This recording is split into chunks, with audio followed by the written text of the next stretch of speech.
and bright stars through the perilous fight.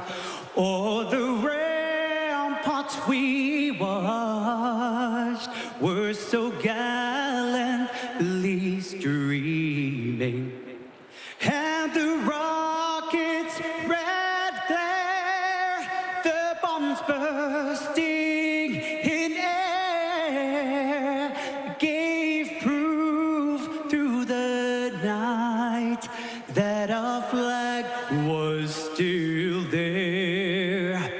Oh, say does that star-spangled banner yet wave o'er the land of the free and the home of the brave?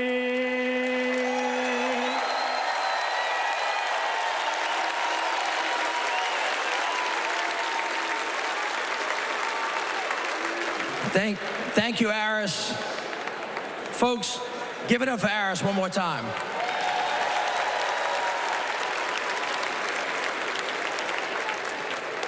I'd like you to pause with me for a minute. 2 years ago, he was a great mayor, secretary. My dad died. He lived his life. Folks, give it up for Aris one more time.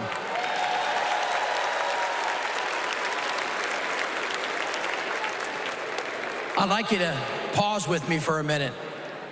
2 years ago, he was a great mayor, secretary. My dad died. He lived his life for others.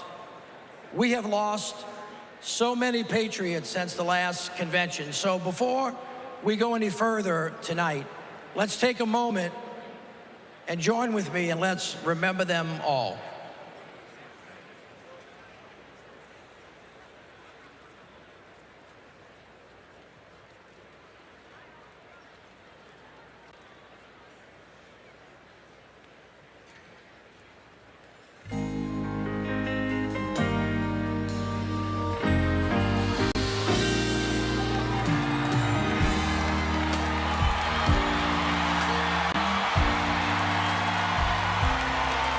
I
Please welcome the chair of the Carter Center and grandson of President Jimmy Carter, Jason Carter.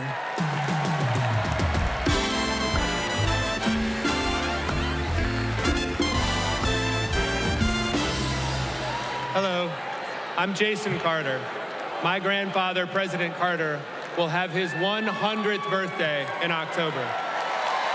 I call him Pawpaw, and I can tell you that he wishes he could be here tonight.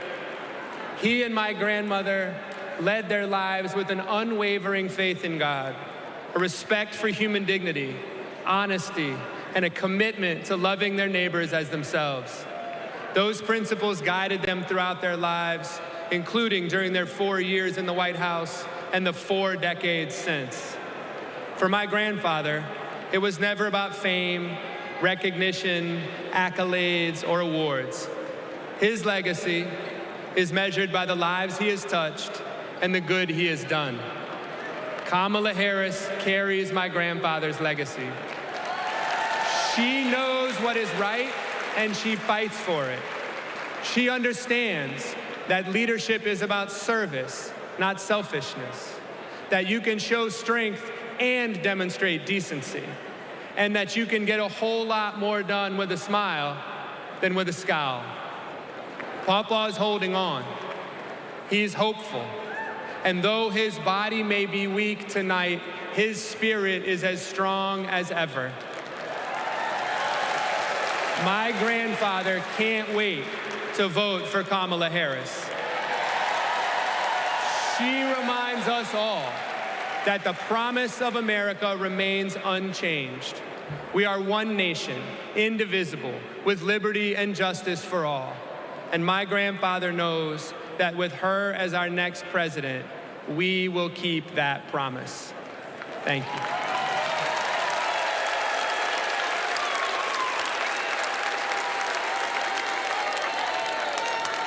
Please welcome delegate from New York and grandson of President John F. Kennedy, Jack Schlossberg.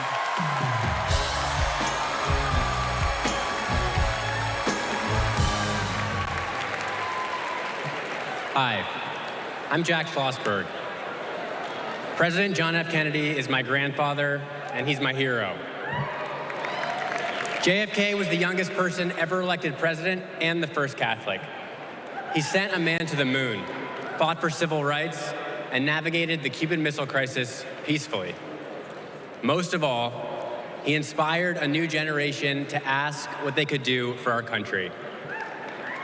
Tonight, JFK's call to action is now ours to answer, because once again, the torch has been passed to a new generation, to a leader who shares my grandfather's energy, vision, and optimism for our future. That leader is Vice President Kamala Harris.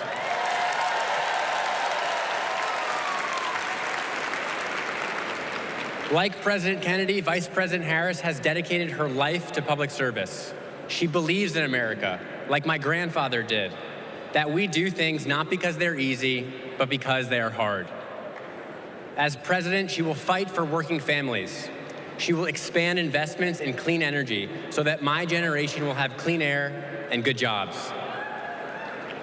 She will defend our freedoms, the freedom for women anywhere in America to make their own healthcare choices, the freedom to be safe from gun violence, the freedom to vote easily and without fear. The choice is ours to make, and history is watching to see what we will do. Now, let's elect Kamala Harris the next President of the United States. Thank you.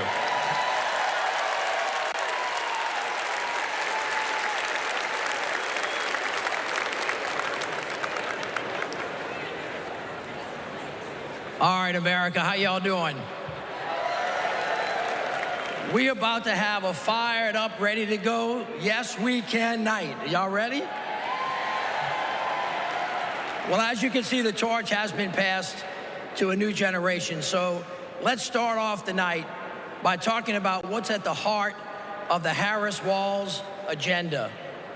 Defending our freedoms, advancing opportunity, protecting our democracy. But the other guys, Donald Trump, J.D. Vance, They want to rip away our rights, crush the middle class, and destroy our democracy. Their version of freedom is the government creeping creepily closer to every part of our lives. They're coming for our books. They're coming for our marriages. They're coming for our bodies. They're even coming for women who don't have kids. But this just isn't about what we stand against. It's about what we stand for. Kamala Harris and Tim Walz have a bold vision for America's future, where every American has a fair shot at the American dream. Kamala Harris and Tim Walz will build a future that belongs to all of us, because we are one nation, not two. Indivisible, with liberty and justice for all, not some. We are part of one nation, pledging allegiance to one flag, and that is the flag of the United States of America. Hear this. America is great because of who we are, and more importantly, who we strive to be. My friends, our best days are ahead if we stick together. My friends, say it with me. Let them hear it to the rooftops. We are not going back. So now please help me welcome. Please help me welcome from the great state of Pennsylvania, the great Representative Malcolm Kenyatta.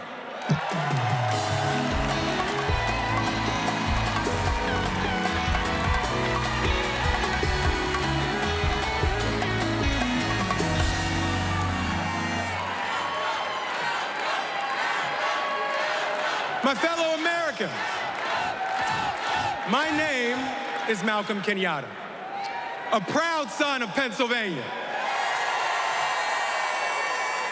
And as you saw, I brought back Trump's Project 2025, all 900 pages of it.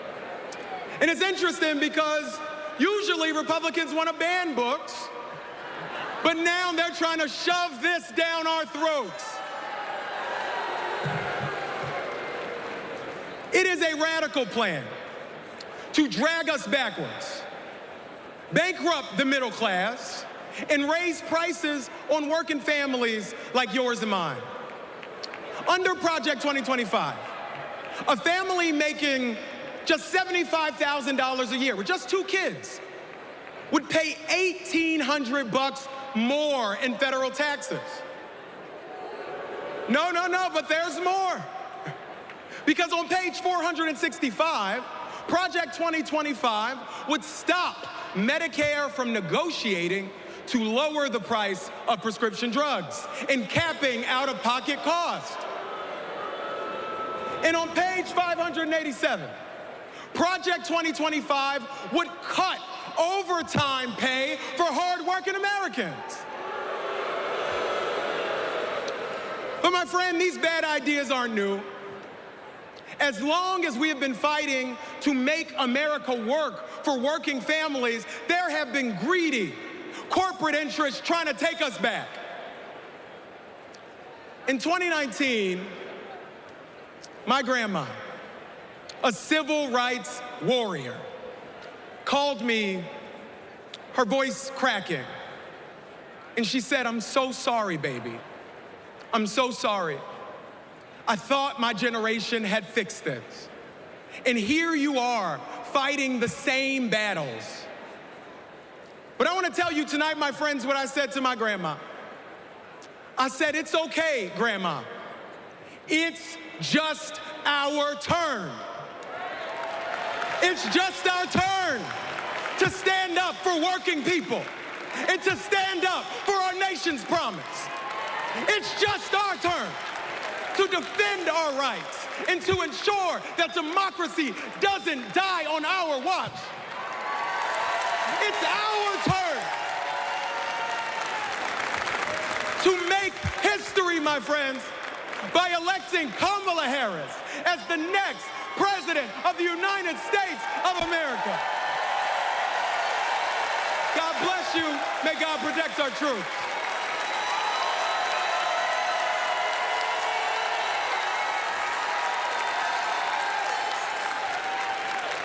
Don't know why, but I feel like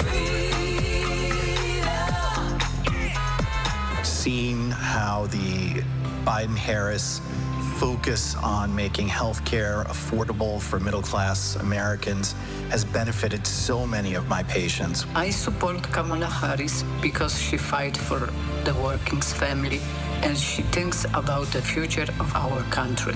Trump tried to take our country backward.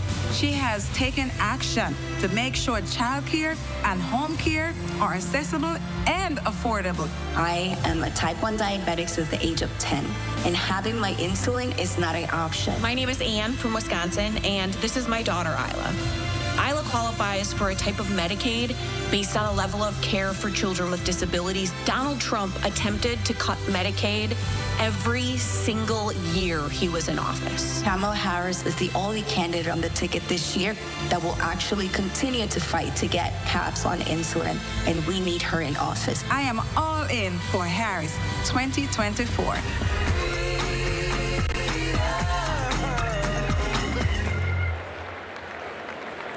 Hailing from the south side of Chicago, please welcome Oscar and Grammy Award-winning artist, author, and longtime activist, Common, featuring Grammy Award-winning gospel singer, Jonathan McReynolds.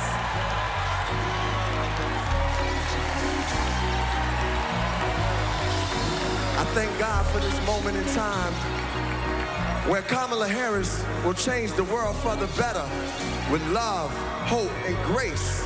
We fortunate. I'm fortunate to be alive. Can't explain how I got here, but we've arrived. The deliverance and diligence for which we strive. It's the feeling, there's no silliness when we rise. Fortunate to have friends who don't synthesize. I keep good company, we enterprise. Had a strong gauge since infant eyes. I guess I can see the power in the prize. Incentivized by the streets I identified. Other people's struggles I don't minimize. Fortunate to be born and raised in the shy. Salt of the earth, people with the bravest eye. They say your God is the truth, I wasn't raised to lie. Fortunate to be so que sera. Every day that I get up, I trace the sky. Draw with the most high on the place that I am. And that's fortunate. You can feel it in the air. Hey yo, it's love out there. Hey, the feeling is free. Yo, shot down at the DNC. Jonathan, what you say?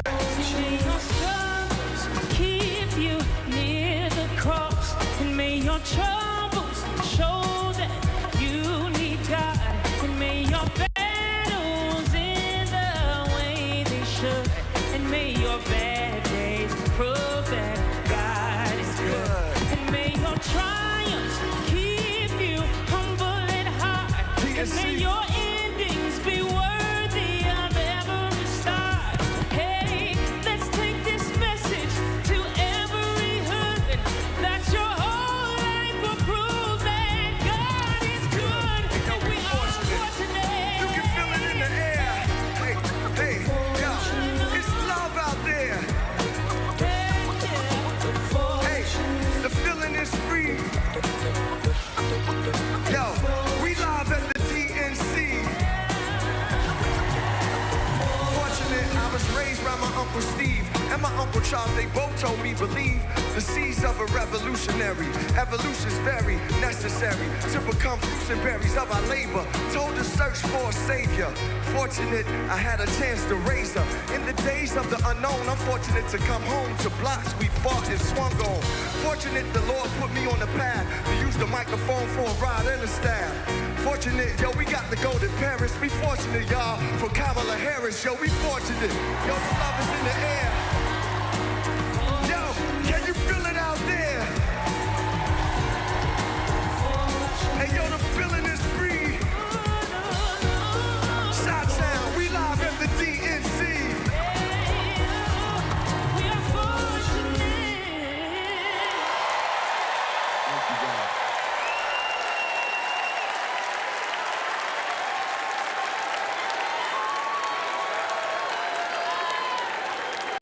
Don't know why, but I feel like My name is Chuck.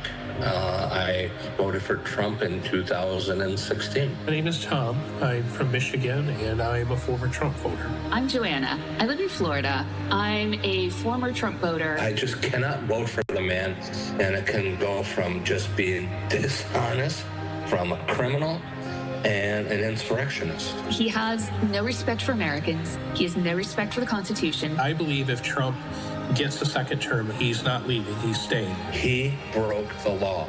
He doesn't believe they apply to him. The President of the United States exists to serve the people of the United States. In 2024, I'm voting for Kamala Harris.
All right, Andrew Kraft here. Looks like some musical entertainment there in this little interlude before more of these speakers tonight, including former President Barack Obama, former First Lady Michelle Obama. In the meantime here, remember, there is some other programming not in Chicago tonight, and that, of course, is in Milwaukee, where Vice President Harris and Minnesota Governor Walz, they will be rallying there at the Fiserv Forum in just a little bit here. So if you want to watch that, you can scan that QR code there. You can watch Harris Walz live, raw and unfiltered on our YouTube page.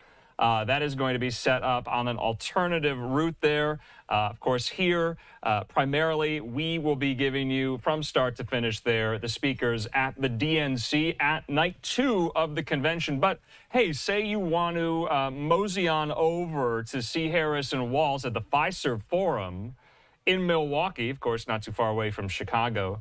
You can scan that QR code there. It'll take you right to one of our YouTube streams, so you can watch that event there as well. In the meantime, I'm Andrew Kraft. Thanks so much for being with us here. We are at 4 o'clock here on the West Coast, 6 o'clock there in Chicago. Live Now look outside the United Center and inside the United Center as well. So many gearing up for night 2, dancing as well. We were talking about some of the political implications tonight, excuse me. And you also have already heard some of the speakers tonight, so let's keep listening.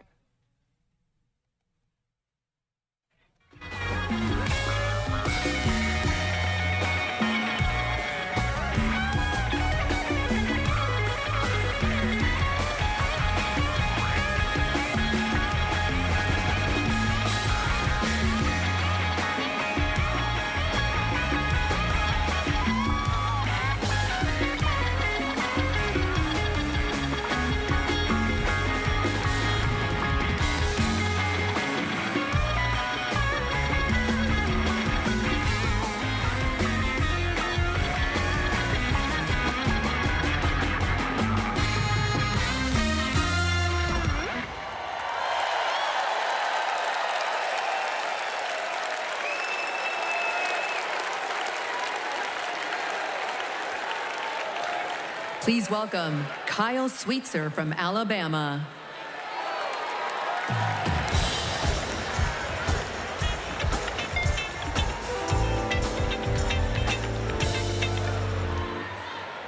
I voted for Trump not once, not twice, but 3 times.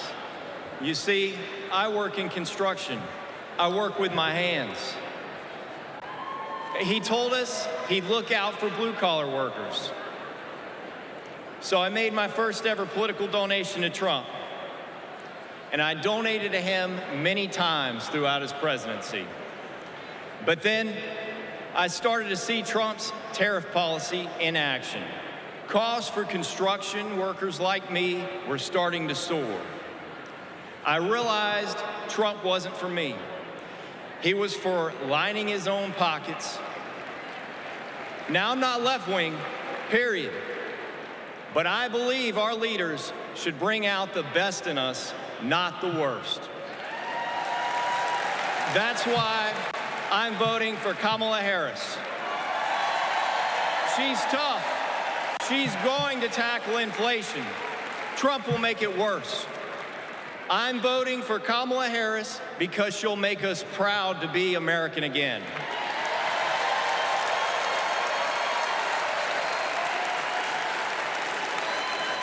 Nobody's ever called me weird. I'm a lot of things, but weird I'm not. The late, great Hannibal Lecter is a wonderful man. You know what I'd do if there was a shark or you get electrocuted? I'll take electrocution every single time. Bing, bing, bing, bing, bing. She said Kamala has one big advantage. She's a very beautiful woman. I'm a better looking person than Kamala. He says, you're not going to be a dictator, are you? I said, no, no, no. Other than day one. I'd like to congratulate Vladimir Putin for having made yet another great deal. Kim Jong-un I had a good relationship with. He's a tough, smart guy. Now, if I don't get elected, it's going to be a bloodbath. Well, they're the weird one. JD is not at all. The people who are most deranged and most psychotic are people who don't have kids at home. Let's give votes to all children in this country, but let's give control over those votes to the parents of those children. In 4 years, you don't have to vote again. We'll have it fixed so good you're not going to have to vote.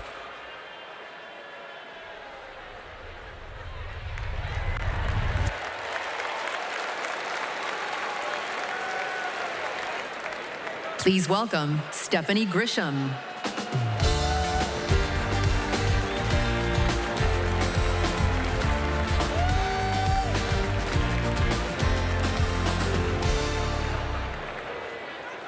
I wasn't just a Trump supporter. I was a true believer. I was one of his closest advisors. The Trump family became my family. I spent Easter, Thanksgiving, Christmas, and New Year's all at Mar-a-Lago. I saw him when the cameras were off. Behind closed doors, Trump mocks his supporters. He calls them basement dwellers. On a hospital visit one time when people were dying in the ICU, he was mad that the cameras were not watching him. He has no empathy, no morals, and no fidelity to the truth. He used to tell me, it doesn't matter what you say, Stephanie. Say it enough and people will believe you. But it does matter. What you say matter, and what you don't say matters. On January 6th, I asked Melania if we could at least tweet that while peaceful protest is the right of every American, there's no place for lawlessness or violence. She replied with one word, no. I became the first senior staffer to resign that day. I couldn't be part of the insanity any longer. When I was press secretary, I got skewered for never holding a White House briefing. It's because, unlike my boss, I never wanted to stand at that podium and lie. Now here I am, behind a podium, advocating for a Democrat. And that's because I love my country more than my party. Kamala Harris tells the truth. She respects the American people, and she has my vote. Thank you.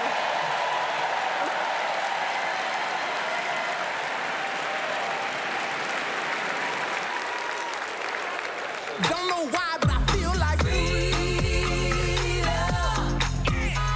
At our 12-week ultrasound, our worst nightmares came true. The baby had stopped growing, but my body had not let go. I was told I was not eligible for any treatment at that point. The Dobbs decision was official, and abortion was banned. In 2021, I needed an abortion. After an ectopic pregnancy, I was able to access life-saving medical care when I needed it, and now I'm turning to IVF to build my family. I'm supporting Kamala Harris because I'm an IVF mom. It's not just the headline-making stories that these bans impact. It impacts people trying to build families, just like me. All Americans deserve the right to build their families in the way they know is best for them. We need to band together and elect Kamala Harris as the next president of the United States.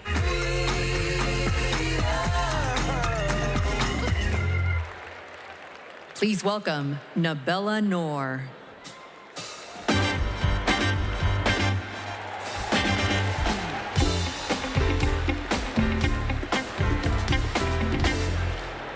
What calls me here tonight is hope.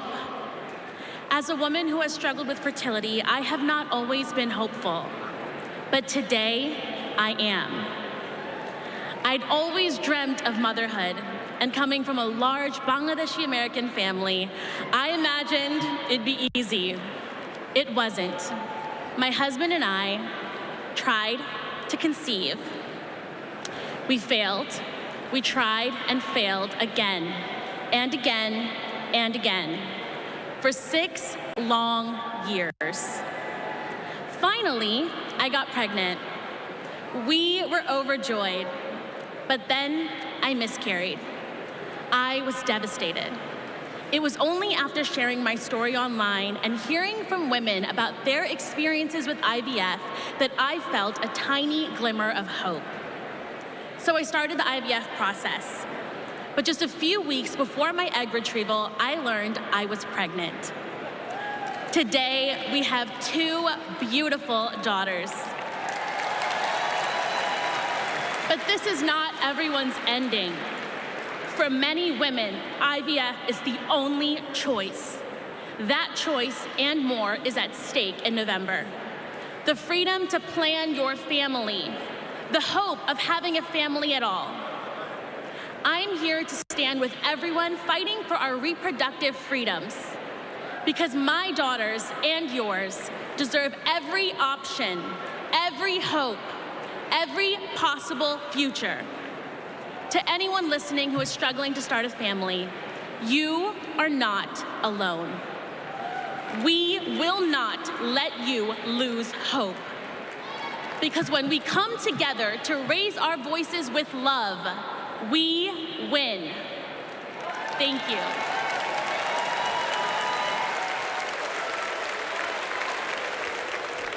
Please welcome Michigan Senator Gary Peters.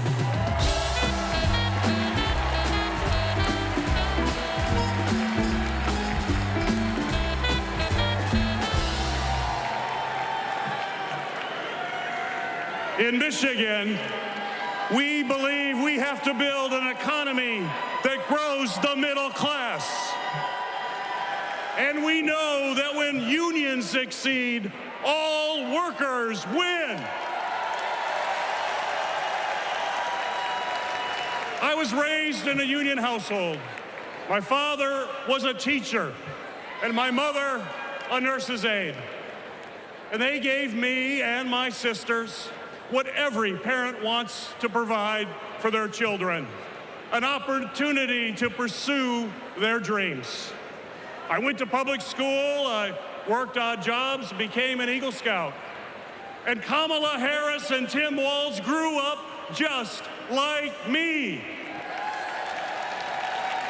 And I know they will fight for all of us. They will make it easier to raise our families and to retire with dignity. Just look at the record. As Vice President, Kamala Harris helped pass legislation that finally allowed Medicare to negotiate and lower the cost of prescription drugs. She brought manufacturing jobs back to the United States of America.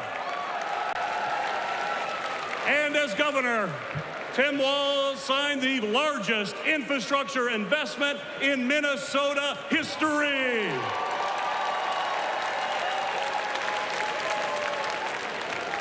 And on the other hand, we have Donald Trump and J.D. Vance. And let's be clear, if they win,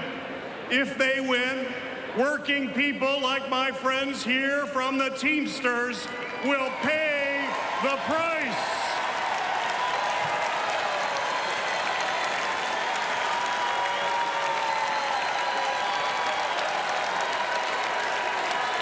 Their Project 2025 agenda is the same old, gut overtime pay, cut healthcare programs, and give billions in tax breaks to billionaires. We cannot let that happen, and we will not let that happen. And now I want to introduce some retired Teamsters and pension warriors, led by Ken Stribling, president of the National United Committee to Protect Pensions.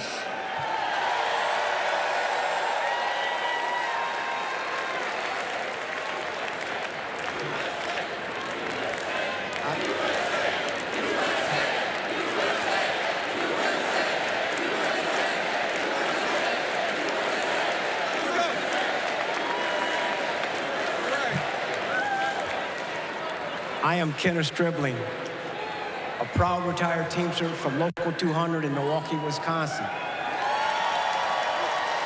I hope you don't mind, but I brought some friends.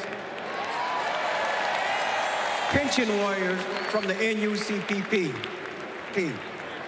I found out in 2025, my monthly pension benefit was going to be reduced in half. Not long after that, my wife, Beverly, was diagnosed with terminal cancer. I didn't know how we were going to make it. So I went to a retirees meeting in the basement of a small church. At that moment, I knew we were not going to go down without a fight. Beverly made me promise never to quit until we made this right. So we organized a nationwide grassroots movement. For 6 years, we fought hard. And finally, we had a breakthrough. After 50 days in office, the Biden-Harris administration passed the American Rescue Plan, including the Bush-Lewis Act, to save our pensions and secure our retirement. They got it done without one single Republican vote in Congress.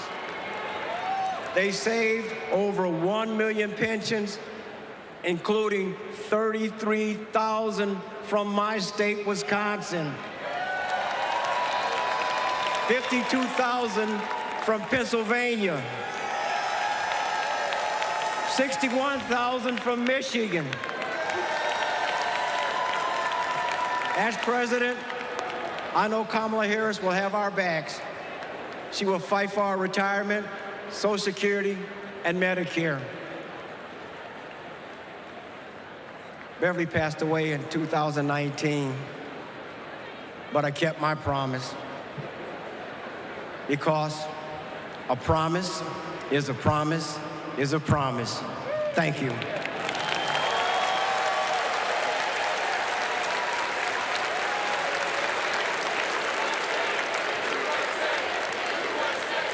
For years, Big Pharma has often inflated the price of life-saving medications, and millions of Americans have suffered as a result.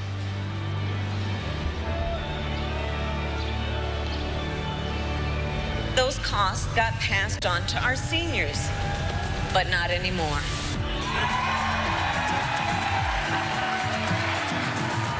It was because of them that we had insulin for $35 compared to $687. What a gift. This $35 is life-changing for us. The beauty of it is it's fixed. Everything else goes up, but it stays the same. I have more discretionary income, 20, 30 bucks a month more. His wife and I can go to the pub and have a burger and fries. I can afford my rent. I can afford to feed my children. I can afford my insulin. It's saving me a couple $1,000s a year, which is several trips to visit the grandkids. I am looking forward to that lifestyle where I can travel and be able to enjoy my grandchildren and maybe great-grandchildren. It meant I could enjoy life.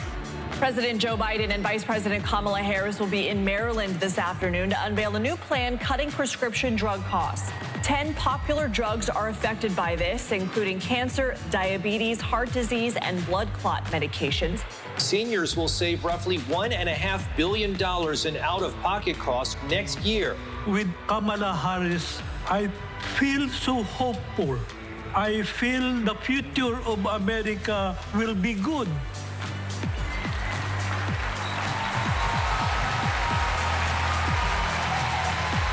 As president, I'll lower the cost of insulin and prescription drugs for everyone. I am so excited. I can't hardly stand it.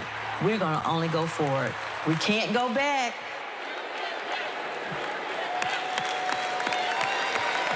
Let's have another hand for our brothers and sisters from Teamsters and all of our brothers and sisters from the unions across America who are rebuilding it, brick by brick. I mean, after that, what do you talk about? Kamala Harris wants to throw a little bit of dirt. So here we go.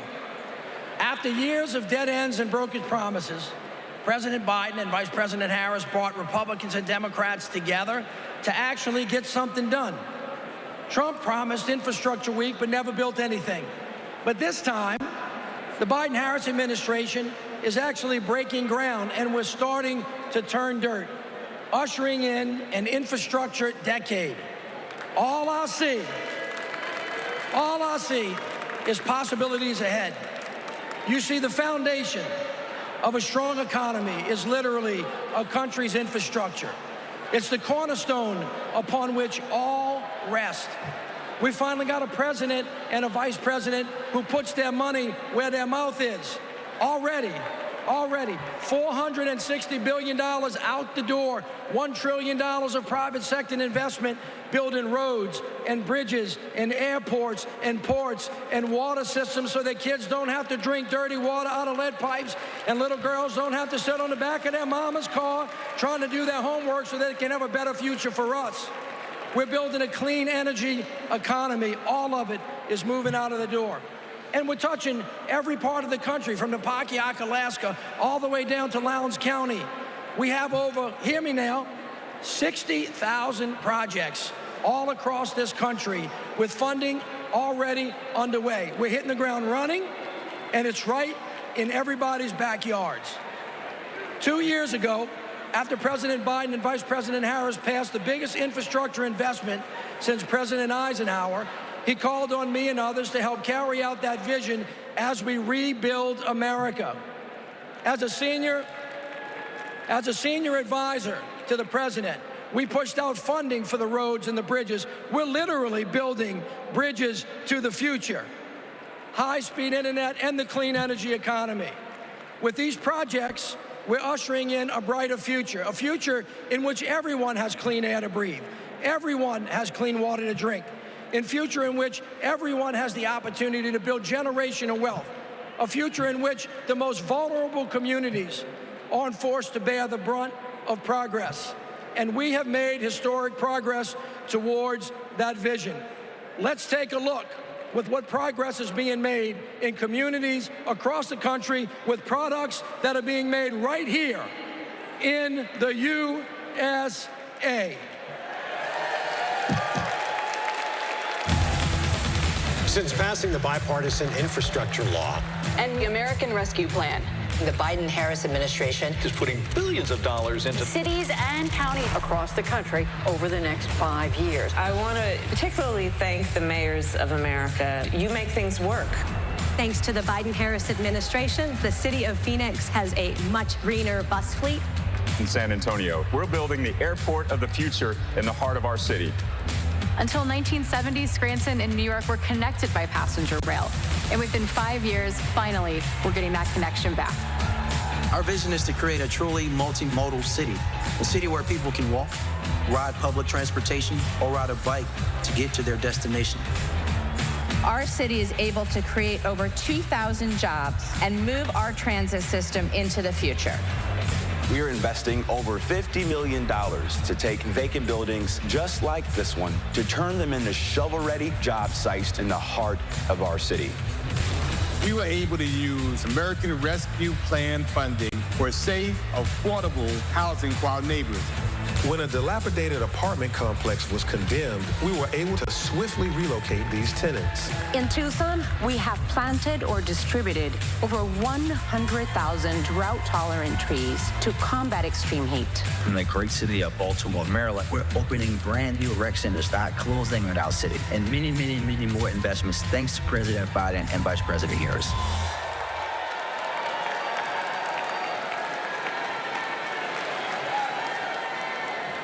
All right, everybody, what a way to start. But you ain't seen nothing yet. We got a great night planned, and it all starts off, all of you get to participate in this, in the roll call. It starts off with something unlike anything you've ever seen. So look, stick around. We're gonna be right back at you.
All right, you see here as we await for the roll call of each state's delegation here. I'm Andrew Kraft. Thanks for being with us here. We do want to show you this live picture we're getting right now on the ground there in Milwaukee. Vice President Harris and Governor Walz have just touched down for their rally at the Fiserv Forum. They're being greeted right there by the Milwaukee mayor. You see there Cavalier Johnson in the gray suit. And so this is quite something that Harris and Walz, they won't be at the United Center for night 2 of the DNC. Of course, all of their surrogates and all of their supporters will be taking the stage, including former President Barack Obama, former First Lady Michelle Obama, but also the Vice President's husband, the second gentleman, Doug Emhoff, will be speaking to the delegates there in Chicago. So you see Harris, you see Walz there, and they are gearing up for this rally in the battleground state of Wisconsin at the Fiserv Forum. The Fiserv Forum served as the venue, for the RNC just last month. And so remember, we are going to be on a separate stream showing the full rally there, and you can watch it as well. If you scan that QR code, let's drop that. So scan that QR code there if you want to watch the Harris-Walz rally in Milwaukee, live, raw, and unfiltered on our YouTube page. We're setting up yet another alternate stream so you can watch it if you want to take a break from the DNC Night 2, or you can stick with the DNC Night 2 as well there. Let's go back out to the tarmac in Milwaukee. You see there Harris, you see there Walz taking pictures with folks, and they're getting ready, gearing up for this campaign rally that they have taking place tonight on night 2 of the DNC. I'm Andrew Kraft. We're approaching the bottom of the hour here. Some musical interludes there at the United Center in Chicago. Let's get right back out to Chicago for night 2 of the DNC.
All right, so you see there the delegates, they're getting ready for the roll call. Now, how this goes, each state's Democratic Party delegation who's on the floor at the United Center, they will pledge themselves being delegates to the Harris-Walz ticket. And so that's what we're waiting for here. That's what's coming up next in the program as well. And the split screen, of course, you see there in Chicago. We also have a Harris-Walz rally about to get underway in Milwaukee, and you can watch that on one of our alternate streams here on Live Now from Fox. We just put up that QR code. But we are still all in here on night 2 of the Democratic National Convention. You were with us all throughout the night last night. It went late. A lot of people were saying that. You watched President Biden get introduced by his wife and his daughter there. You also heard from other kind of Democratic heavyweights like Hillary Clinton and AOC and Raphael Warnock and so many others here. Let's keep listening there in Chicago.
Ladies and gentlemen, we are about to take the official 2024 National Committee panoramic photograph.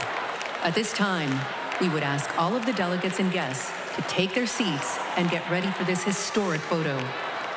During the photo, there should not be any movement in the hall. If anyone moves, anyone behind them will be blurred. There will be one digital rotation. There will be one photo taken with a 110-year-old film camera by Abbas Shir Mohammadi, fourth-generation photographer who has captured all of the past Democratic and past tense swearing ceremonies. The camera is ready. Please listen to Abbas, who is located in the center blue press stand in the center of the hall.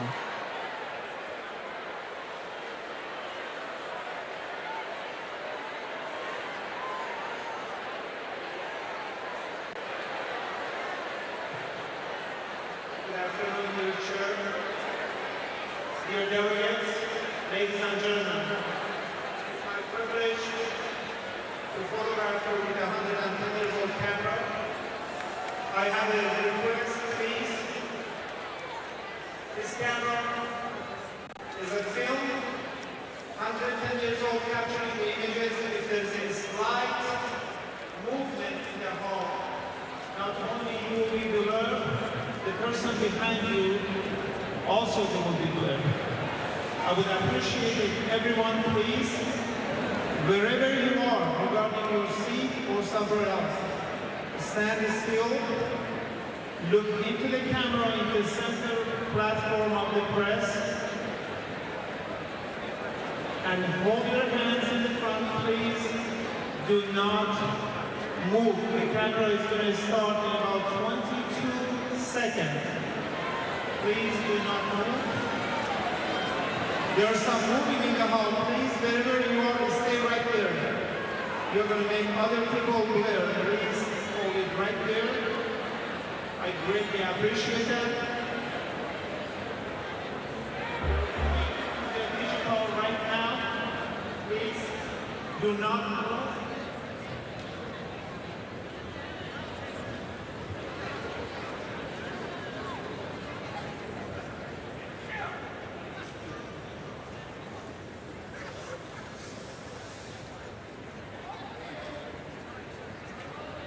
There's some movement, please stay right where you are.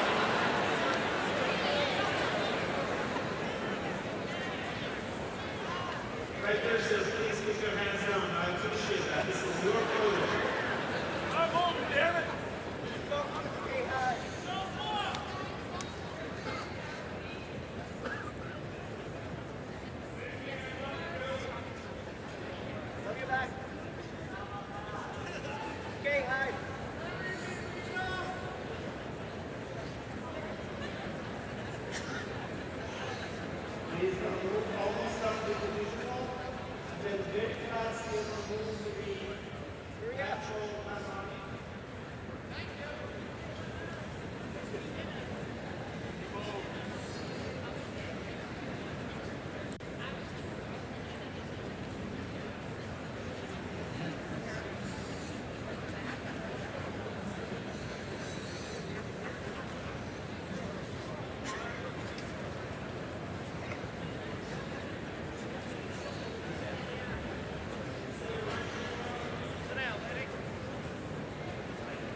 Here goes the real camera.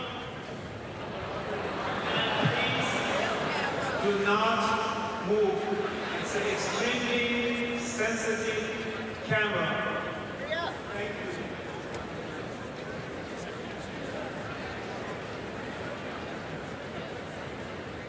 Please hold.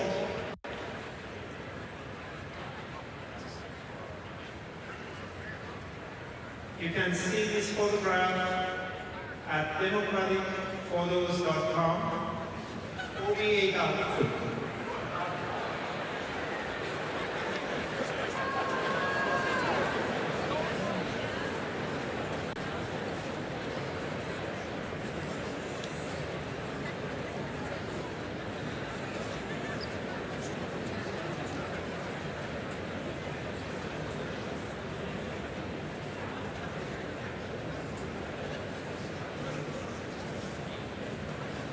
I congratulate all of you. Thank you for your attention.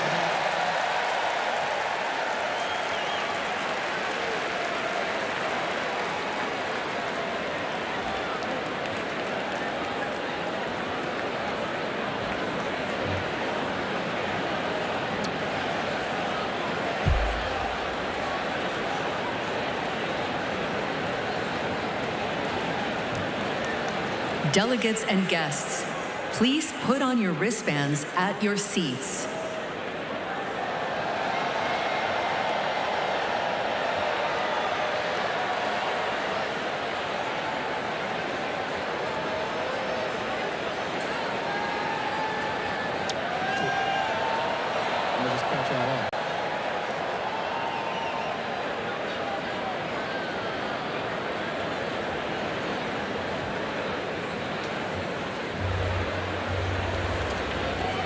Here we go.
All right, this is Andrew Kraft here, and you've been noticing there's a lull in the program at this point in time. We are waiting for the roll call, and how that goes usually is that each state, all 50 states, their representatives, their delegates will pledge their support to the Harris-Walz ticket. So we are waiting for that. We have another vantage point inside of the United Center there, of the podium. So once we get that going, we'll definitely bring that to you as well. Thanks so much for being with us here. I'm Andrew Kraft, and we are just getting started on night 2 of the DNC. Now, you notice, though, that QR code in the lower right hand of your screen. You can scan that QR code, and it will take you to one of our alternate streams that is showing alternate programming, politics, yes, with Harris and Walz, yes, in Milwaukee, not Chicago. We have a live picture there, as well as the Fiserv Forum gearing up for Harris and Walz to take the stage there in the battleground state of Wisconsin in Milwaukee, which was the venue, you know, for the RNC just last month. So you can scan that QR code if you so choose to prefer watching this rally there in Milwaukee rather than night 2 of the DNC, or you can bop around to both. We welcome all comers here. So in the meantime here, we are waiting for the program to get started.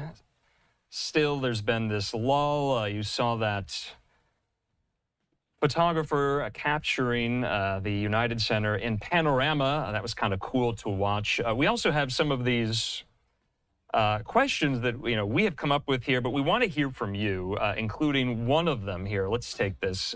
This is about the speakers tonight. Who are you most excited for? Governor J.B. Pritzker of Illinois, Second Gentleman Doug Emhoff, or Michelle Obama and Barack Obama here? We posed this question to you this morning. If you want to answer it, if you haven't answered it yet, you can scan that QR code there for some of the speakers tonight. In the meantime here, let's go back out to the United Center inside as we wait for so many of these speakers to kick off the prime time programming. But before that is the roll call for each of the 50 states.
All right, so as we have this somewhat brief pause intermission in the program tonight there on night 2 of the DNC, we are asking all of you watching, we want to thank you for watching, some of these questions like we just posed to you about who you are most excited to hear from tonight as far as speakers go, but also we want to know where you're watching from, and you can send us some photos there. You can scan that QR code in the lower right hand of your screen, or you can visit livenowfox.com/connect.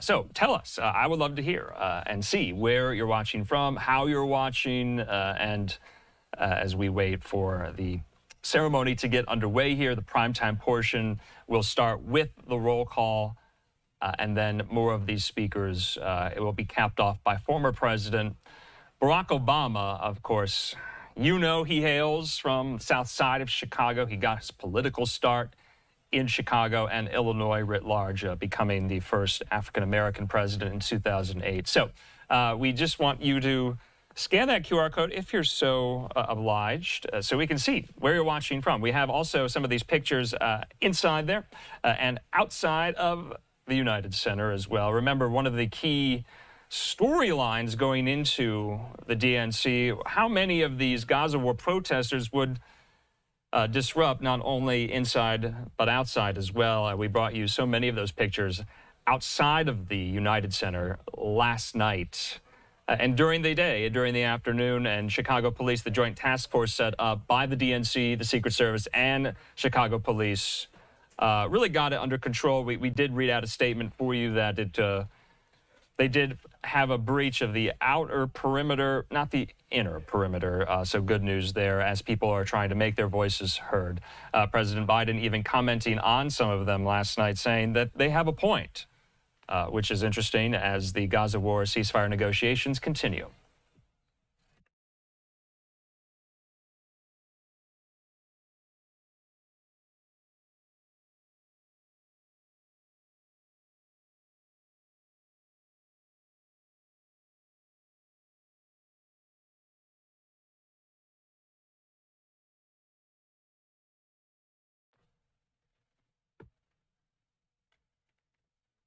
All right, so like I said, we do have this QR code that we'd love for you to scan, or you can visit that website there, livenowfox.com/connect, as we wait for the program to get underway yet again there at the DNC Night 2. I'm Andrew Kraft. Thanks so much for being with us here.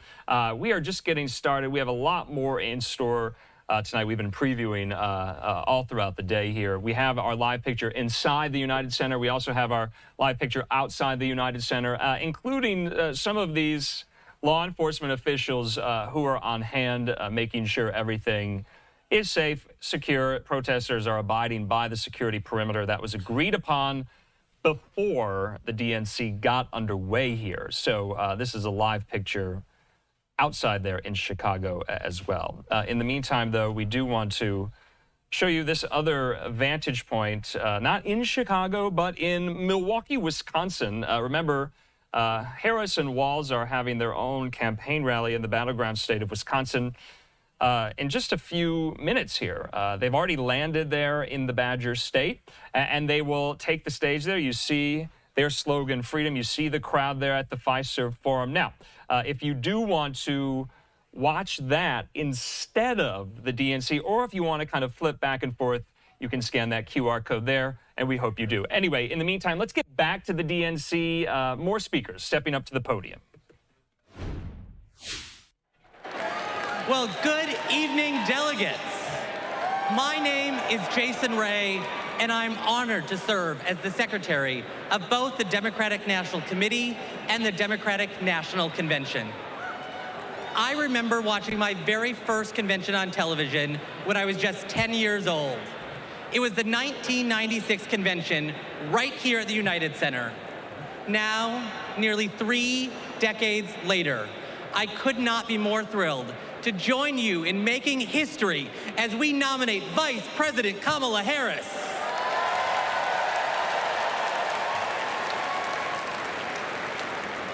Pursuant to our convention rules, we will now proceed with the celebratory roll call vote for the Democratic Party's candidate for the 47th President of the United States of America.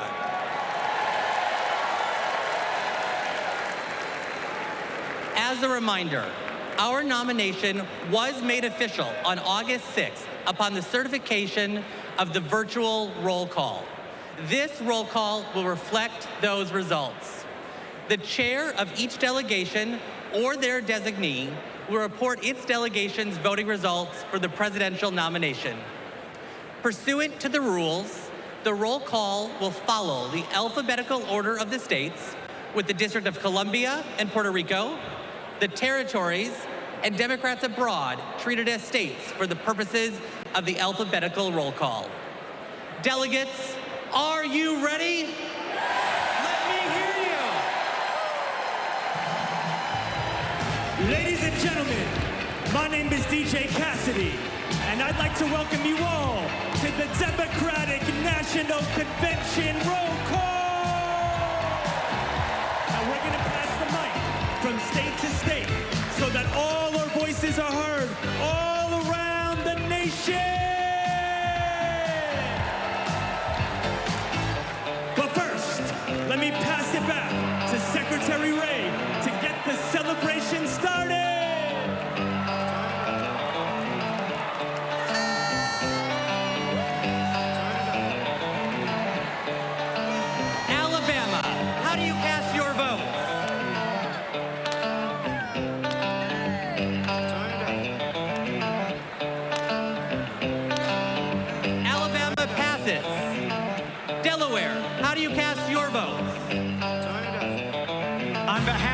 of the great state of Delaware, home of our beloved 46th President of the United States, Joseph Robinette Biden, Jr.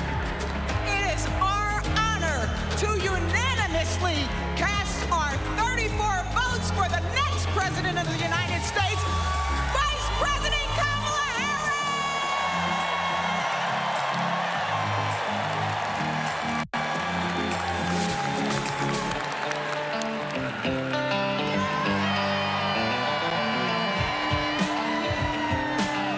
Thank you, Delaware. Alabama, how do you cast your vote? In a letter from the Birmingham jail, Dr. King wrote that progress is not inevitable. We have to fight for it. We have to win it. Kamala Harris will protect the legacy and the progress that we've made by our forefathers and our foremothers, and she will advance it.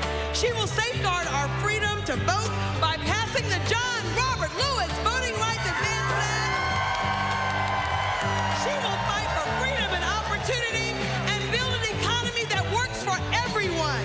So, from Huntsville to Mobile, from the Black Belt to the Wiregrass, from the historic civil rights cities of Birmingham, Montgomery, and my hometown of Selma, from the people who brought us the Voting Rights Act and the Civil Rights Act, the proud, great state of Alabama proudly cast 56 votes for the first Black woman President of the United States of America, Kamala Harris, and the next Vice President, Tim Walz.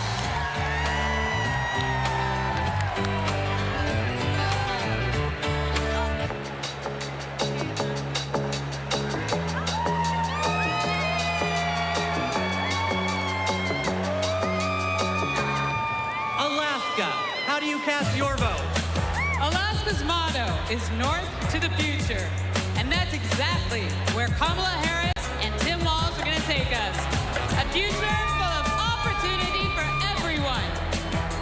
As a teacher, a union member, and a proud Black woman, it is my honor to cast Alaska's 19 delegates for the next President of these United States, Kamala Harris.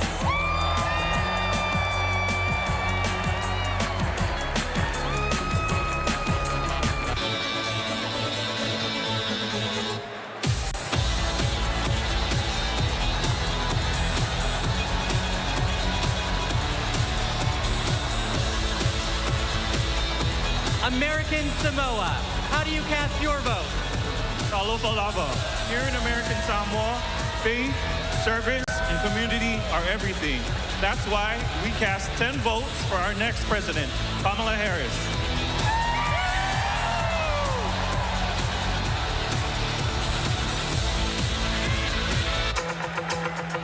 Now, once again, my name is DJ Cassidy, and this is the DNC roll call.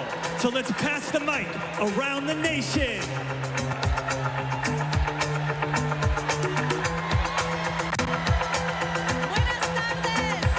Arizona, how do you cast your vote? Buenas tardes. From the Grand Canyon state of Arizona, the future of the Democratic Party, where we've been bringing the heat since 2020, electing Democrats up and down the ballot.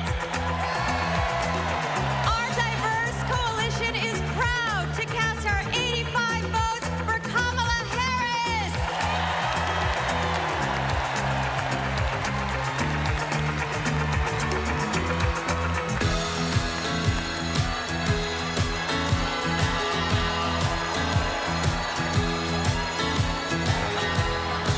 Arkansas, how do you cast your vote?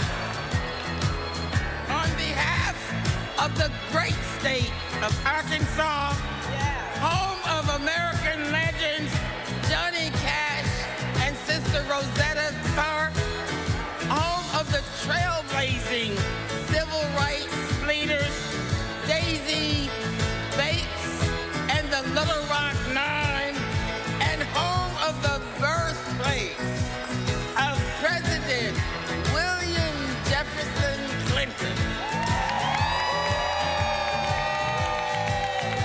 who inspired all of us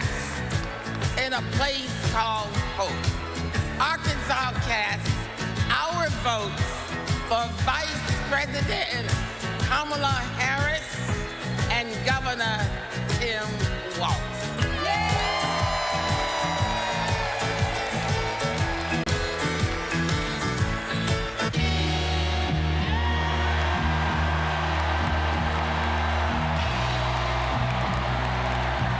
California, how do you cast your vote?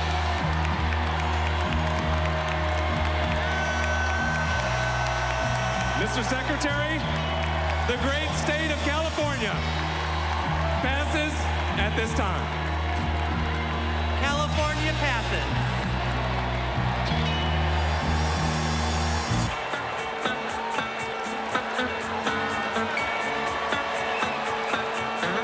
Colorado, how do you cast your vote? Mr. Secretary, in Colorado, we know how to climb mountains, and we're going to make sure Kamala Harris and Tim Walz reach the summit and win this election. Colorado proudly casts its votes for Kamala Harris. Get it out!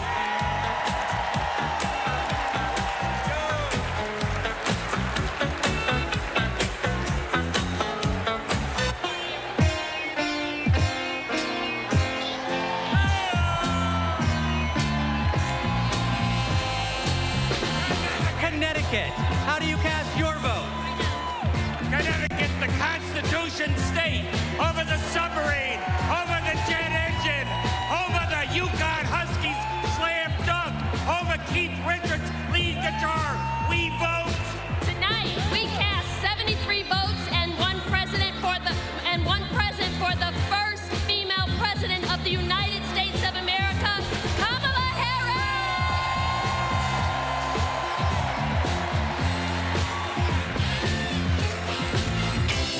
And we're passing the mic all around the world tonight. So let's join together. Here we go, here we go, here we go. Let's go!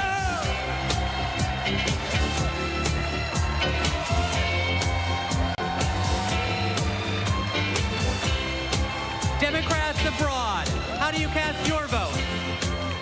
Mr. Secretary, Democrats Abroad represents millions of Americans who live abroad and vote back home in all 50 states and in D.C. U.S. citizens can go to votefromabroad.org to register and request a ballot. On behalf of our large, diverse community, we joyfully cast 21 votes for Kamala Harris.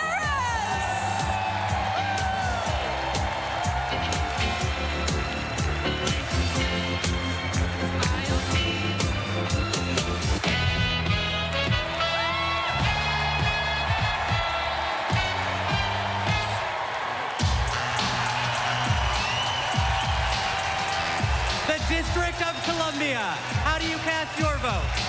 We are Washington, D.C., home to 700,000 Americans, where millions have marched for jobs and justice, where Dr. King had a dream and Obama had hope, and where in January 2025, we will host the inauguration of President Kamala Harris. We know Kamala Harris will fight for our freedom, and we will work together to make Washington, D.C. the 51st state. The District of Columbia is proud to cast its 51 votes for the next president of the United States, Kamala Harris.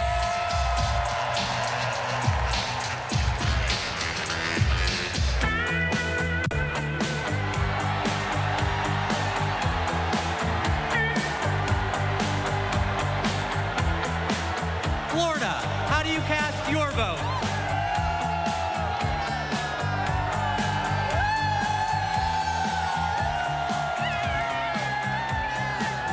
Florida is worth fighting for. That's why we're fighting back against Project 2025 and Republican extremism. We won't go back. We won't back down. I cast 4 votes present and 243 votes in the great state of Florida for the first president, first female president of the United States, Kamala Harris.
Georgia, the home of President Jimmy Carter, the cradle of the civil rights movement, where we fight for our freedom.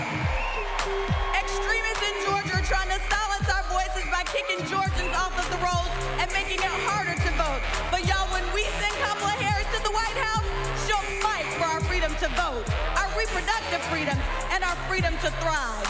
In the spirit of good trouble, Georgia cast 123 votes for the next president of the United States, Kamala Harris.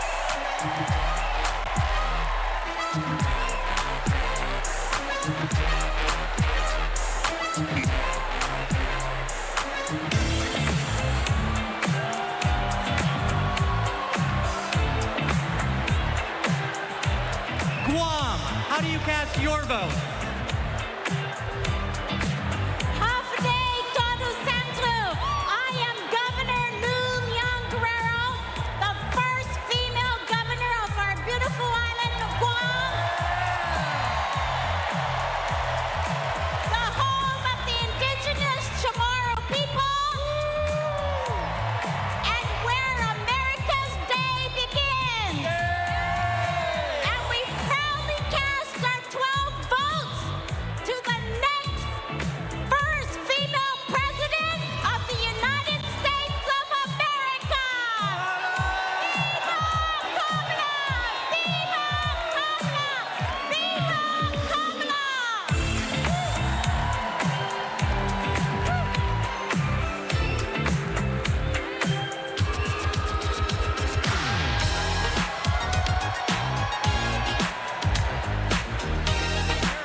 America, thank you all for loving Hawaii. The spirit of aloha means acting with love and kindness. Our Hawaii was the first state to legalize abortion. Our state was the first to ratify the ERA. Our state was the first to pass universal health care for all and target 100% renewable energy. Our state is the birthplace of Barack Obama. Our state shares the values of Kamala Harris, and we cast 6 votes present and 23 votes for Kamala Harris. First woman president.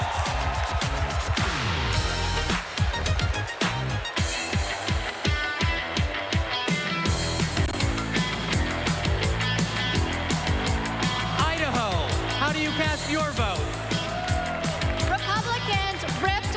Our reproductive freedoms, the Idaho Democrats are mounting our comeback.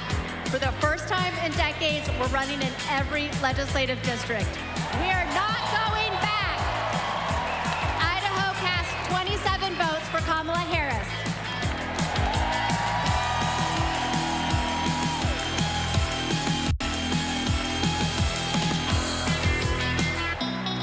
Ladies and gentlemen, today is a celebration of democracy, a celebration of freedom, a celebration of future. Chicago, are you ready?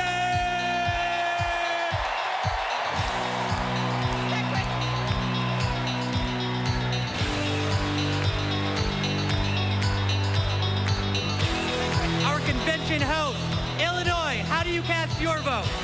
Secretary, Illinois Democrats are doing the work to win in November, and I am proud to introduce my partner in the fight, my governor, J.B. Pritzker.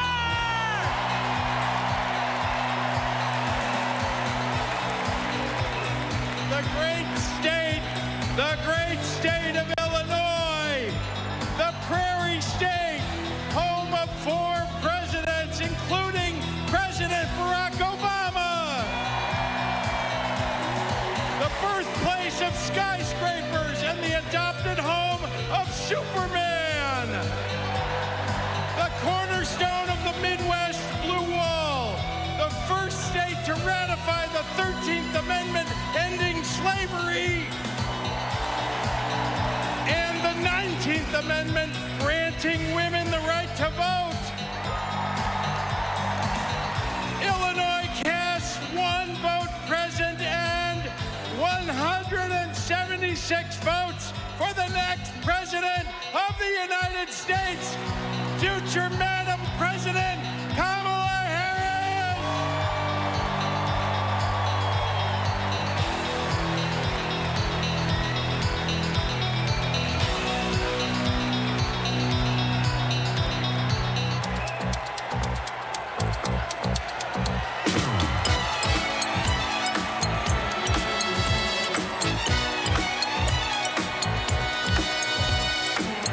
Indiana, how do you cast your vote?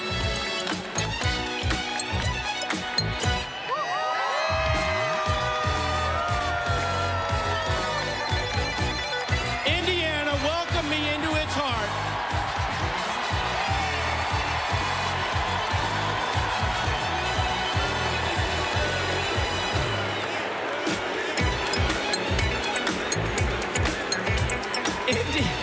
Indiana welcomed me into its heart as soon as I married Christine Harrell from Rolling Prairie. And that's before I lived in Hawkins or played the littlest player with the biggest heart at the University of Notre Dame, Rudy. I want what's best for Indiana, and that means electing Kamala Harris, the first woman president of the United States of America.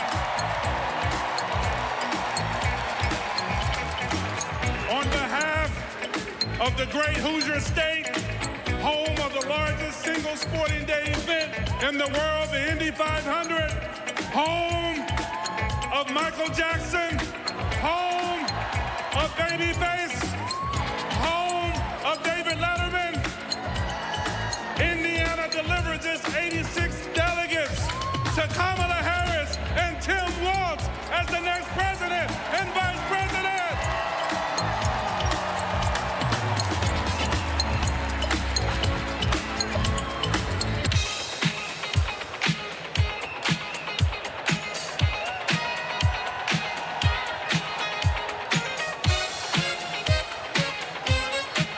Iowa, how do you cast your vote?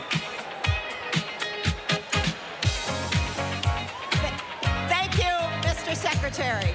The tall corn state of Iowa, the state that launched Barack Obama on his way to the presidency, the state that put education on its state quarter, and the state that feeds and fuels the world, casts one vote absent and 45 votes for the next president of the United States of America, Kamala Harris.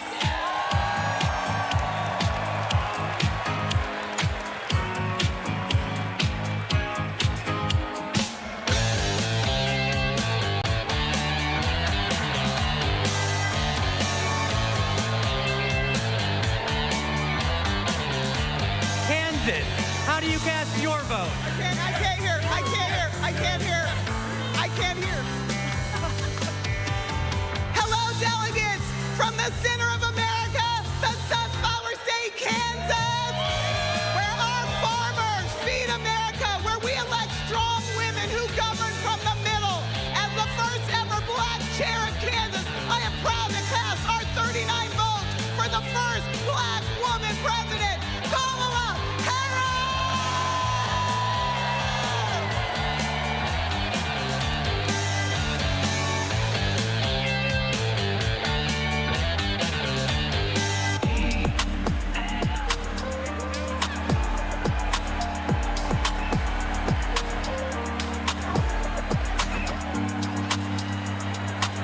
The Commonwealth of Kentucky, how do you cast your vote?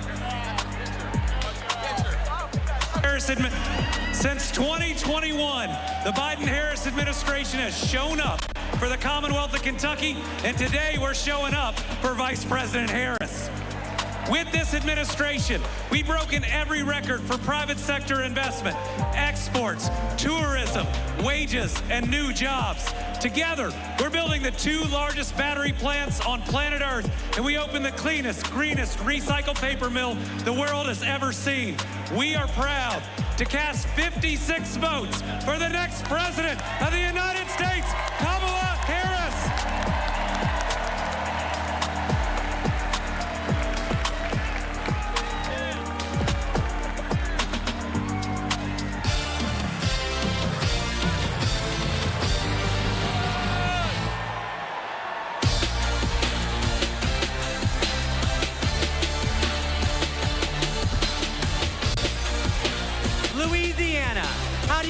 cast your votes?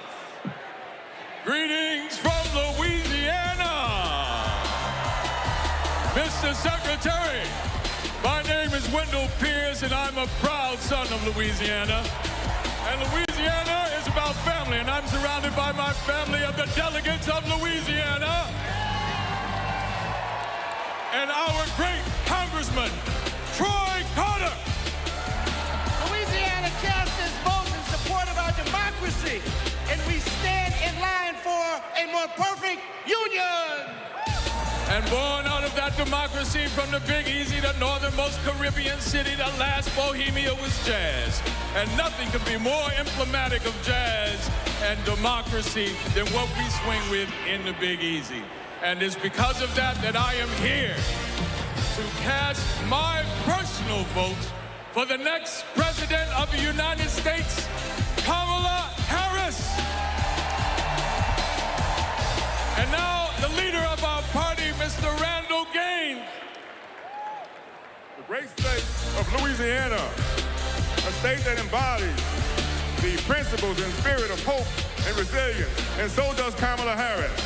The great state of Louisiana cast its one vote present, and our 47 votes for the next President of the United States, Kamala Harris.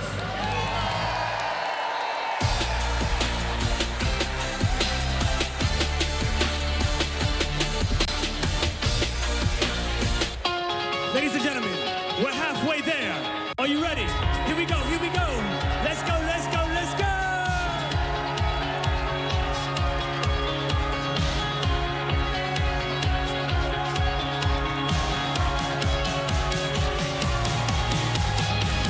Next up is Maine. Maine, how do you cast your vote?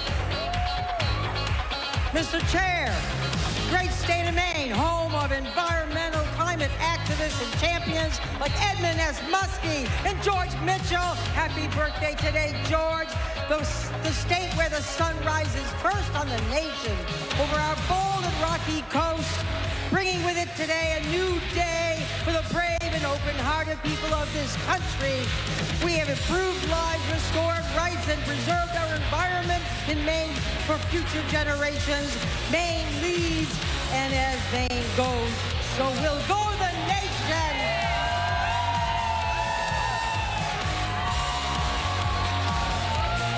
Maine proudly cast 30 votes for our next president, Kamala Harris.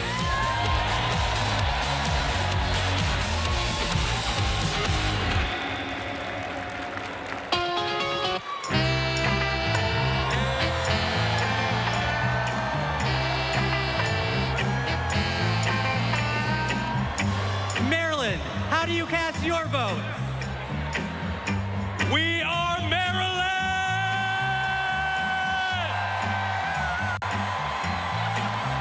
And we represent Marylanders past and present who have contributed to America's greatness. We are the birthplace of Harriet Tubman. We are the birthplace of Thurgood Marshall. We are the birthplace of Frederick Douglass. We are the place where soldiers defended our freedoms in Baltimore and also in Antietam, and the home of thousands of veterans who call Maryland home. And this community of patriots is proud to cast our votes for the next President of the United States, Kamala Harris.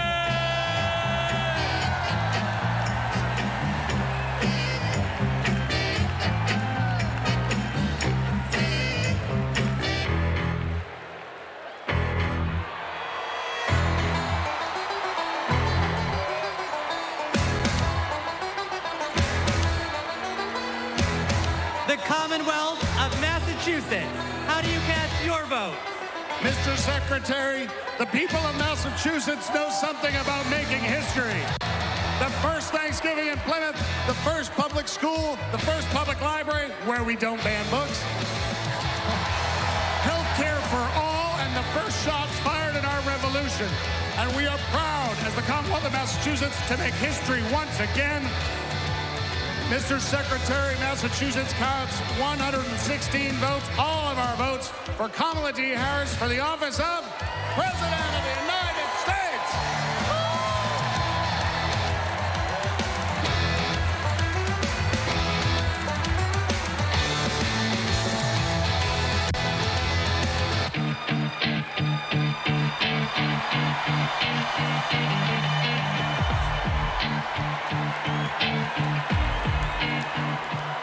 Michigan, how do you cast your vote? Good evening from the Great Lakes State. I'm Michigan Democratic Party Chair Lavora Barnes. Michigan has an incredible story. We put the world on wheels and we built the middle class. And I'm Senator Debbie now. We are getting things done in Michigan in 2022. We flipped our state House of Representatives for the first time in 40 years. We're getting it done in Michigan. And I'm Governor Gretchen Whitmer. We cut taxes. We protected freedoms. We brought manufacturing home, and we know how to win. This November, Burlington together. Michigan passed 125 votes for our next president, Kamala Harris.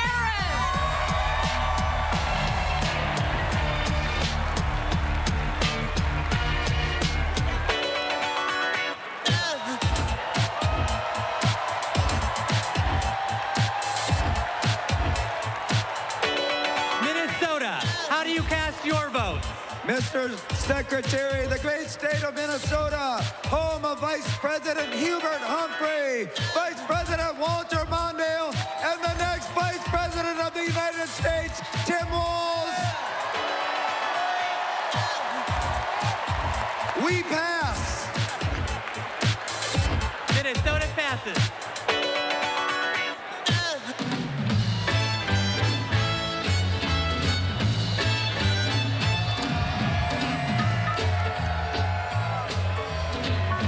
Mississippi, how do you cast your vote?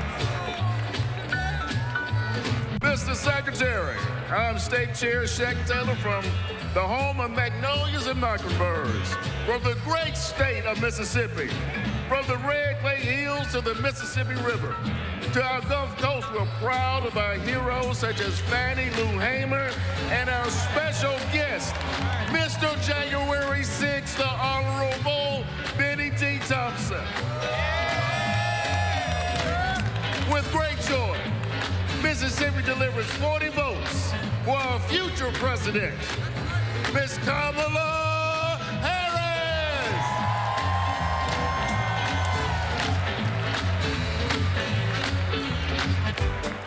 And tonight is a celebration of love, a celebration of life. So let the celebration continue.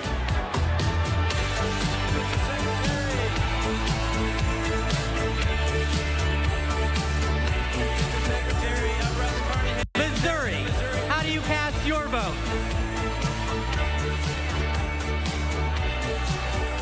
Mr. Secretary, I'm Russ Carnahan, Chairman of Missouri Democrats. We're home to Super Bowl champion Kansas City Chiefs. We are home to common sense leaders like President Truman, Senators Eagleton, Carnahan, McCaskill, and we will fire Josh Hawley and hire Marine veteran Lucas Coon. Our voters will reclaim reproductive freedom. Kamala Harris has sent a lightning bolt of energy and hope across this country, and we proudly cast 2 votes present and 68 votes for Kamala Harris and our Midwestern friend, Tim Walz.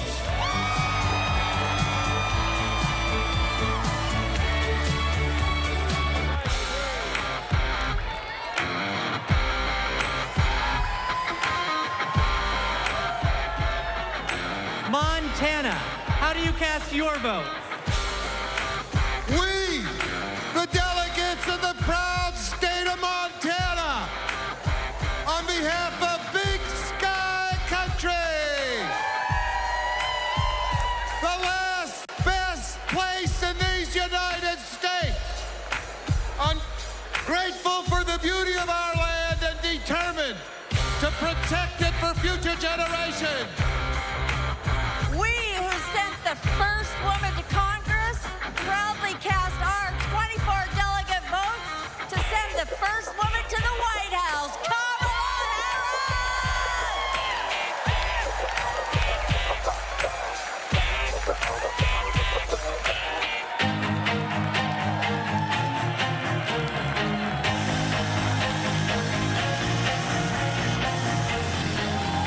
Nevada, Nebraska, how do you cast your vote?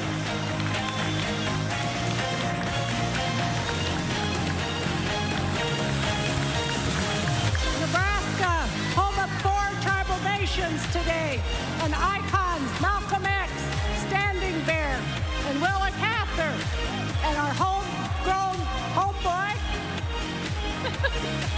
Tim Walz. And the quality of life capital of the country, Lincoln, capital of Husker Nation, where the Biden-Harris team and unions are rebuilding the heartland. In Omaha, now affectionately known as Kamaha, but we will protect the blue dot. We are ready for it. Nebraska proudly casts our 34 votes for Kamala Harris and Coach Tim Walz.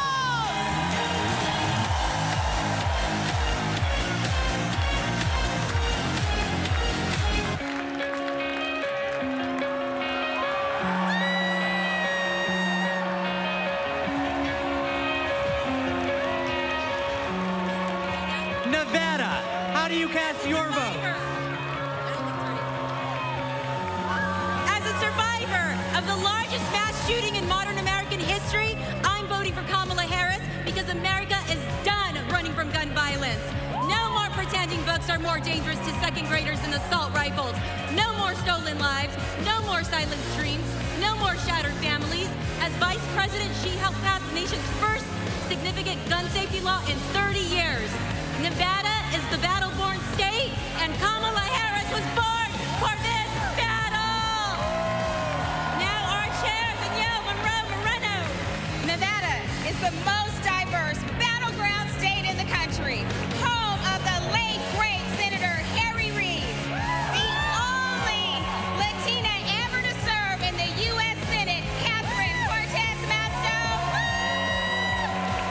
and we are the first and only women-majority state legislature. As Nevada's first black woman chair, I proudly deliver the Silver State's 48 votes for the next president of the United States of America, Kamala Harris.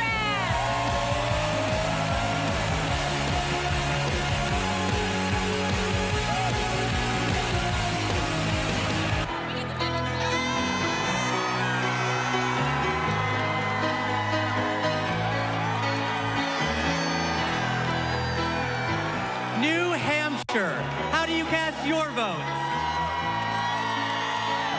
Good evening. My name is Joanne Dowdell from the great state home of the nation's first primary, New Hampshire, where we stand granite strong.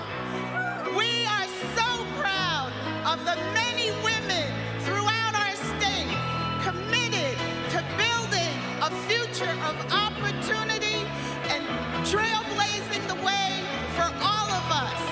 And now it is my pleasure to introduce our youngest delegate, Aliana Hope Manzour.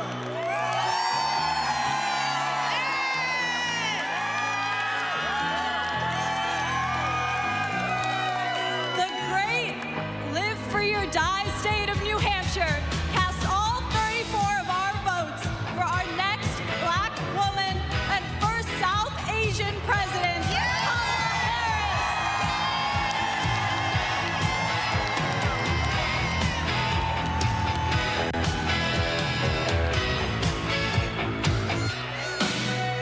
Today we come together as one nation, under one groove. Nothing can stop us now. So no matter who you are, no matter where you are, represent your state with pride as we unite for the future.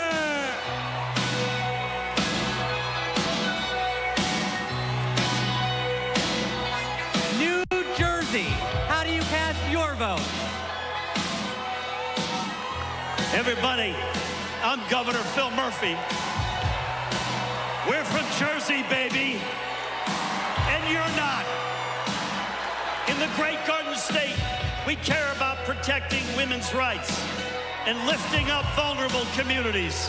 That's what we mean when we say the great Garden State. My name is Dr. Joey Perella, pronouns she, her, hers. I'm a proud resident of the Garden State. I'm proud to stand with Kamala Harris and Tim Walz because they stand with the LGBTQ community.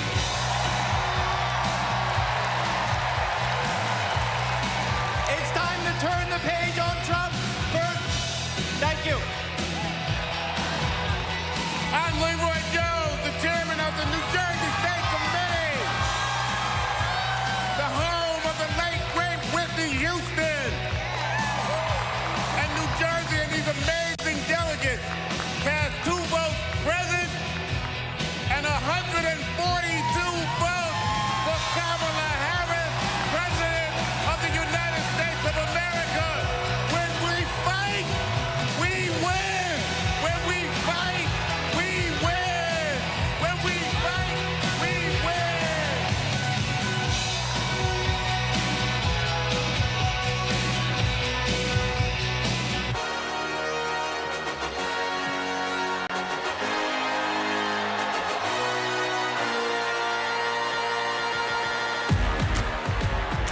New Mexico, how do you cast your vote? Buenas noches!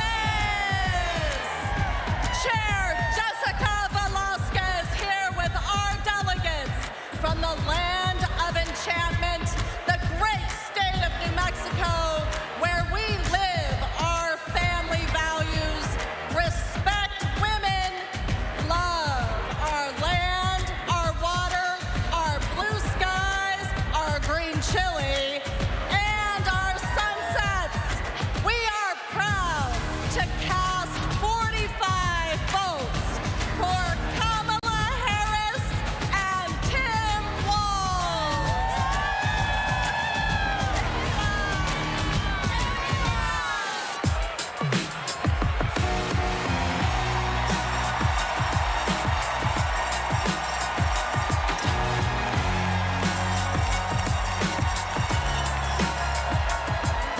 New York, how do you cast your vote?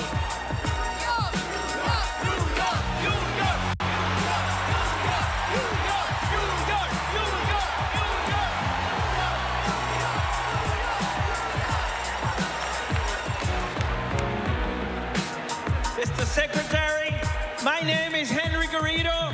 I am from the great state of New York. Unions not only built the Empire State, they built a strong middle class across this country. That is why I'm so proud to introduce the governor of the greatest labor state of the country, Governor Kathy Hochul.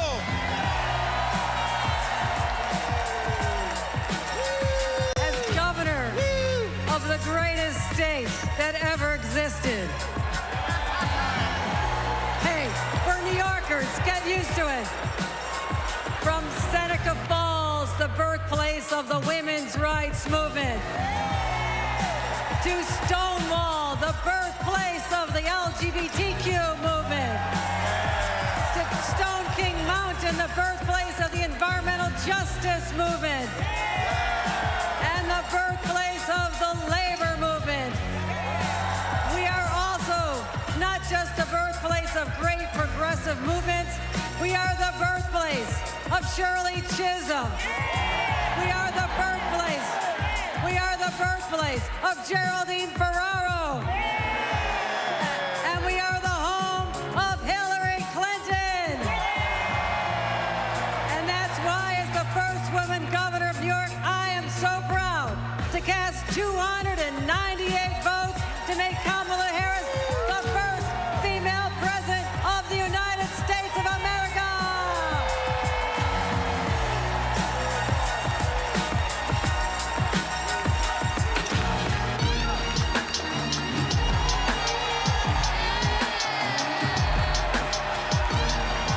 North Carolina, how do you cast your vote? My name is Anderson Clayton. I have the honor of serving as the youngest state party chair in this country. And North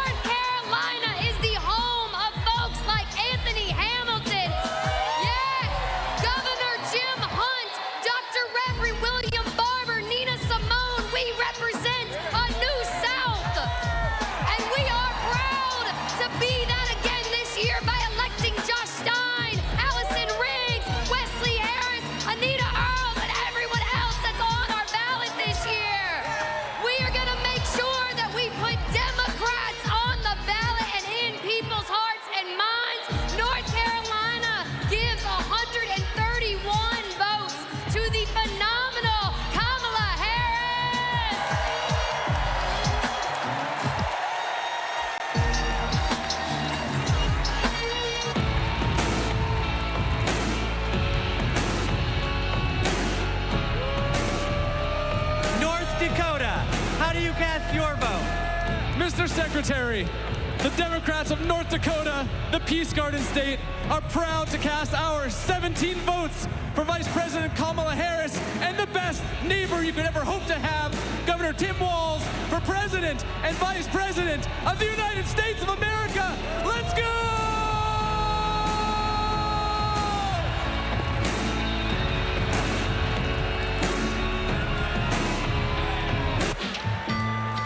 So now, ladies and gentlemen, my name is DJ Cassidy.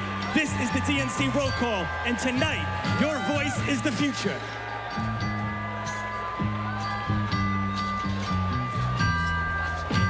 Northern Mariana Islands, how do you cast your vote?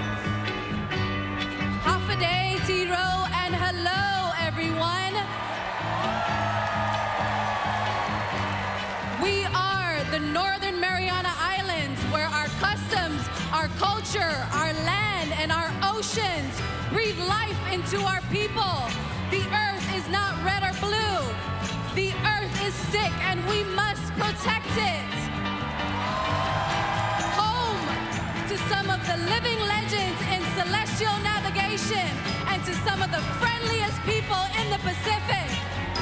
We are the blue waves of the Pacific, and we are proud to cast all 11 votes for our MVP, Kamala Harris. Viva Marianas! Viva Harris Walz!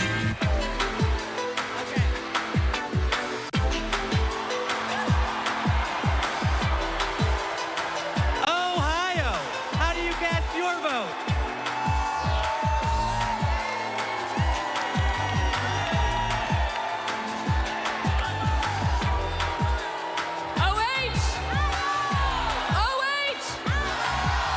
Mr. Secretary, Ohioans know how to make history.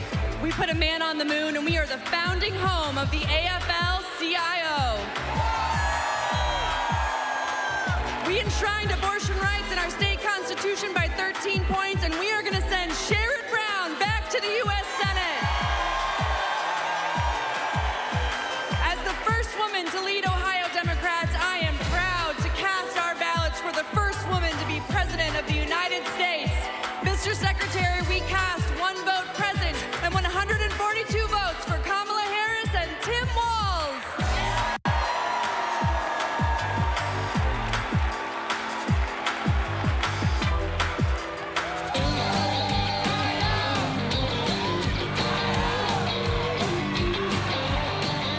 Oklahoma, how do you cast your vote? Hello from Oklahoma, where we fight for the future for all Oklahomans can be proud of. The future where working families thrive, our diversity is our strength, and our values like freedom, equality, and opportunity puts us ahead and makes Oklahoma proud. We cast our 36 votes for Kamala Harris and Tim Walz.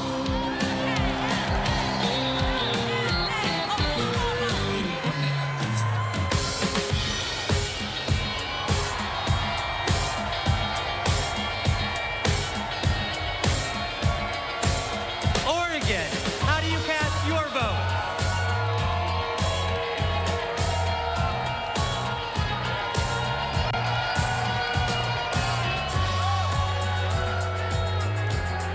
From the first state in the nation to hold a presidential election with all mail-in voting, Oregon is proud to protect voting rights in America. And hailing from the heart of the beautiful Pacific Northwest, Oregon protects our planet and fights for LGBTQ equality.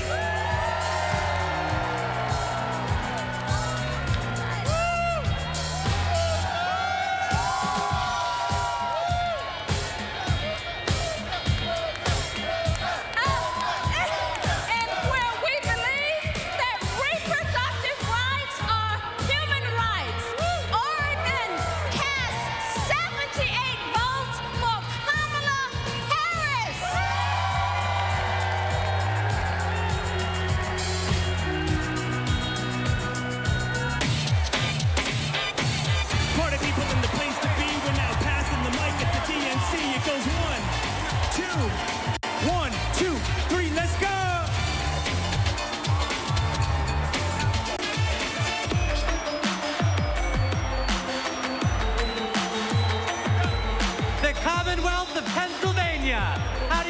your vote. Let's go, Pennsylvania, let's go. My name is Mayor DeJuan Walker from the great city of Aliquippa, Beaver County. My city is a city of legends, the only high school in America with 3 Hall of Famers. I took this seat in 2009 when my sister was murdered. I wanted to do better. 15 years she's been gone. 12 years this city has been under my watch. I'm grateful for the opportunity to lead my city. I'm grateful for the state of Pennsylvania. God bless everyone in this room. I love this state. Thank you. I'm Governor Josh Shapiro. The proud governor of the Commonwealth of Pennsylvania, the birthplace of democracy, the birthplace of freedom, the greatest Commonwealth of all. And together, Pennsylvania cast 178 votes for the next Madam President of the United States, Kamala Harris, and Vice President Tim Walz.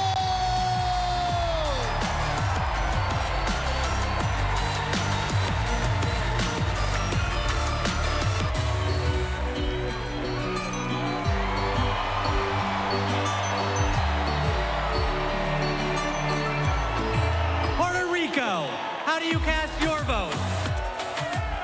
Buenas noches. Puerto Rico, a U.S. territory known as the Commonwealth of Puerto Rico and the next state of the United States, cast its 60 votes para la primera mujer afroamericana de ascendencia asiática y caribeña que será presidenta de los Estados Unidos, Kamala Harris. ¡Viva Kamala!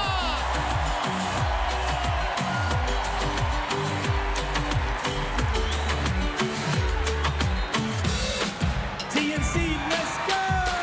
Roll call, keep it coming now. Roll call, keep it coming now. Roll call, keep it coming now. 1, 2, 3, let's go!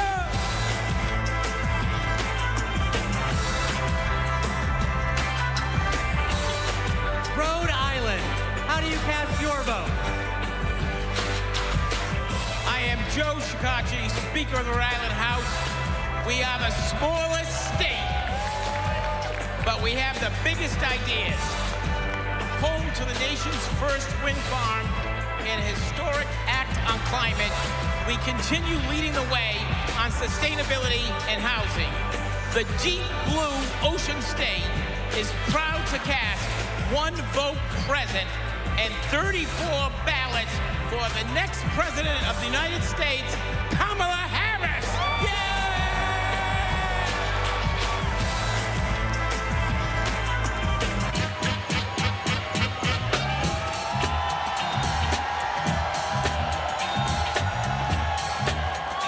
South Carolina, how do you cast your vote?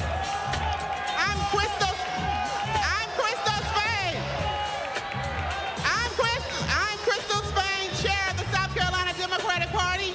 Hello from the great state of South Carolina, where we pick presidents. The home of the DNC chair, Jamie Harrison. The home of the first Black Panther, Chadwick Boseman. The home of the national basketball champion, the mighty Lady Gamecocks. I'm Senator Margie Bright Matthews, one of the sister senators, and John F. Kennedy Profiles in Courage Award winner. We stopped the total abortion ban in South Carolina. Like us, Kamala has proven that she has the courage to fight and will fight for all Americans. South Carolina is not going back.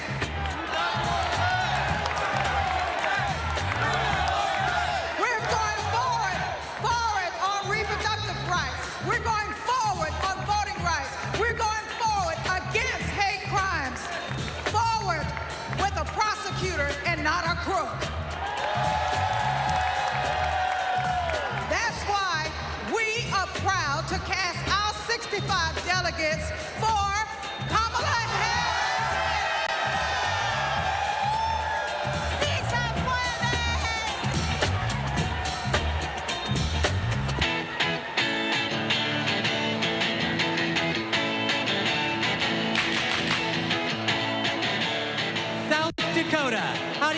your vote.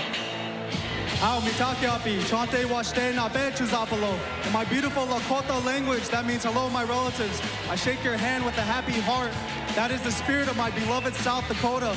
My name is Chante Redis, and I want to say that my people, the Ocheti Shakoan, are still here. The 7 council fires are still here. Let me tell you what a Kamala Harris presidency will mean for me, my friends, and my community. More importantly, more opportunities, more good-paying jobs, better access to health care, and a quality education. That is the future we deserve, and it is the future we will win on November 5th when we elect Kamala Harris. Thank you, Mr. Secretary. The state of South Dakota is proud to be part of such a historic moment in our country's history. We are a land that is proud of our hardworking farmers and ranchers, that celebrates 9 tribal nations and their incredible cultures, where natural beauty can be seen from the Big Sioux River to Mount Rushmore. South Dakota is honored to cast all 20 of our votes for Vice President Kamala Harris, who will soon be known as Madam President.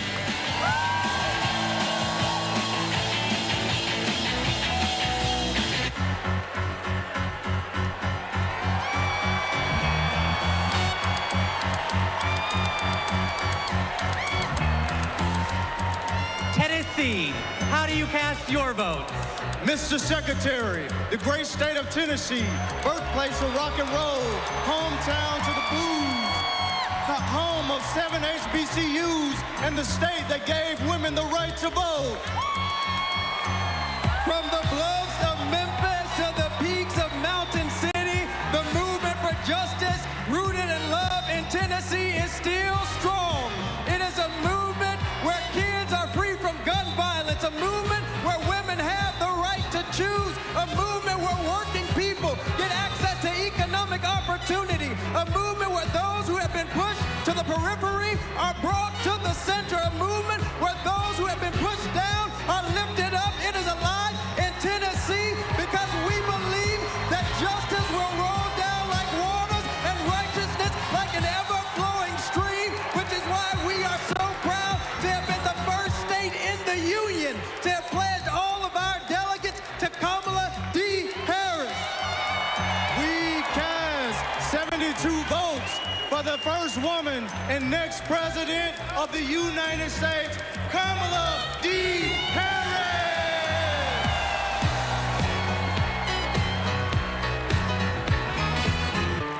Party people, come on. DNC, party people, come on. Roll call, party people, come on. DNC, party people, come on.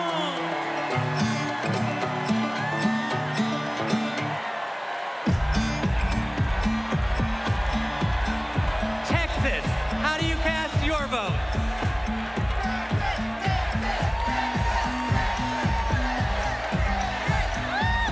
Hello, Chicago! I'm Eva Longoria from Corpus Christi, Texas, home of Selena Quintanilla, and I'm here to introduce native Texan Cecile Richards. I'm proud to be here tonight representing a tradition in Texas of progressivism and my late mother, Ann Richards, the governor of Texas, and passing it on to another great Texas heroine, Kate Cox. I'm Kate Cox, and I love being a mom. I have 2 beautiful children, and my husband and I have always wanted a third. But when I got pregnant, doctors told us our baby would never survive. And if I didn't get an abortion, it would put a future pregnancy at risk. But Trump didn't care. And because of his abortion bans, I had to flee my home. There's nothing pro-family about abortion bans. There's nothing pro-life about letting women suffer and even die. Today, because I found a way to access abortion care, I am pregnant again.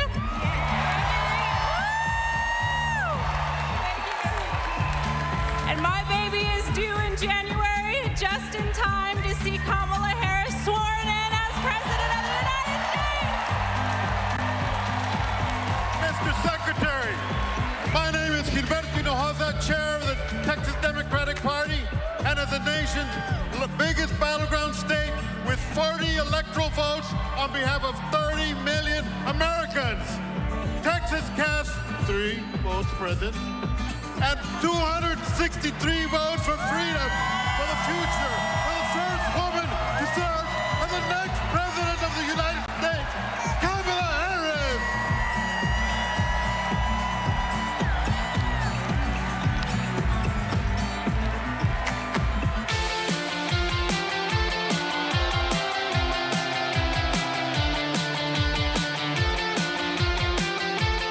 Utah, how do you cast your vote? Utah, home of 8 tribal nations, the crossroads of the West, the Beehive State, the host of the 2034 Winter Olympics, the youngest and fastest growing state in the nation, and the next battleground state. Mr. Secretary, we proudly cast 34 votes for Vice President Kamala Harris!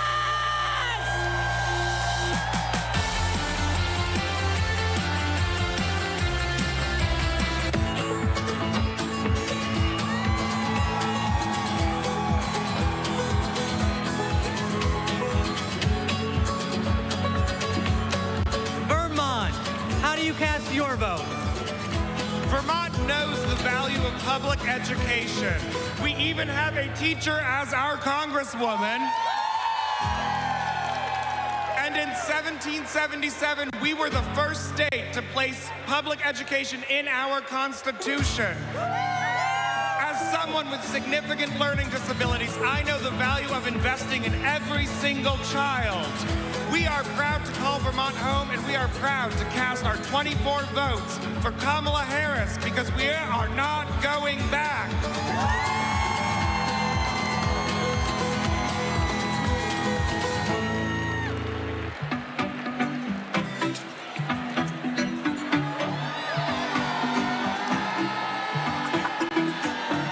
The U.S. Virgin Islands, how do you cast your vote? Mr. Secretary, we are proud to call the Virgin Islands of the United States our home, a place of resistance and freedom, home of Alexander Hamilton, the first slave rebellion in the Western Hemisphere, the fire-burned Queens. We are proud to celebrate a nominee of Caribbean heritage. From America's Caribbean, the place where the sun rises first in America, from the place of great liberty and the vacation home of President Joe Biden, the Virgin Islanders are strong, resilient, and committed and passionate to vote for the next President of the United States. All 13 votes to Kamala Harris!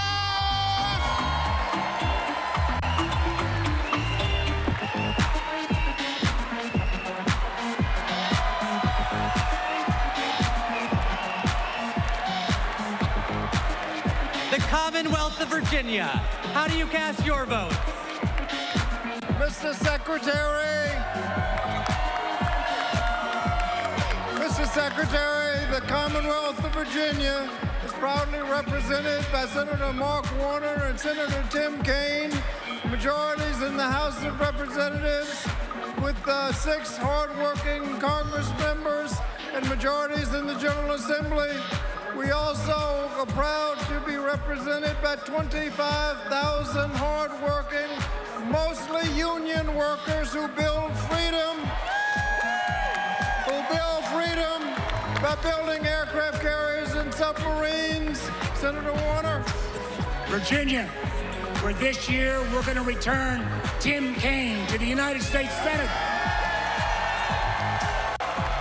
Our Commonwealth of Virginia is proud to cast all 119 votes for the next President, Kamala Harris.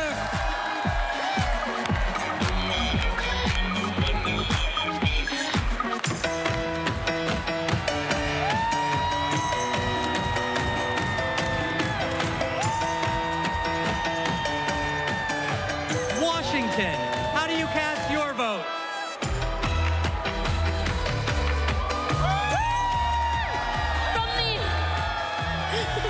From the amber waves of grain and burning origins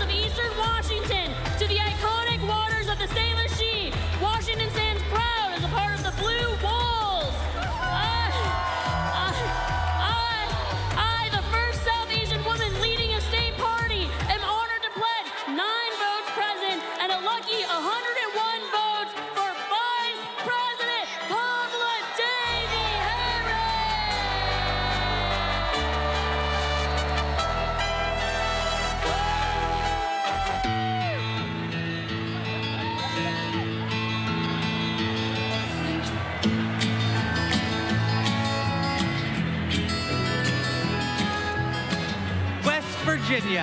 How do you cast your votes? My name is Jean Evans-Moore, and I'm 83 years old. And as such, I am the oldest of the delegates in West Virginia. Most 83-year-olds that I know are spending time with their grandchildren or traveling. But I'm here, suited up and ready to battle. Because I will not, I repeat, I will not let everything I've fought for be taken away by Donald Trump.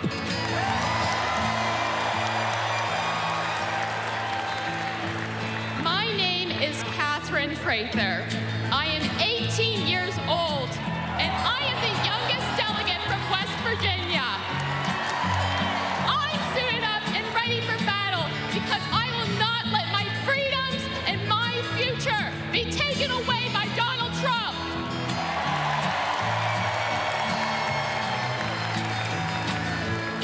That's why we're proud to cast West Virginia's 24 delegates for the next President of the United States, Kamala Harris!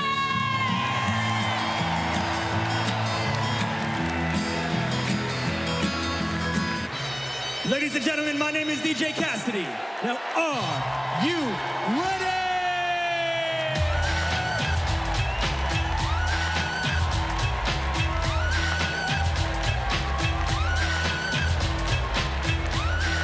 My home state of Wisconsin. How do you cast your vote? Thank you, Badger Jason Ray, for all your good work. As a proud governor of the great state of Wisconsin, we're home of the Green Bay Packers. We're home of the Wisconsin Badgers. We're home of the Milwaukee Brewers. And the Milwaukee Bucks, as well as U.S. Senator, our best U.S. Senator, Tammy Baldwin. And our great congressional folks, Gwen Moore and Mark Pocan. I'm here because I'm jazzed as hell to announce that Wisconsin cast one vote present and 94 votes where are we at? Got me going here. Former Wisconsinite, former state, oh my God. We love you, Jody! We love you, Jody! 94 votes for.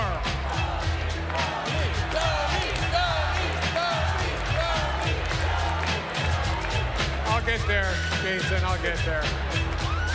94 votes for former Wisconsinite, Vice President, and our next President of the United States of America, Kamala Harris.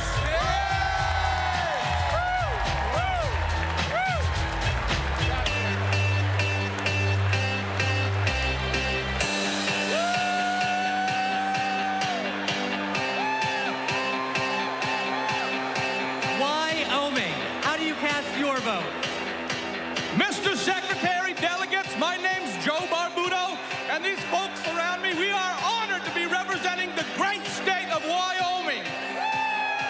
Both the first state and territory in this nation to recognize a woman's right to vote, and the state that 100 years ago elected Democrat Nellie Taylor Ross, our nation's first female governor. With that legacy in mind and heart, the Equality State cast all of our votes for the woman who will be the first woman president of the United States. Say it with me now, Kamala Harris!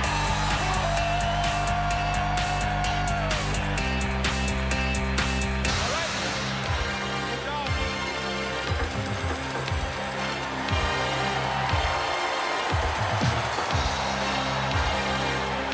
The great state of Minnesota. How do you cast your vote?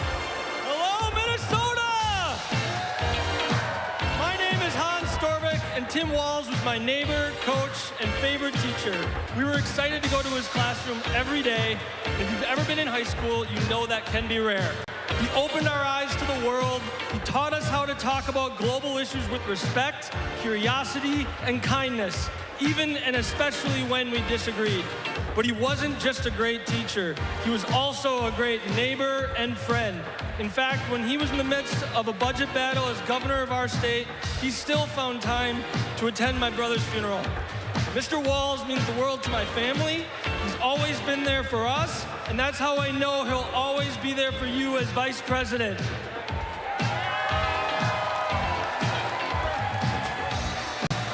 Thank you, Hans. Minnesota, let me hear you.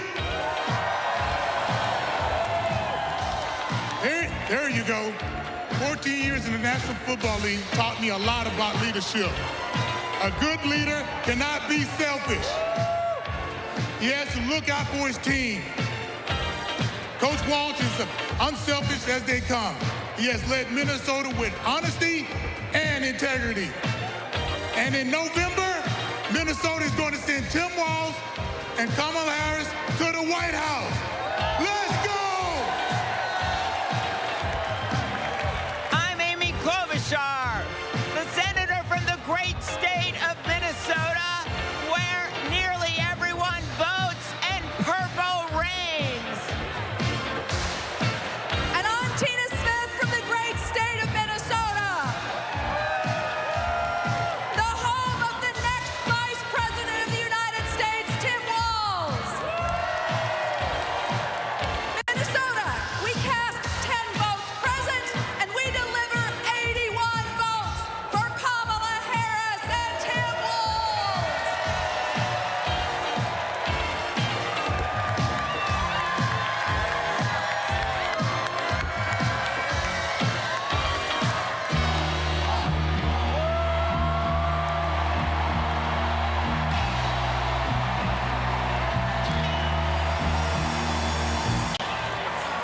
The great state of California. How do you cast your vote? My name's Governor Gavin Newsom. From the great state of Nancy Pelosi. I come from a state like our nation of dreamers, of doers, of entrepreneurs, of innovators that prides itself on being on the leading and cutting edge of new ideas. California is the most diverse state in the world's most diverse democracy. And we pride ourselves on our ability to live together and advance together and prosper together across every conceivable and imaginable difference. But the thing we pride ourselves most on is that we believe the future happens in California first.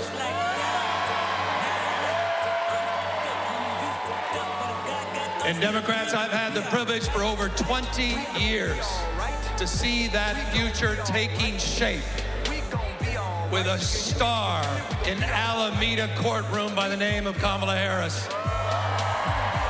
I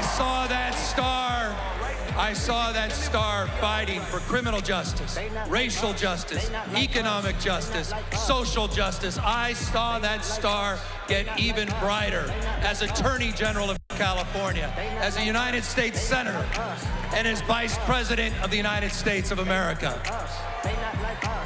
Kamala Harris has always done the right thing. A champion for voting rights, civil rights, LGBTQ rights, the rights for women and girls. So Democrats and independents, it's time for us to do the right thing, and that is to elect Kamala Harris as the next president of the United States of America. California, we proudly cast our 482 votes for the next president, Kamala Harris.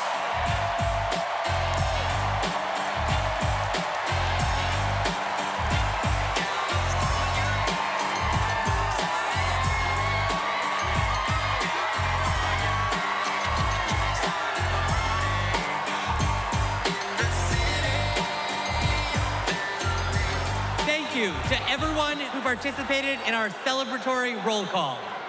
Delegates, please know how critical you are to this process, both now and earlier this month when we conducted our virtual roll call. I am thrilled to reaffirm Kamala Harris as the Democratic nominee for President of the United States.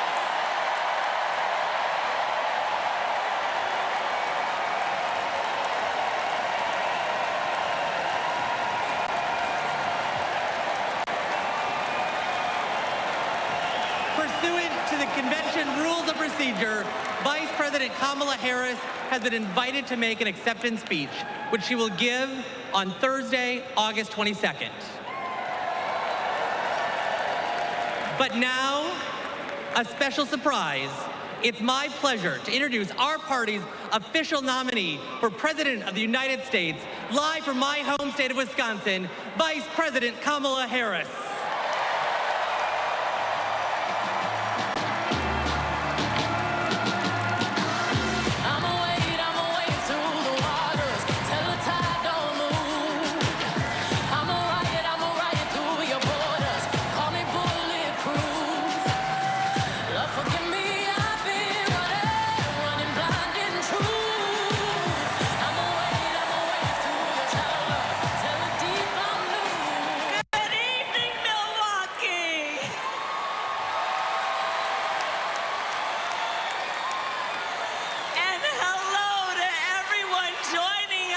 Exciting Chicago. The delegates at the Democratic National Convention, well, they just completed their roll call. And they have nominated Coach Walz and me to be the next Vice President and President of the United States of America.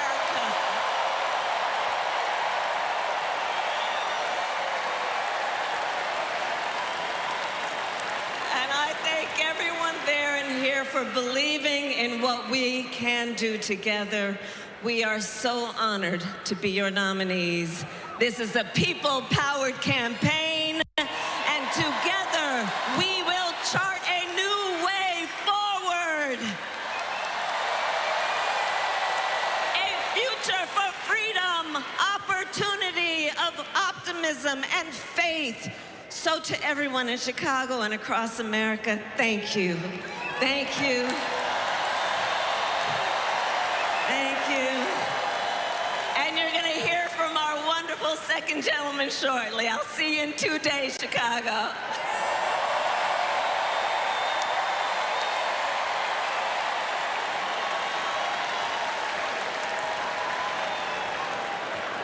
Please welcome TV personality, loud and proud Latina, Ana Navarro.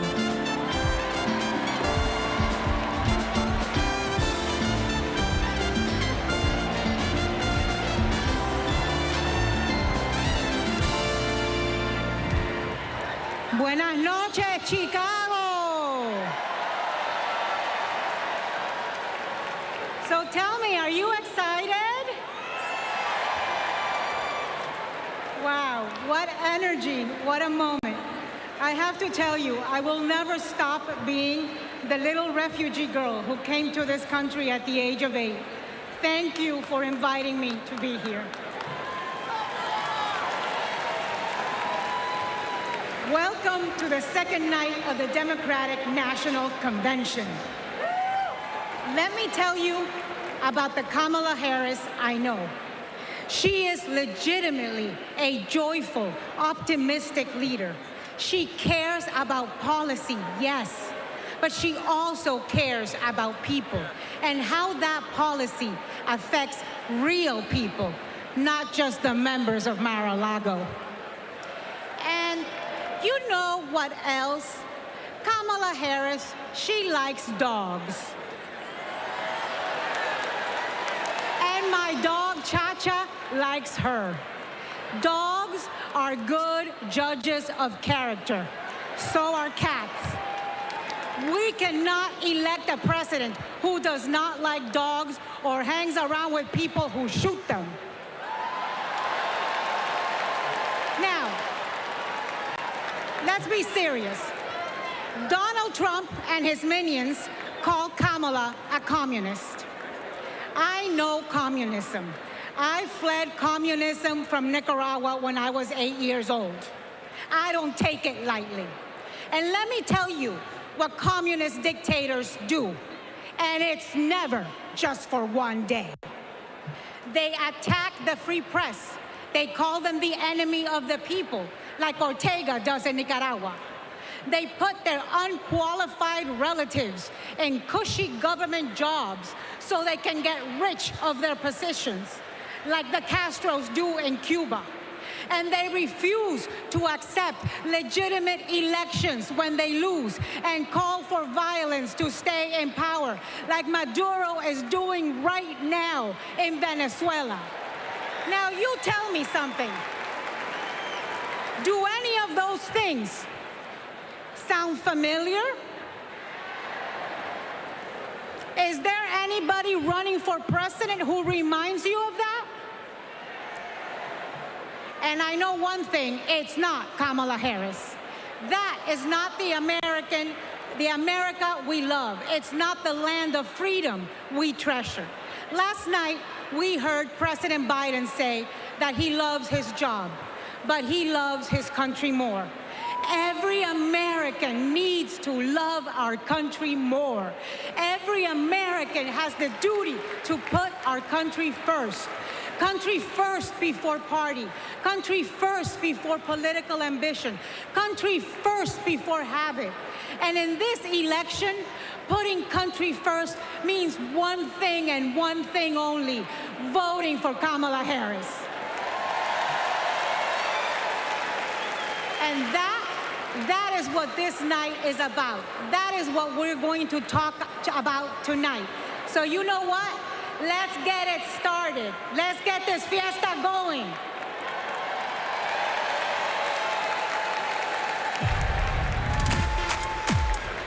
The ayes are 50, the nays are 50. The Senate being equally divided, the Vice President votes in the affirmative, and the nomination is confirmed.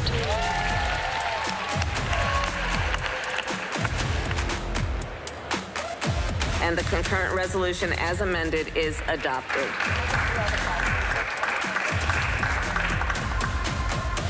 The Vice President votes in the affirmative, and the motion to proceed is agreed to. On this vote, the yeas are 50, the nays are 50. The Senate being equally divided, the Vice President votes in the affirmative, and the bill as amended is passed.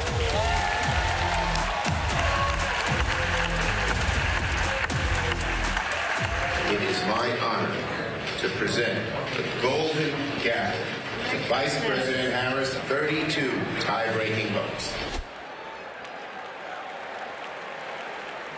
Please welcome Senate Majority Leader and New York Senator Chuck Schumer.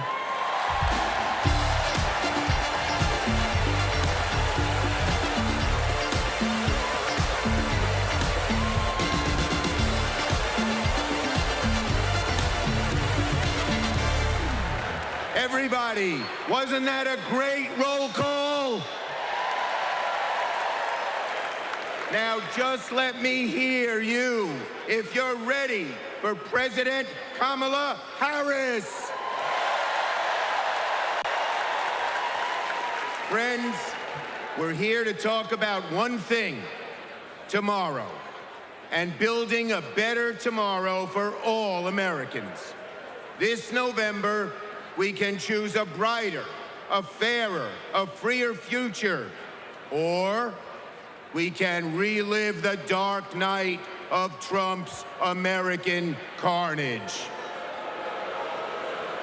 Only one candidate will move America forward: Kamala Harris.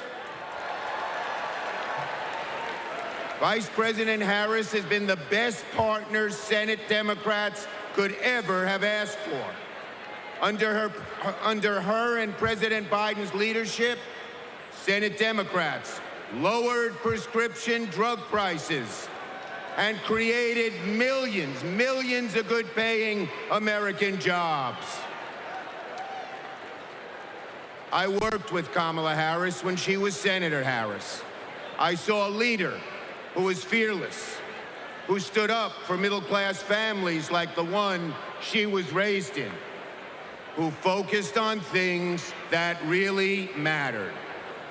Helping parents raise their kids, safe neighborhoods, safe schools, and building an opportunity economy that gives everyone a shot at the American dream. She will lead America forward into a brighter future, but she can't do it alone. She needs a Democratic majority in the Senate of the United States.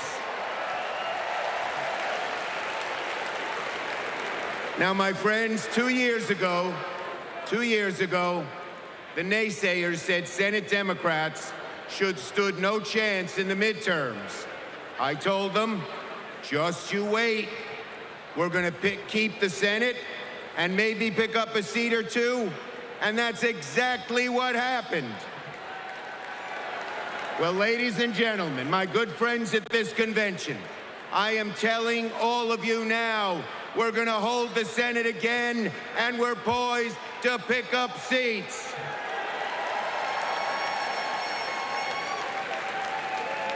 A Democratic majority to create good-paying jobs and lower costs, to defend a woman's right to choose, to deliver for communities back home. Our senators are doing it, like Jackie Rosen, delivering high-speed rail for Nevada. John Tester, bringing high-tech jobs to Montana. And Bobby Casey and Sherrod Brown and Tammy Baldwin and Martin Heinrich fixing bridges in Pennsylvania and Ohio and Wisconsin and New Mexico. We also have amazing candidates. Ruben Gallego, Angela Alsobrooks, Andy Kim, Alyssa Slotkin, Lisa Blunt, Rochester, Colin Allred, Debbie Mucarsel-Powell. And folks, listen to this. More than half of our candidates are candidates of color. We're making the Senate look like America. Now let's compare that with Senate Republicans. Senate Republicans pretend to care about middle-class families, but they voted no on expanding the child tax credit, and J.D. Vance didn't even show up to vote. Senate Republicans pretend to care about the border, but they voted no on the strongest border bill in a decade. Republicans tend to care about freedom, but they voted no on a woman's right to choose. No to safeguard IVF. No to birth control. That is just a taste of their extreme agenda. Is that what we want for America? Do we want a Republican Senate that assaults reproductive freedoms? Do we want a Republican Senate that cuts taxes for the rich, rigs the game for big oil and big pharma? Well, folks, the choice is ours. Now, let me close on a personal note. As the highest-ranking Jewish elected official in American history, I want my grandkids and all grandkids to never, never face discrimination because of who they are. But Donald Trump, this is a guy who peddles anti-Semitic stereotypes.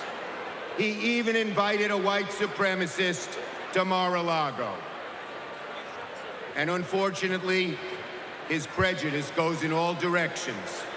He fuels Islamophobia and issued a Muslim ban as president.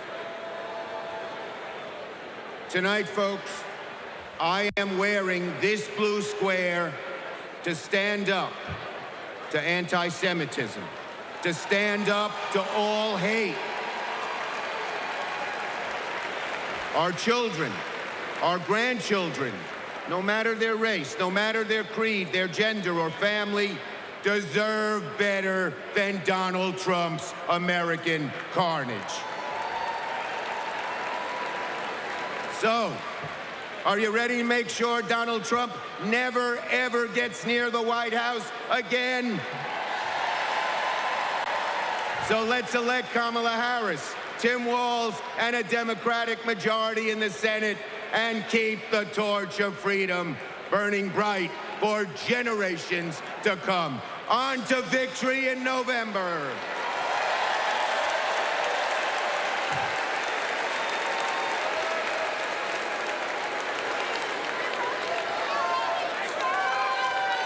Together, we will build what I call an opportunity economy. I will take on the high costs that matter most to most Americans. Compare my plan with what Donald Trump intends to do. He wants to impose what is, in effect, a national sales tax on everyday products and basic necessities that we import from other countries. It will mean higher prices on just about every one of your daily needs. Donald Trump's plan would cost a typical family $3,900 a year. He wants to repeal the Affordable Care Act, which 45 million Americans rely on for health care. He plans to give billionaires massive tax cuts year after year. And he plans to cut corporate taxes by over $1 trillion.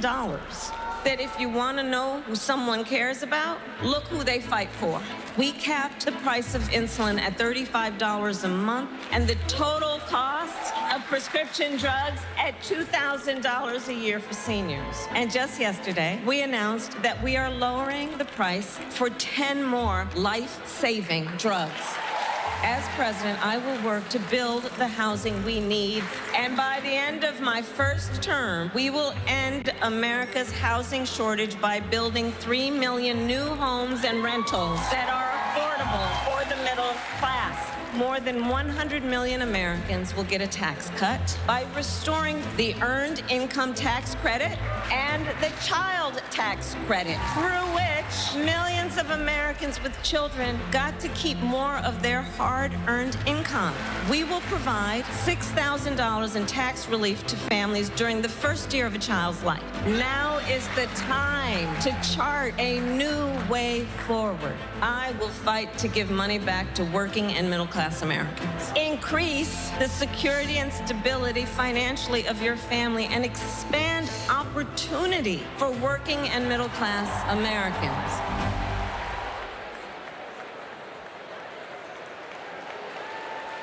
Please welcome Vermont Senator Bernie Sanders.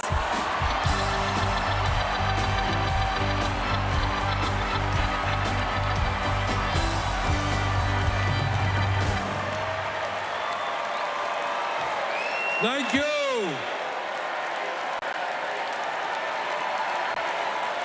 Thank you. My fellow Americans, it is an honor. It is an honor to be with you tonight because we're laying the groundwork for Kamala Harris to become our next president. And let me tell you why that is so important. I want you all to remember where we were 3.5 years ago. We were in the midst of the worst public health crisis in 100 years and the worst economic downturn since the Great Depression. 3,000 Americans were dying every day, and our hospitals were overwhelmed with COVID patients. All across the country, businesses were shutting down. Unemployment was soaring. Workers were losing their health insurance. Schools were closing. State and city budgets were running out of money. People were being evicted from their homes. Children in America were going hungry. That was the reality the Biden-Harris administration faced as they entered the Oval Office. A nation suffering, a nation frightened, and people looking to their government for support. And within 2 months of taking office, our government did respond.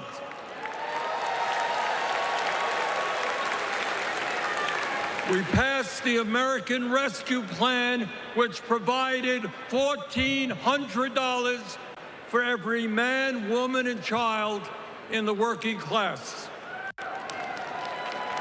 We extended and expanded benefits for the unemployed.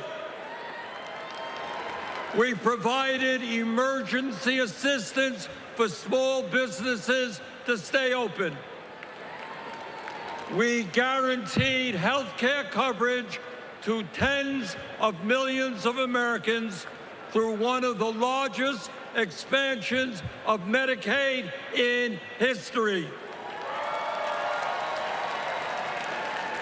We provided rent relief and mortgage assistance, which prevented tenants and homeowners from being evicted. We established emergency food programs for hungry children and the elderly, and protected the pensions of millions of union workers and retirees from being slashed by up to 65%. Oh, and by the way, we cut childhood poverty by over 40% through an expanded child tax credit. Thank you, President Biden. Thank you, Vice President Harris. Thank you, Democratic Congress.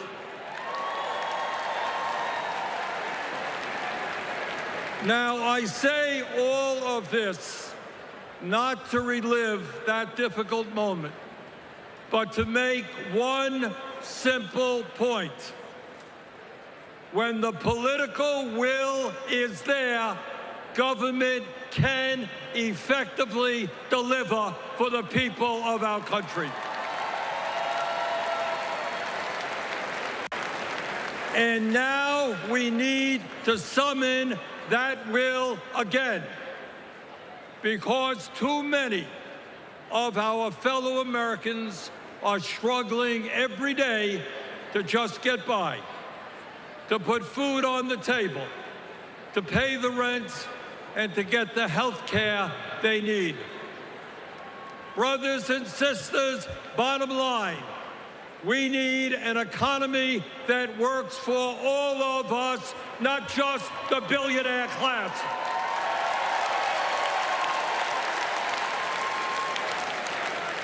My fellow Americans, when 60% of our people live paycheck to paycheck, the top 1% have never, ever had it so good.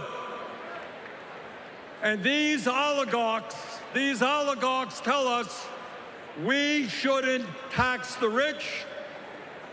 The oligarchs tell us we shouldn't take on price gouging. We shouldn't expand Medicare to cover dental, hearing, and vision. And we shouldn't increase Social Security benefits for struggling seniors. Well, I've got some bad news for them.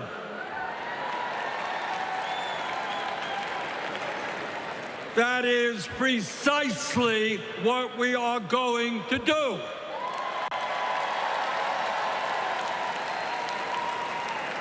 And we're going to win this struggle because this is precisely what the American people want from their government. And my friends, at the very top of that to-do list is the need to get big money out of our political process.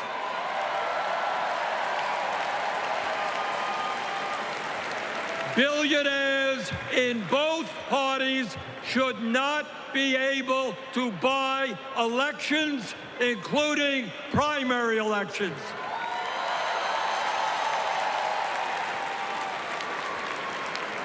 For the sake of our democracy, we must overturn the disastrous Citizens United Supreme Court decision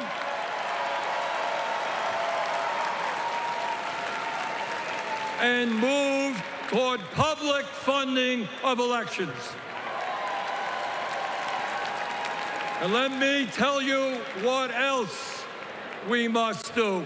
We need to join the rest of the industrialized world and guarantee health care to all people as a human right, not a privilege. We need to raise the minimum wage to a living wage. We need to pass the PRO Act so that workers can organize in unions and gain the decent pay and benefits they deserve. We need to strengthen public education, raise teachers' salaries, and make sure that every American, regardless of income, receives the higher education he or she needs. We need to take on Big Pharma and cut our prescription drug costs in half so that we no longer pay any more than other countries. Joe and Kamala made sure that no senior in America pays over $35 a month for insulin. We need to make sure that reality is true for every American. I look forward to working with Kamala and Tim to pass this agenda. And let us be very clear. This is not a radical agenda. But let me tell you what a radical agenda is. And that is Trump's Project 2025. At a time of massive income and wealth inequality, giving more tax breaks to billionaires is radical. Putting forth budgets to cut Social Security, Medicare, and Medicaid is radical. Letting polluters destroy our planet is radical. And my friends, we won't let that happen.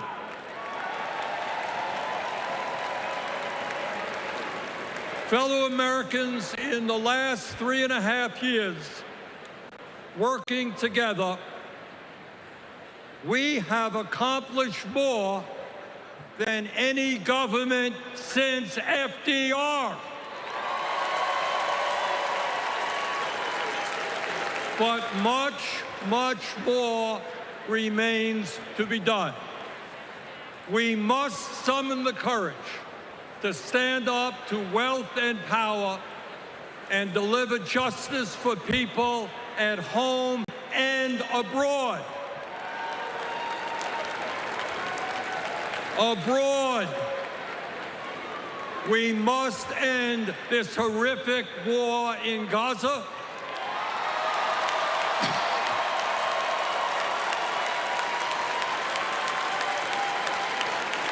bring home the hostages, and demand an immediate ceasefire.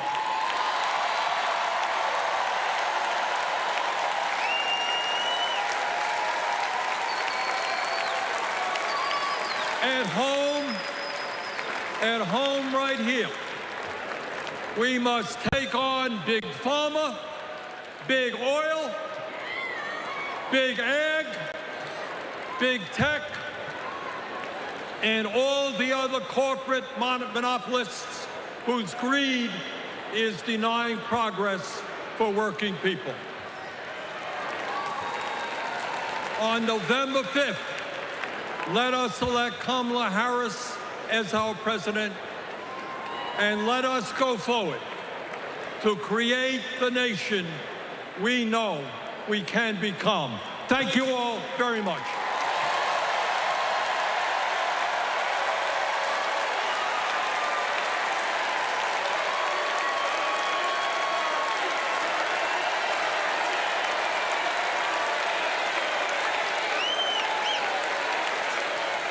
Please welcome Illinois Governor J.B. Pritzker.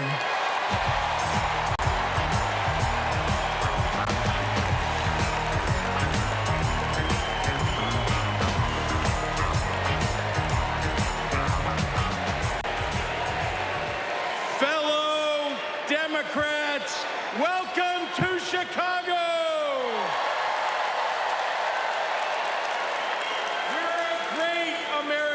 City in a proud blue state. Our patriotism was formed in frost and in fire and in the steel we forged to survive both.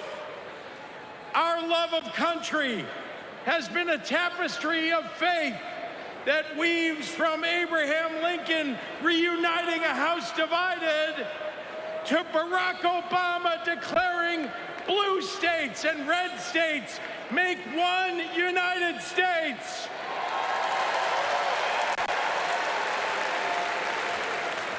Now, Illinois' presidential pedigree is unmatched.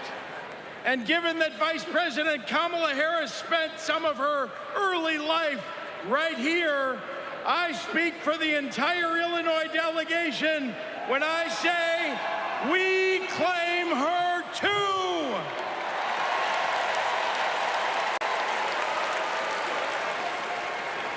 Now, one president we will never claim is the con artist the Republicans nominated in Milwaukee last month.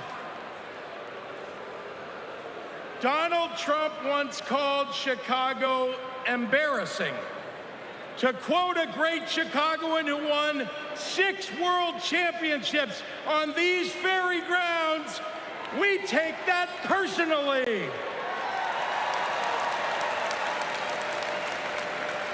I had to govern for 2 years while Trump was president. Let me tell you what's embarrassing. In Illinois, we passed a massive bill to fix our roads and bridges.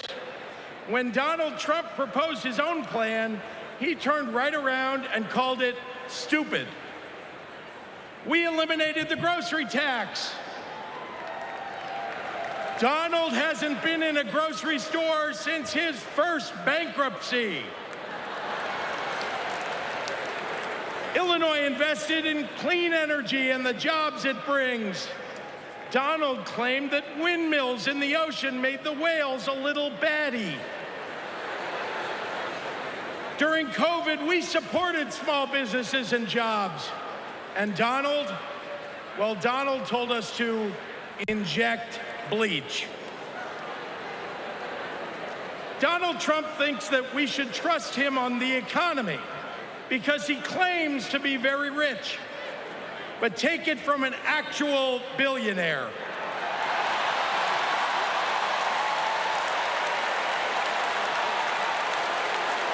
Trump is rich in only one thing: stupidity.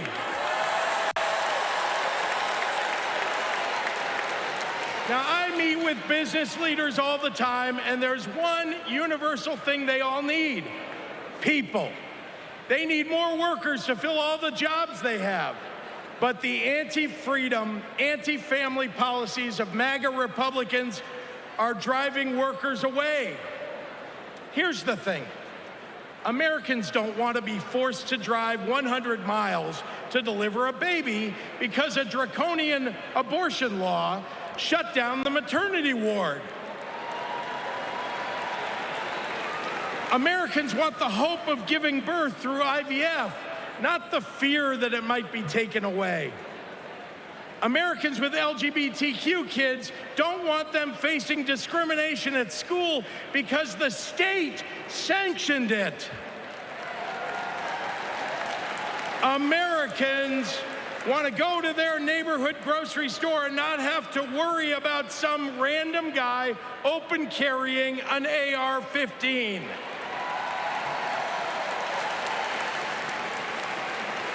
Americans don't want their kids to be taught in history class that slavery was a jobs program.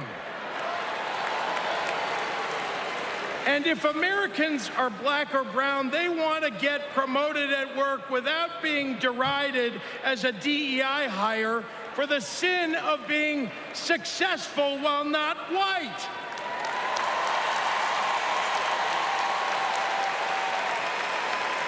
Let's be clear. It's not woke that limits economic growth. It's weird. And these guys aren't just weird, they're dangerous. Democrats are for lower taxes and higher wages, less inflation and more business growth. We just think it's wrong to craft those policies for Elon Musk and not for everyday working people. That includes a secure retirement and good health care. We think the government should help you prosper, not police who you're sleeping with. More than anything, Democrats want economic policies that are kind, not cruel. But Trump chooses cruelty every time. After all, everything he's achieved in his own life has been by hurting someone else. Kamala Harris and Tim Walz, well, they've spent their lives lifting people up, not pushing them down. They know that a White House that leads with kindness looks at someone who is struggling and sees not what they might cost society, but what they might create for it. Americans want policies that give every American a chance to make it to the middle class. They want to grow small businesses, and Democrats want to cut taxes for everyday people. More than anything, Kamala Harris and Tim Walz want a country where we can all live with a little serenity. The serenity that comes with a balanced checkbook, an affordable grocery bill, and a housing market that has room for everyone. And if there's one thing I know about Donald Trump, he's not bringing anyone any kind of serenity. We have a choice, America, between the man who left our country a total mess and the woman who has spent 4 years cleaning it up.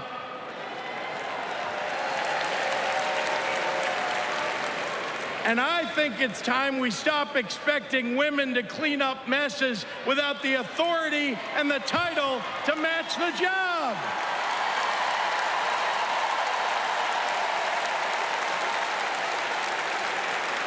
Vice President was a good title for Kamala Harris, but you know an even better one? President of the United States of America. Let's go get him!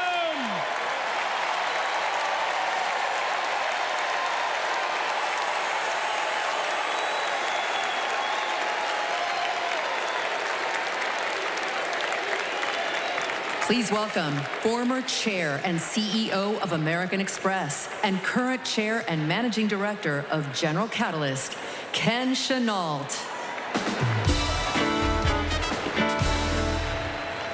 My fellow Americans, for 17 years, I ran American Express, one of the greatest companies in this country. America has thousands of great companies, more than any other nation in the world. And that's not by accident. The United States is the best place in the world to do business because of the values on which our country was built. Democracy, the rule of law, free and fair elections, the peaceful transfer of power. As a business leader, I have seen firsthand why democracy is so important. Democracy provides the foundation upon which American business and our economy depend. Character and values matter. In business, nothing is more important than trust. In America, we have to trust our president will protect democracy. We have to be certain they'll follow the law and serve the nation, not themselves. Business requires stability and certainty that our democracy will endure. Our economy and democracy are tightly linked. Both only grow stronger when Americans, despite our differences, are willing to work together. At this moment, when our politics pits one group against another, that's what's remarkable about Kamala Harris.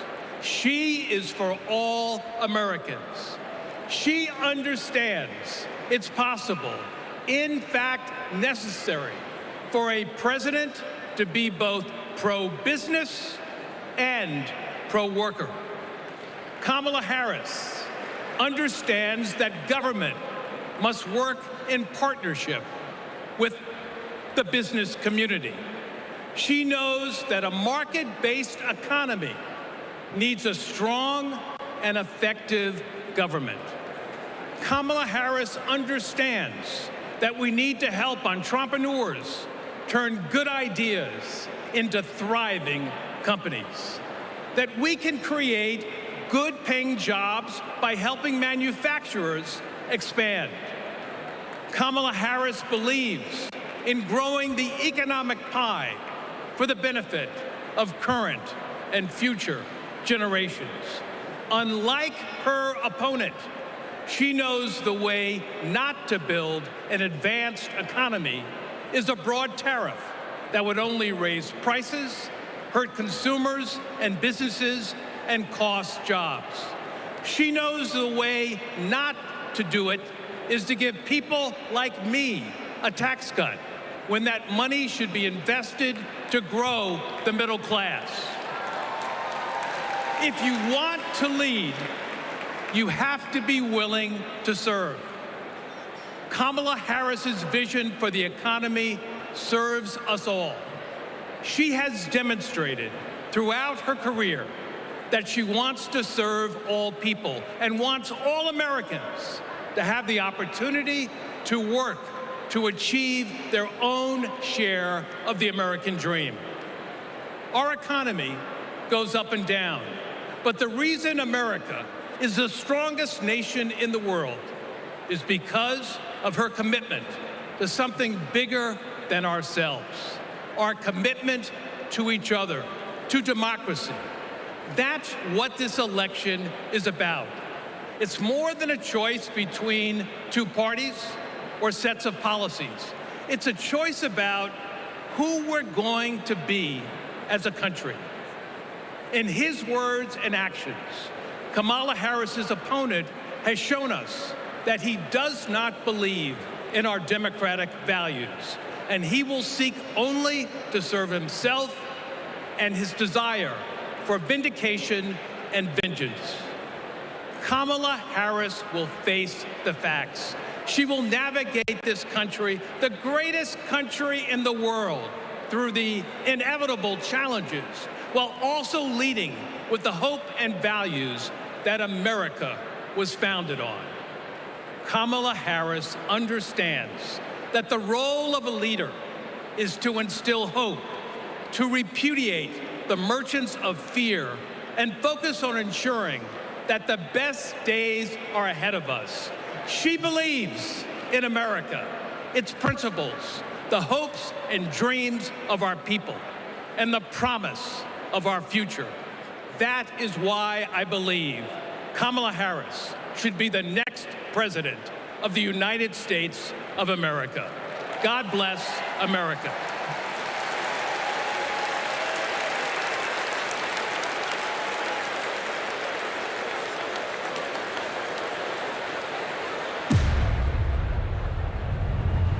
Repeal Obamacare. Donald Trump over the weekend again threatened to repeal Obamacare. This would lead to Americans having their health insurance taken away. There are about 19 million people with coverage through Medicaid expansion, another 16 million enrolled through the ACA's health insurance marketplaces, and we'd probably be talking about many millions of people becoming uninsured. Biggest worries, losing the safety net of pre-existing conditions coverage. What happens if you lose this insurance? Our son would die. What makes you think this isn't just a hollow threat? This is one of the few campaign promises that he actually tried very hard to keep. So we better believe him when he says he's coming after this. Even if you have insurance from your employer, you will be affected because your premiums would be going up. We're looking at a lot of people who could lose their health insurance. Please welcome New Mexico Governor Michelle Lujan Grisham.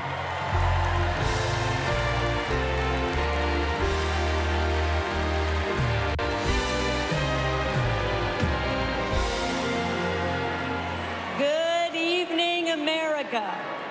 I'm Michelle Lujan Grisham, governor of the great state of New Mexico.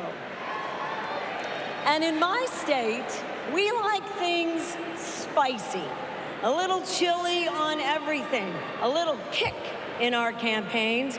And let me tell you, we are feeling en fuego right now. We are fired up to elect Kamala Harris President of the United States. This election is about protecting our democracy and securing our freedoms, including the right to affordable, quality health care. Now, this issue is personal to Vice President Harris, whose mom passed away after a battle with colon cancer. And it's personal to me. At 2 years old, my sister was diagnosed with a tumor that was incurable and made her uninsurable by the time she was 3. And it's personal to Americans across the country who know what it's like when someone they love gets sick. Donald Trump and J.D. Vance want to dismantle our healthcare system, repeal the Affordable Care Act, and eliminate protections for pre-existing conditions. Either these guys don't get it, or they just don't care. You know who gets it? Kamala Harris gets it, and she cares.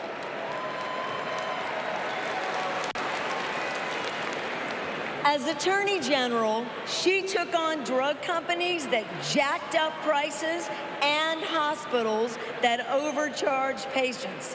And when Republicans tried to kill the Affordable Care Act, she stood up in the Senate, voting not just no, but hell no.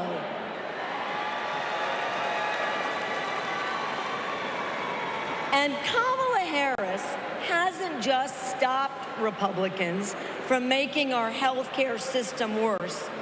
She fights every day to make it better.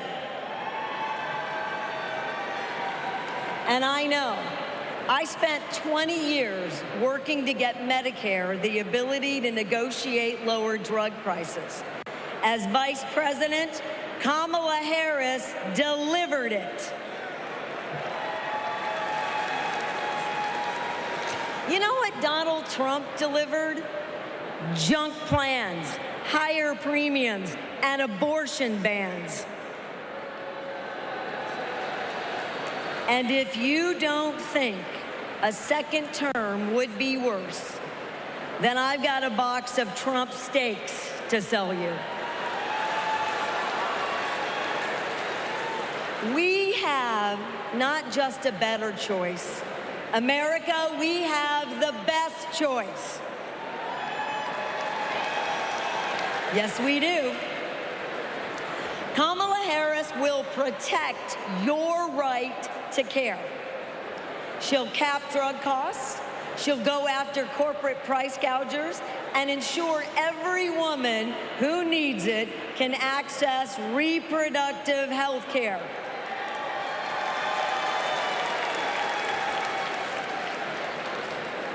That's the president I want. And that's the president America needs. And with your help, that's the next president of the United States. President Kamala Harris.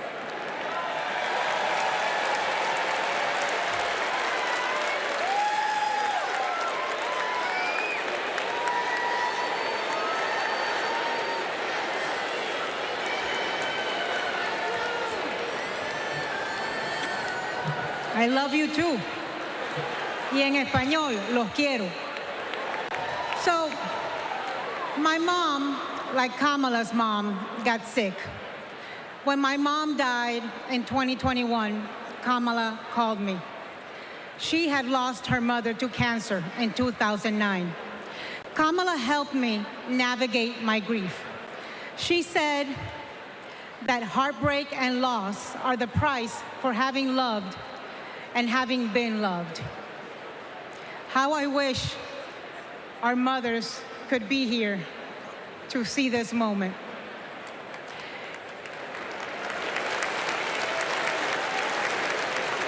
In the next 4 years, America will invariably have moments of great sadness and pain in our country.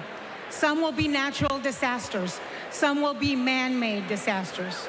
We need a president who can not only be commander-in-chief, but also consoler-in-chief. We need a president with empathy, capable of lifting us up when we are down. We need a president who is capable of holding us in a big, great hug when we need it. That is Kamala Harris. Donald Trump is only capable of holding two things, a grudge and a golf club.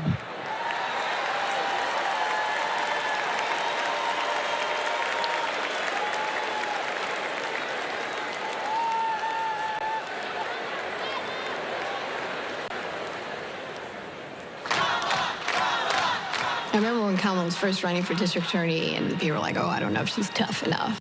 And I just had to laugh because I'm like, you don't know my sister.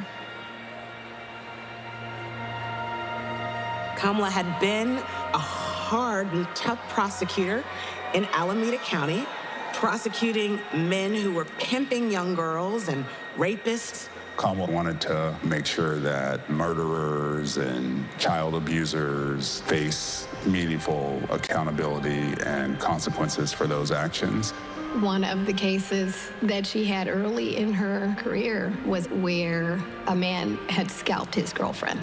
And she ended up getting a conviction, getting justice for that woman. She came to San Francisco to protect victims, and she was elected to be district attorney of San Francisco. Kamala knew that we needed to be smart on crime, and if hell, no one else was gonna do it, that she was gonna do it. If I'm gonna keep my promise to you to keep you safe, I better talk with you about what I'm doing in terms of crime prevention. Investing in people coming out of prisons is the smart thing to do for law enforcement. Forget that it's just the right thing to do. That was a young Kamala Harris. She's only gotten more fierce. I've never seen her back down from a fight, and when she fights, she wins. When Kamala became Attorney General, she wanted to protect people, but also to fundamentally pursue justice. Being smart on crime starts with being tough on violent crime. From a statewide perspective, I think we were concerned about the rise of gang violence. In San Joaquin County, we saw this tremendous change in our community, and it hit us like a wave. We saw an increase in human trafficking, narcotics, and guns. Let it be clear to anyone who would menace this state with violence, to those who prey on the weak and the vulnerable, justice will be swift and certain in the state of California. She was always hunting the kingpins, but we didn't have partnerships with DOJ or FBI or DEA or any of those law enforcement agencies. Now, we all work collaboratively to help all the counties in California. Because of her, we destabilized organized crime, disrupt these flows of guns, human beings, and narcotics. We are here this afternoon to announce the shutting down of one of the biggest and most organized threats to the safety of the Central Valley. I really think of her as fearless, as a fighter. Kamala just perseveres, and Mommy would say it's too hard is never an excuse. Making excuses is a failure to not only take responsibility, but to take action. If you have the will, the desire, the passion, the commitment, there is no challenge that is insurmountable.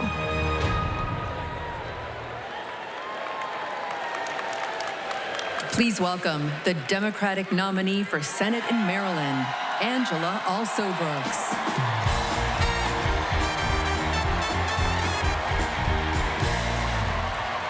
Good evening, America, and hello, Maryland. People like me, thank you. People like me, stories like mine don't usually make it to the United States Senate, but they should. I'm the proud granddaughter of a housekeeper, Sarah Daisy, who raised her 3 children in a 1-bedroom apartment. It was her dream to work in government to help people. That meant taking a typing test. But she didn't know how to type, and she couldn't afford a typewriter. So she put a white piece of paper on the refrigerator and drew a keyboard on it. And every night, she stood in front of that refrigerator and taught herself to type. She took the test, passed it, and got the job she dreamed of. I am her legacy. And tonight, I am a candidate for United States Senate from the great state of Maryland.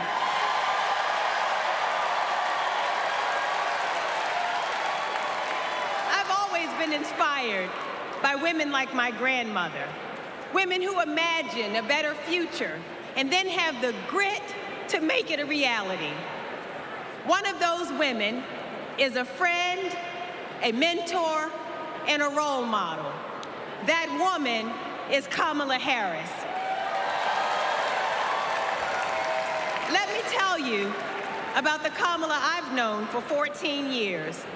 I first heard about her in 2009 when I was running for state's attorney in Prince George's County, Maryland. I read a story in Essence magazine about a district attorney in San Francisco using new ideas to keep her community safe. Few had a better record prosecuting violent crime. She put rapists, child molesters, and murderers behind bars. But what she knew was that violent crime accounts for about 30% of all crimes. For the 70% that are nonviolent, she created a first-of-its-kind program called Back on Track. After serving time and pleading guilty, these low-level offenders will get the job training, GED help, and apprenticeships they needed to find a job. The result? The recidivism rate plummeted. Now, after reading about this super bad district attorney, I talked nonstop about her on the campaign trail. 2 days after I won the election, my phone rings. It's Kamala Harris calling to congratulate me and ask how she could help. She helped me bring back on track to Maryland. And wouldn't you know it, crime went down and economic growth went up. Back on track is now a national model. Now Donald Trump says if Kamala Harris is elected, tough guys will treat her like a play toy. Do you know who else thought that? The drug cartels she busted, the big oil companies she made pay for polluting, the big banks that she made pay $20 billion to homeowners they ripped off. Getting justice for others isn't a power trip for her. It's a sacred calling. And hear me, Kamala Harris knows how to keep criminals off the streets. And come November, with your help, she'll keep one out of the Oval Office.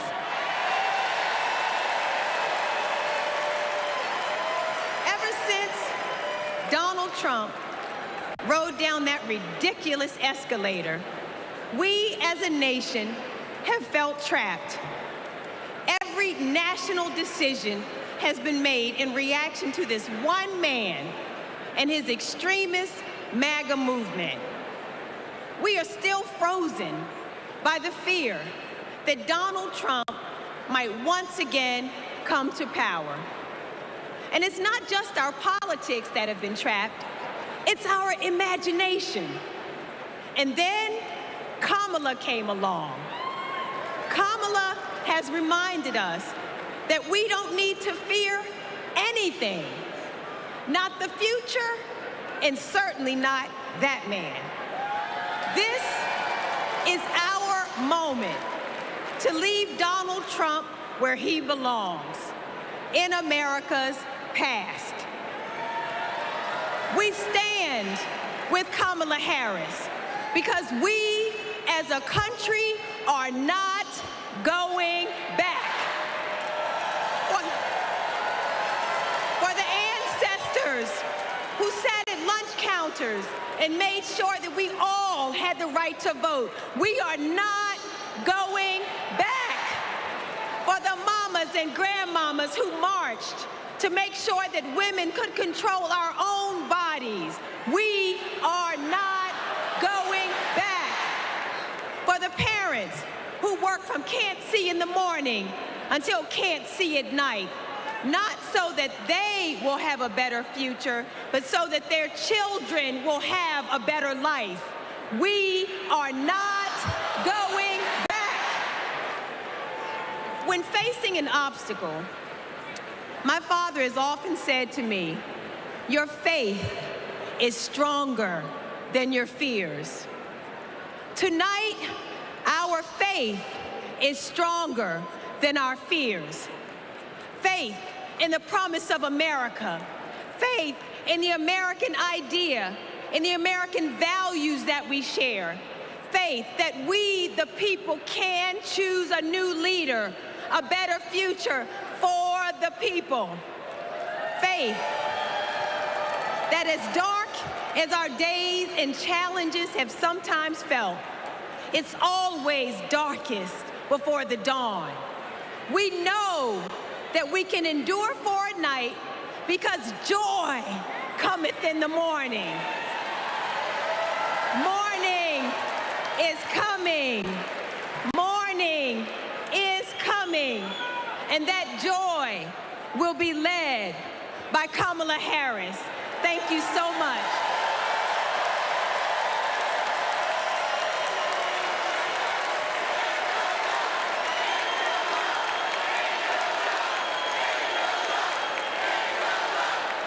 Please welcome Mesa, Arizona Mayor John Giles.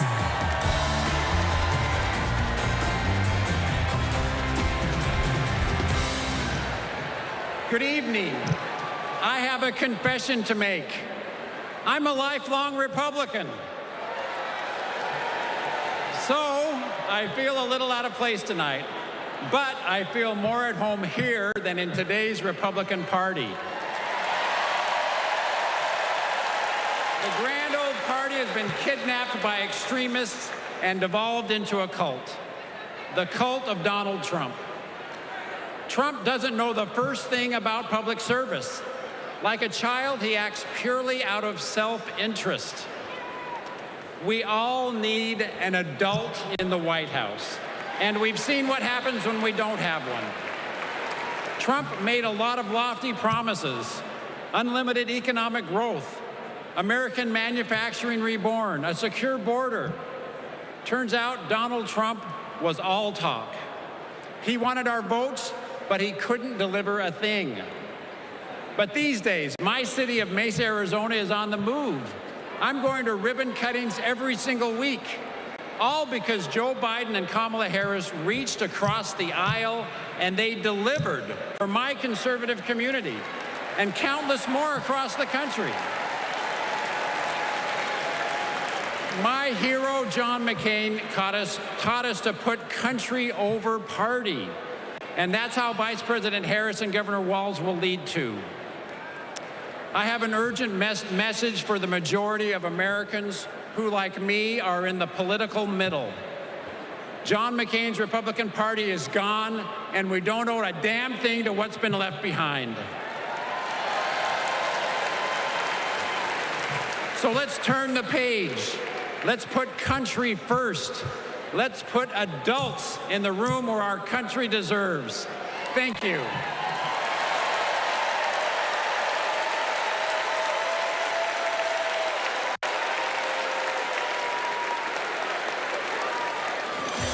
It's our dream to have a large family. Being a parent, it's the most important thing in my life.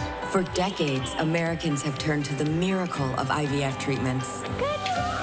She felt like a dream come true. The fact that she was able to build a family, that's why I do what I do. Without IVF, I don't know how this would have been possible. IVF treatment gives many patients an opportunity to have a family. I love that I get to help people every day become parents. But a party that pretends to be pro-family wants to put a stop to this.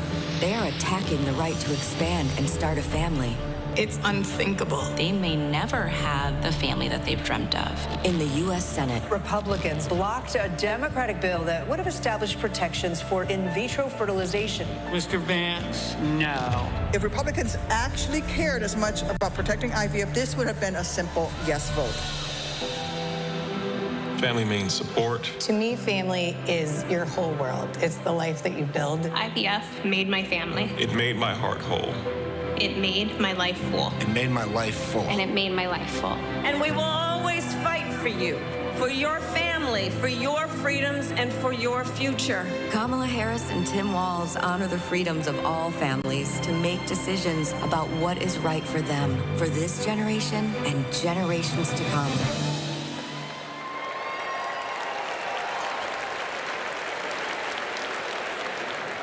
Please welcome Illinois Senator Tammy Duckworth.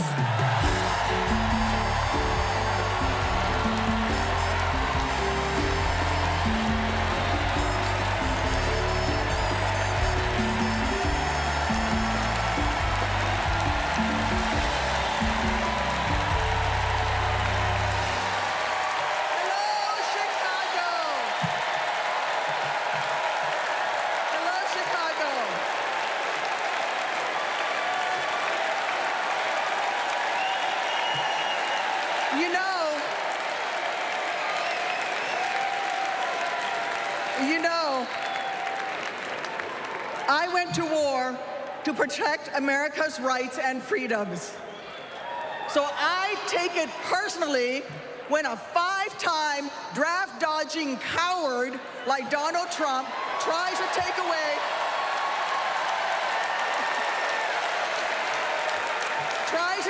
my rights and freedoms in return. especially when it concerns my daughters.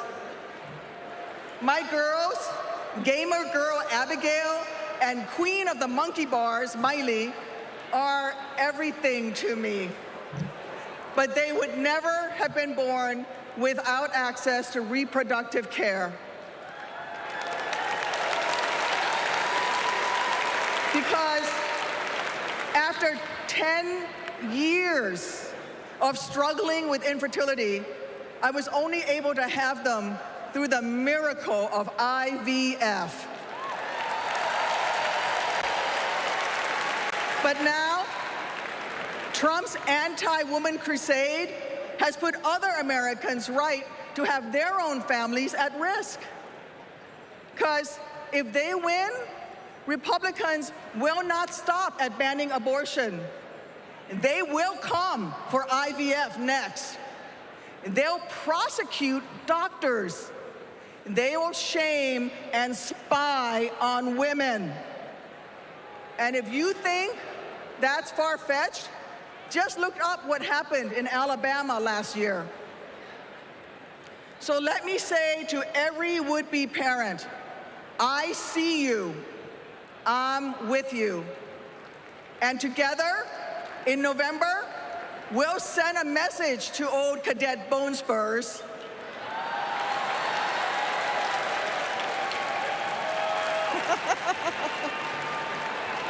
Stay out of our doctors' offices, and where you're at it, out of the Oval Office too.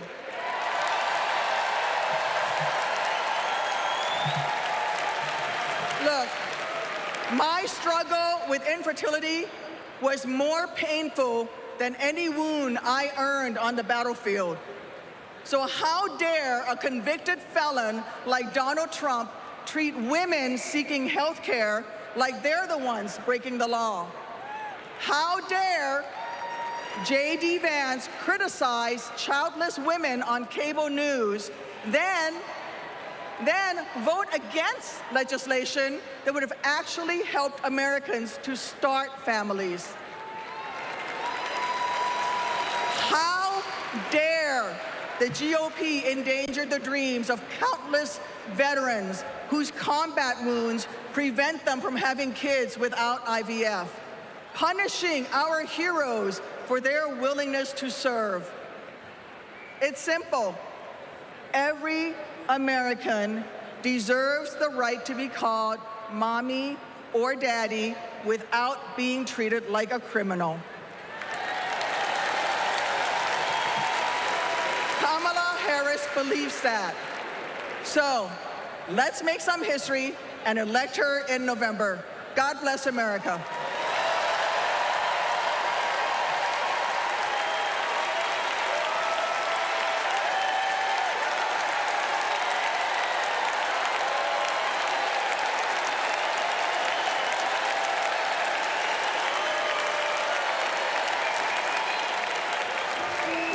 This is my dad, Doug. He was raised in Jersey and moved to LA when he was 16. These are his parents, Barb and Mike. They think he walks on water. This is what he wore to his bar mitzvah. And here's him at summer camp. They voted him most athletic, so he says. This is a photo McDonald's used when he was Employee of the Month. It hung on our wall for years. My dad is a lawyer, a really good one. My mom called him the crisis guy because he was everyone's first call. My parents split when I was in middle school, and that wasn't easy. That's not easy for any kid. But it helped that my parents stayed friends, and we all kept hanging together. We grew closer than ever. And then he met Kamala, the blind date that would dramatically change all of our lives forever. It was my senior year of high school. Ella and I would laugh watching them fall in love, acting like teenagers. In 2014, Kamala became Mamala. She took over Sunday night dinners and taught Doug how to actually cook. Our blended family wasn't used to politics or the spotlight, but when Kamala became senator, we were all excited to step up, especially my dad.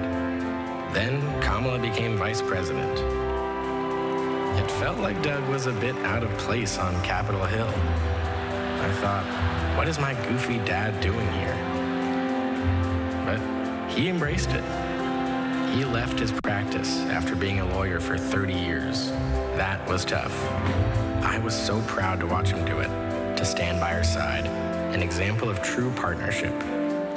I just got married myself, and he's inspired me as a new husband. Anyone who really gets close to him knows he's kind, loving, and fiercely protective. I mean, just look at this face. This is my dad, the first second gentleman in the history of this nation. He's found his voice around the issues that matter to him. You have no choice but to speak up and speak out. There is an epidemic of hate, including a crisis of anti-Semitism in our country and around the world. What they are doing on reproductive freedom and freedom in general is just outrageous. And next, he's gonna make history again as the first gentleman. I can't wait for everyone to get to know why we all love him. He's the glue that keeps this family together.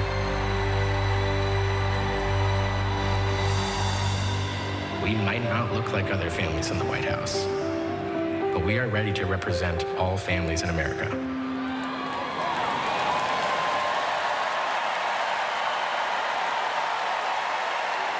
Please welcome my dad, the second gentleman of the United States, Doug Emhoff.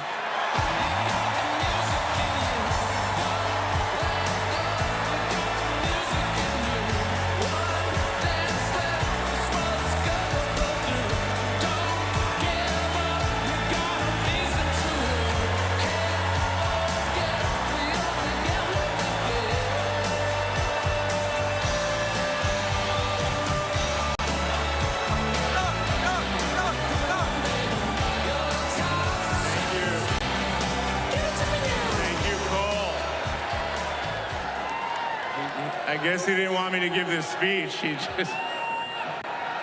Thank you so much. Hello. Thank you. Hello to my big, beautiful, blended family up there. I love you so much. Aren't you proud of Cole? Wow. And a special shout out to my mother. I see you. My mother is the only person in the whole world who thinks Kamala is the lucky one for marrying me. And to Kamala, who, well, we just saw where she is. She's out on the trail listening to and talking with voters. Honey, I can't wait for you to come back to Chicago because we're having a great time here.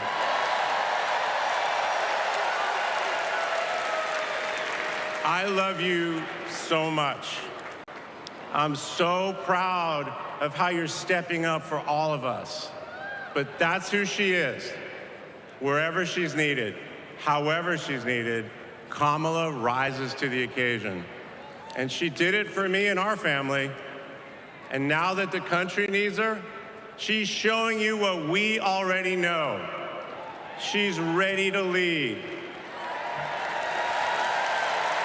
She brings both joy and toughness to this task, and she will be a great president we will all be proud of.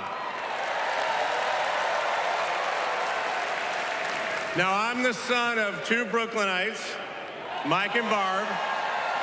They've been together almost 70 years. My dad worked in the shoe business in Manhattan, and he moved our family out to New Jersey. Where's New Jersey? I see you out there. When I was a little kid. And in a lot of ways, I had a typical Jersey suburban childhood. I biked around the neighborhood. I took the bus to Hebrew school. And I rode to Little League practice in the way back of my coach's wood-paneled station wagon. And if we did well, we got to have a Slurpee after. In my neighborhood, everyone left their garage door open. Wherever you ended up at dinner time, that's the family that fed you. Everyone took care of everyone else. And the guys I grew up with are still my best friends. The group chat is active every day, and it's probably blowing up right now, guys.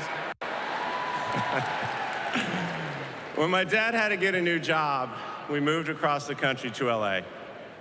Money was tight. Hey, California.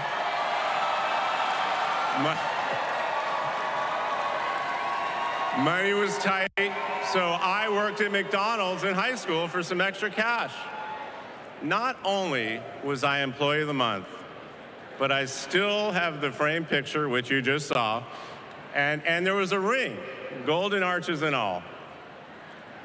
And then I waited tables, parked cars. I was working full-time so I could afford to go to college part-time. And thanks to partial scholarships, student loans, and a little help from my dad, I got myself through law school. And I got my first job as a lawyer, which is also where I met the guys in my fantasy football league. And a lot has changed in our lives since the early 90s, but my team name is still Nirvana. Yes, after the band. I worked hard, and I love being a lawyer. And by the way, I still get to be part of the profession by teaching students at Georgetown Law School. I got married, became a dad to Cole and Ella. Unfortunately, I went through a divorce, but eventually started worrying about how I would make it all work. And that's when something unexpected happened. In 2013, I walked into a contentious client meeting. We worked through the issue, and by the end of the meeting, the now happy client offered to set me up on a blind date, which is how I ended up with Kamala Harris's phone number. Now, for generations, people have debated when to call the person you're being set up with. And never in history has anyone suggested 8:30 a.m. And yet, that's when I dialed. I got Kamala's voicemail, and I just started rambling. Hey, it's Doug. I'm on my way to an early meeting. Again, it's Doug. I remember I was trying to grab the words out of the air and just put them back in my mouth. And for what seemed like far too many minutes, I hung up. By the way, Kamala saved that voicemail, and she makes me listen to it on every anniversary. But that message wasn't the only unusual thing about that day. Now, Kamala, who normally would have been working hard at her office, just happened to be waiting at her apartment for a contractor to do some work on her kitchen. I was eating at my desk, which was not a regular occurrence for a busy lawyer like me who appreciated a good business lunch. But that's when she called me back. And we talked for an hour, and we laughed. Well, you know that laugh. I love that laugh.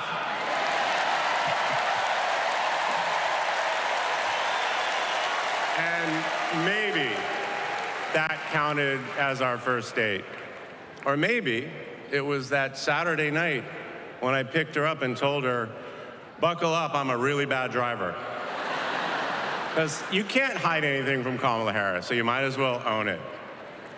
And as I got to know her better and just fell in love fast, I learned what drives Kamala. And it's what you've seen over these past 4 years, and especially these past 4 weeks. She finds joy in pursuing justice. She stands up to bullies just like my parents taught me to. And she likes to see people do well. but hates when they're treated unfairly. She believes this work requires a basic curiosity in just how people are doing. Her empathy is her strength.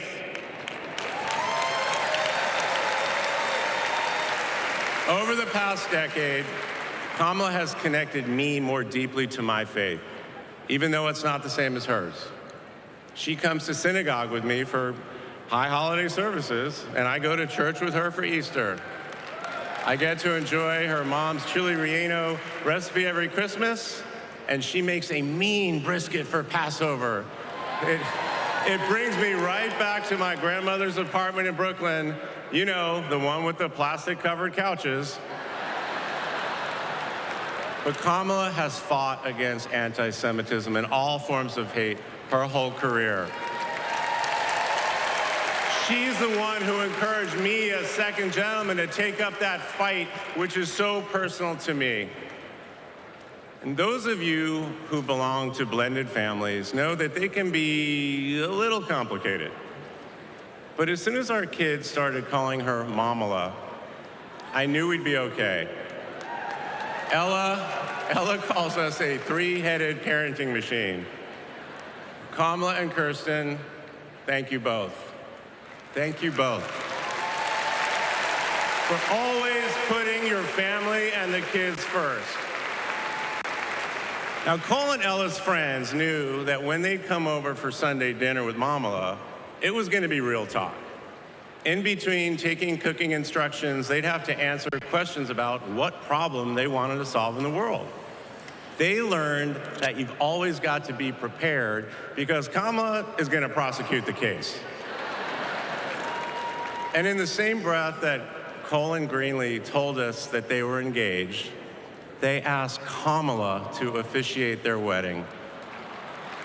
And in the same way that she always steps up when it matters, Kamala put so much time into those remarks, and she bound them in a book that matched her dark red dress, and then turned that into a gift for the happy couple. A few days ago, during this incredible time we're going through, there was a brief window when Kamala was back at home. And I saw her sitting on her favorite chair, and in the middle of a wild month, I just hoped that she was having a quiet moment to herself. But then I realized she was on the phone. And of course, my mind went to all the potential crises that the vice president could be dealing with. Was it domestic? Was it foreign? Was it campaign? I could see she was focused, and all I knew was that it must be something important. And it turns out it was. Ella had called her. That's Kamala. That's Kamala. Those kids are her priorities, and that scene was a perfect map of her heart. She's always been there for our children, and I know she'll always be there for yours too. Kamala is a joyful warrior. It's doing for her country what she has always done for the people that she loves. Her passion will benefit all of us when she's our president. And here's the thing about joyful warriors. They're still warriors. And Kamala is as tough as it comes. Just ask the criminals, the global gangsters, and the witnesses before the Senate Judiciary Committee. She never runs from a fight. And she knows the best way to deal with a coward is to take him head on. Because we all know cowards are weak, and Kamala Harris can smell weakness. She doesn't tolerate any BS. You've all seen that look, and you know that look I'm talking about. That look is not just a meme. It reflects her true belief in honest and direct leadership. And it's also why she will not be distracted by nonsense. Kamala knows that in order to win, we cannot lose focus. America, in this election, you have to decide who to trust with your family's future. I trusted Kamala with our family's future. It was the best decision I ever made. This Thursday will be our 10th wedding anniversary. which I know it means I'm about to hear that embarrassing voicemail again. However, that's not all I'll be hearing. That same night, I'll be hearing my wife, Kamala Harris, accept your nomination for President of the United States. And with your help, she will lead with joy and toughness, with that laugh and that look, with compassion and conviction. She'll lead from the belief that wherever we come from, whatever we look like, we're strongest when we fight for what we believe in, not just against what we fear. Kamala Harris was exactly the right person for me at an important moment in my life. And at this moment in our nation's history, she is exactly the right president. Thank you so much.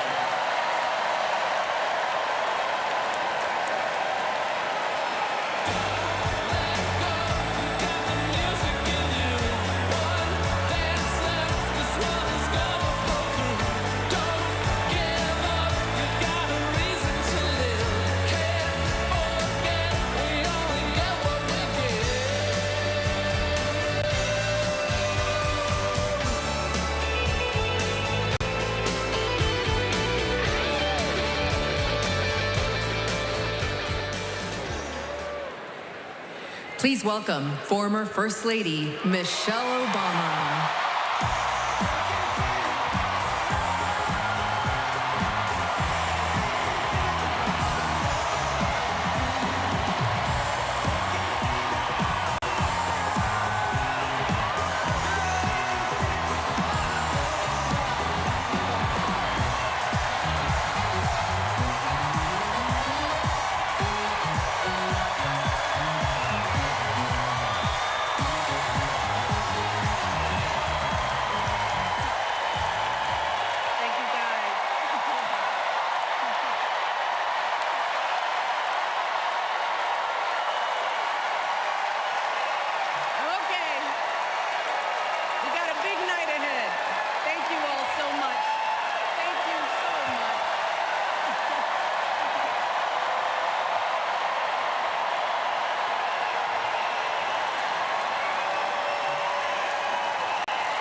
Something wonderfully magical is in the air, isn't it? Yeah. You know, we're feeling it here in this arena, but it's spreading all across this country we love. A familiar feeling that's been buried too deep for far too long. You know what I'm talking about. It's the contagious power of hope. The anticipation, the energy, the exhilaration of once again being on the cusp of a brighter day. The chance to vanquish the demons of fear, division, and hate that have consumed us and continue pursuing the unfinished promise of this great nation, the dream that our parents and grandparents fought and died and sacrificed for. America, hope is making a comeback.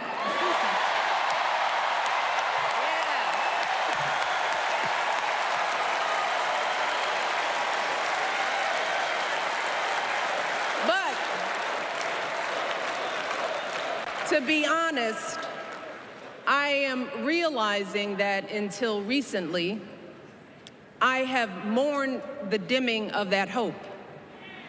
And maybe you've experienced the same feelings, that deep pit in my stomach, a palpable sense of dread about the future. And for me, that mourning has also been mixed with my own personal grief. The last time I was here in my hometown was to memorialize my mother. the woman who showed me the meaning of hard work and humility and decency, the woman who set my moral compass high and showed me the power of my own voice. Folks,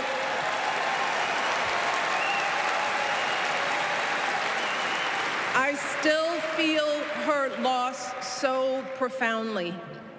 I wasn't even sure if I'd be steady enough to stand before you tonight, but my heart compelled me to be here because of the sense of duty that I feel to honor her memory and to remind us all not to squander the sacrifices our elders made to give us a better future. You see, my mom, in her steady, quiet way, lived out that striving sense of hope every single day of her life. She believed that all children, all people have value, that anyone can succeed if given the opportunity. She and my father didn't aspire to be wealthy. In fact, they were suspicious of folks who took more than they needed. They understood that it wasn't enough for their kids to thrive if everyone else around us was drowning. So my mother volunteered at the local school. She always looked out for the other kids on the block. She was glad to do the thankless, unglamorous work that for generations has strengthened the fabric of this nation. The belief that if you do unto others, if you love thy neighbor, if you work and scrape and sacrifice, it will pay off. If not for you, then maybe for your children or your grandchildren. You see, those values have been passed on through family farms and factory towns, through tree-lined streets and crowded tenements, through prayer groups and National Guard units and social studies classrooms. Those were the values my mother poured into me until her very last breath. Kamala Harris and I built our lives on those same foundational values. Even though our mothers grew up an ocean apart, they shared the same belief in the promise of this country.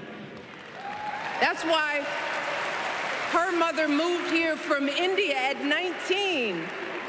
It's why she taught Kamala about justice, about the obligation to lift others up, about our responsibility to give more than we take.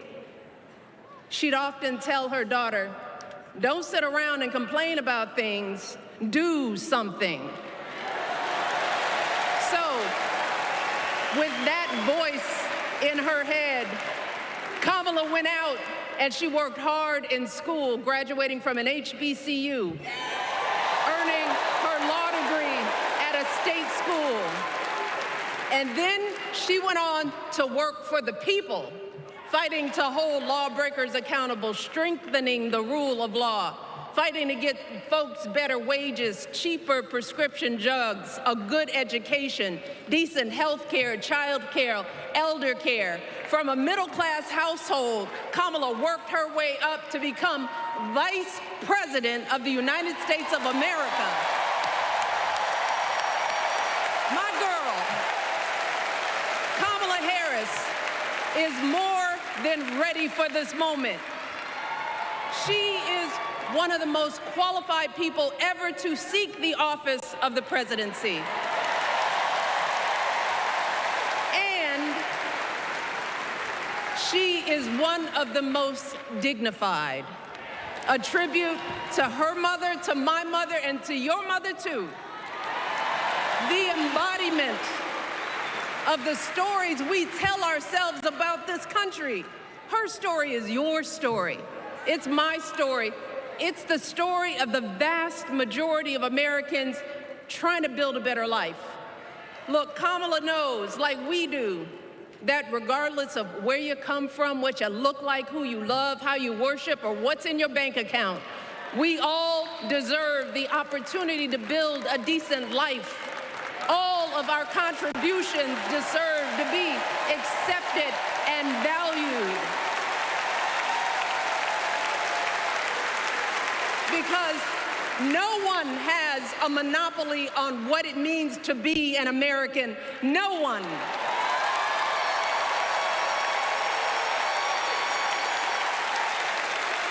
Kamala has shown her allegiance to this nation, not by spewing anger and bitterness, but by living a life of service and always pushing the doors of opportunity open to others. She understands that most of us will never be afforded the grace of failing forward. We will never benefit from the affirmative action of generational wealth.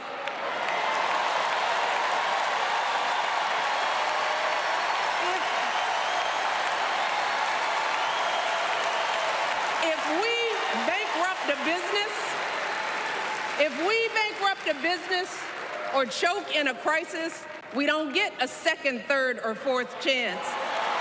If things don't go our way, we don't have the luxury of whining or cheating others to get further ahead. No. We don't get to change the rules so we always win. If we see a mountain in front of us, we don't expect there to be an escalator waiting to take us to the top. No. We put our heads down. We get to work. In America, we do something. And throughout her entire life, that's what we've seen from Kamala Harris.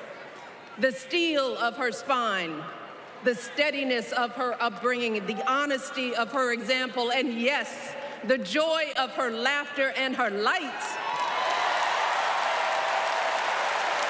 It couldn't be more obvious.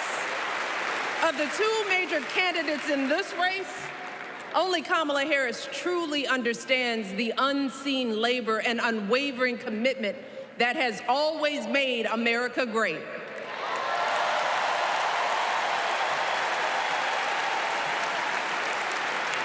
Now, unfortunately, we know what comes next. We know folks are going to do everything they can to distort her truth. My husband and I sadly know a little something about this. For years, Donald Trump did everything in his power to try to make people fear us. See, his limited, narrow view of the world made him feel threatened by the existence of two hard-working, highly educated, successful people who happen to be black.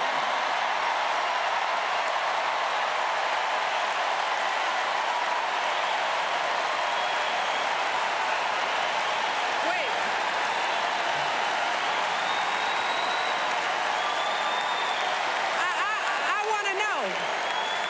I want to know.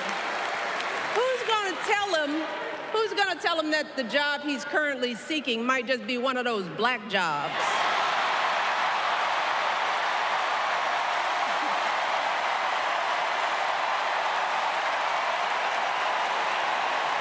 Look, it's his same old con. His same old con. Doubling down on ugly, misogynistic, racist lies as a substitute for real ideas and solutions that will actually make people's lives better.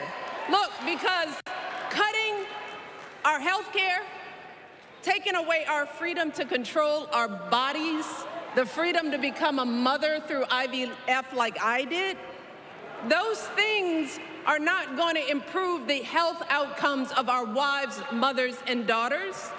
Shutting down the Department of Education, banning our books, none of that will prepare our kids for the future. Demonizing our children for being who they are and loving who they love, look, that doesn't make anybody's life better.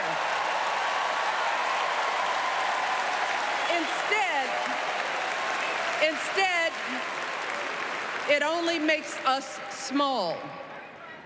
And let me tell you this, going small is never the answer. Going small is the opposite of what we teach our kids. Going small is petty, it's unhealthy, and quite frankly, it's unpresidential.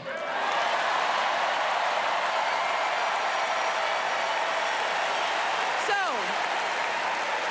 why would any of us accept this from anyone seeking our highest office? Why would we normalize that type of backward leadership?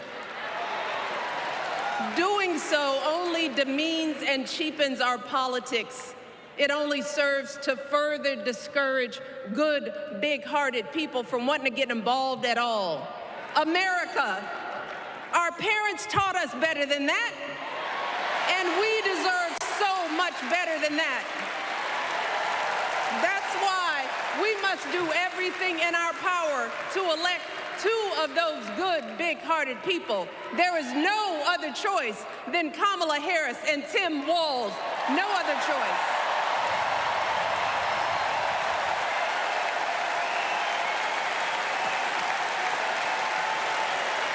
But as we embrace this renewed sense of hope, let us not forget the despair we have felt. Let us not forget what we are up against. Yes, Kamala and Tim are doing great now. We're loving it. They're packing arenas across the country. Folks are energized. We are feeling good. But remember, there are still so many people who are desperate for a different outcome, who are ready to question and criticize every move Kamala makes, who are eager to spread those lies, who don't want to vote for a woman, who will continue to prioritize building their wealth over ensuring that everyone has enough. So no matter how good we feel tonight or tomorrow or the next day, this is going to be an uphill battle. So folks, we cannot be our own worst enemies. No. See, because the minute something goes wrong, the minute a lie takes hold, folks, we cannot start wringing our hands. We cannot get a Goldilocks complex about whether everything is just right. And we cannot indulge our anxieties about whether this country will elect someone like Kamala instead of doing everything we can to get someone like Kamala elected.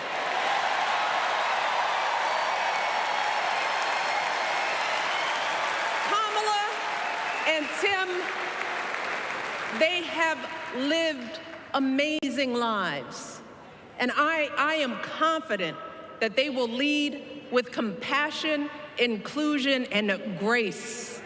But they are still only human. They are not perfect. And like all of us, they will make mistakes. But luckily, y'all, this is not just on them. No, this is up to us, all of us, to be the solution that we seek. It's up to all of us to be the antidote to the darkness and division. Look, I don't care how you identify politically, whether you're Democrat, Republican, Independent, or none of the above. This is our time to stand up for what we know in our hearts is right.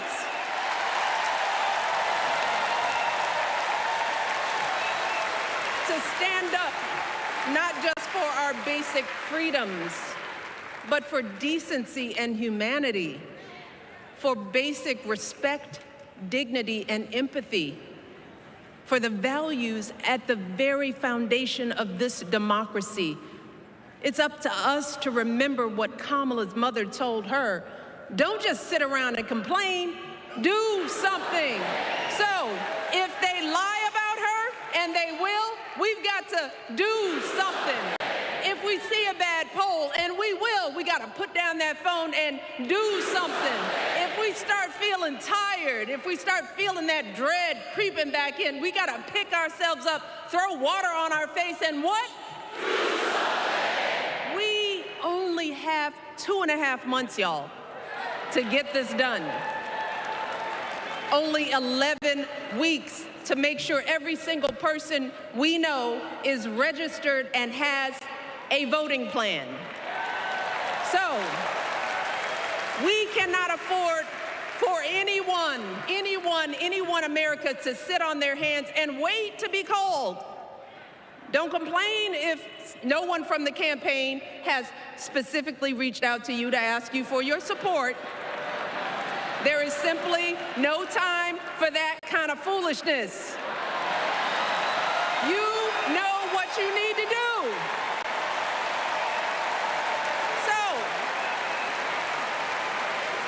consider this to be your official ask. Michelle Obama is asking you, no, I'm telling y'all to do something.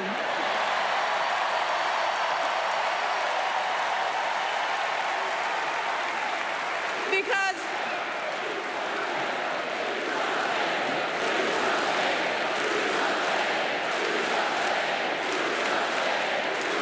you all, this election is going to be close. In some states, just a handful, listen to me, a handful of votes in every precinct could decide the winner. So we need to vote in numbers that erase any doubt.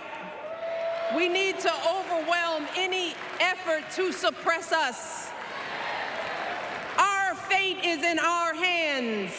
In 77 days, we have the power to turn our country away from the fear, division, and smallness of the past. We have the power to marry our hope with our action. We have the power to pay forward the love, sweat, and sacrifice of our mothers and fathers and all those who came before us. We did it before, y'all, and we sure can do it again. Let us work like our lives depend on it. And let us keep moving our country forward and go higher, yes, always higher than we've ever gone before as we elect the next President and Vice President of the United States, Kamala Harris and Tim Walz. Thank you all. God bless.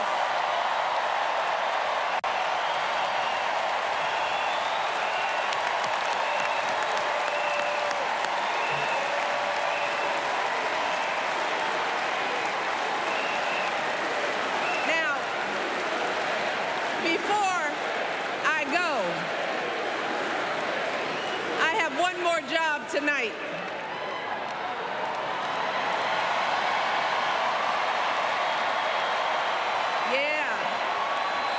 One more job. You all, thank you for all the love, but it is now my honor to introduce somebody who knows a whole lot about hope. Someone who has spent his life strengthening our democracy, and let me tell you, as someone who lives with him, he wakes up every day, and thinks about what's best for this country.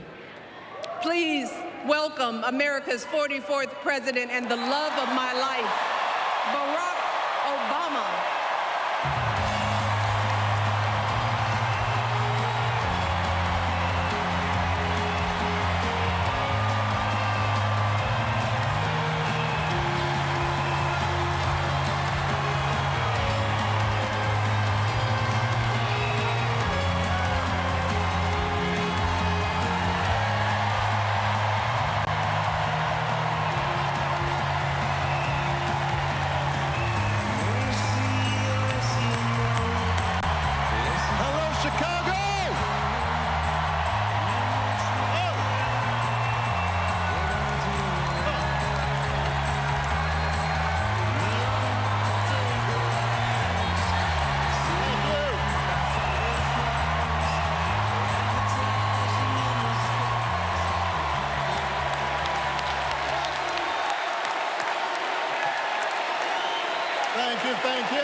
Chicago. It's good to be home. It is good to be home, and I don't know about you, but I'm feeling fired up.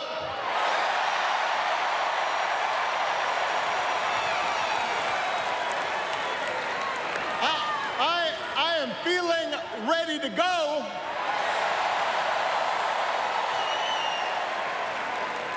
Even if I am the only person stupid enough to speak after Michelle Obama.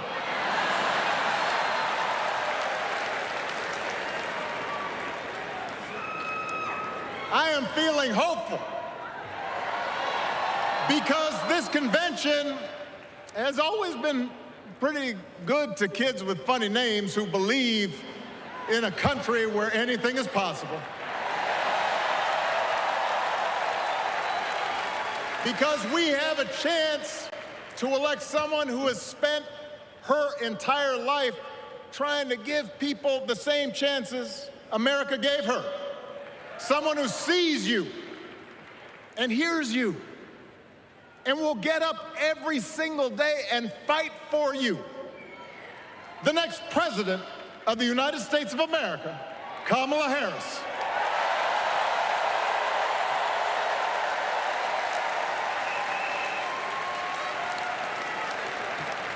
It's been 16 years since I had the honor of accepting this party's nomination for president. And I know that's hard to believe because I have not aged a bit. But it's true.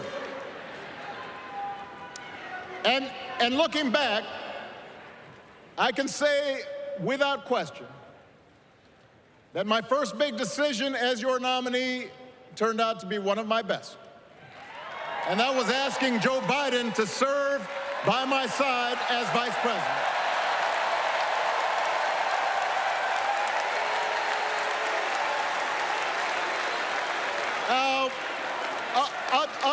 Other than some common Irish blood,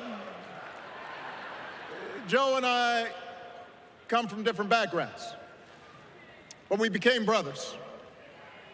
And as we worked together for 8, sometimes pretty tough years, what I came to admire most about Joe wasn't just his smarts, his experience. It was his empathy and his decency and his hard-earned resilience, his unshakable belief that everyone in this country deserves a fair shot.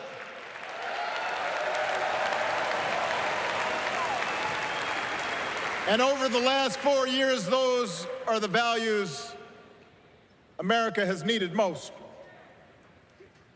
At a time when millions of our fellow citizens were sick and dying, we needed a leader with the character to put politics aside and do what was right.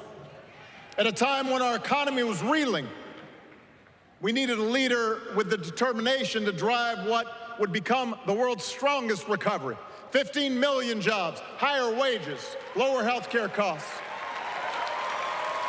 At a time when the other party had turned into a cult of personality, we needed a leader who was steady and brought people together and was selfless enough to do the rarest thing there is in politics, putting his own ambition aside for the sake of the country.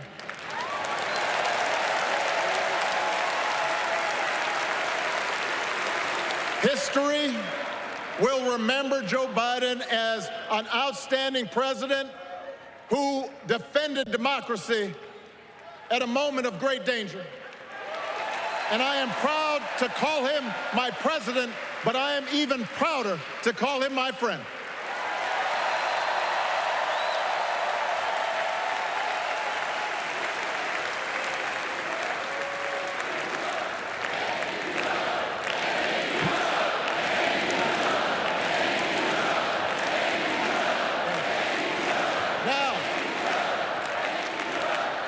The torch has been passed.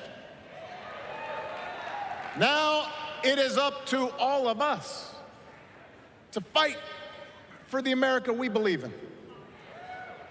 And make no mistake, it will be a fight.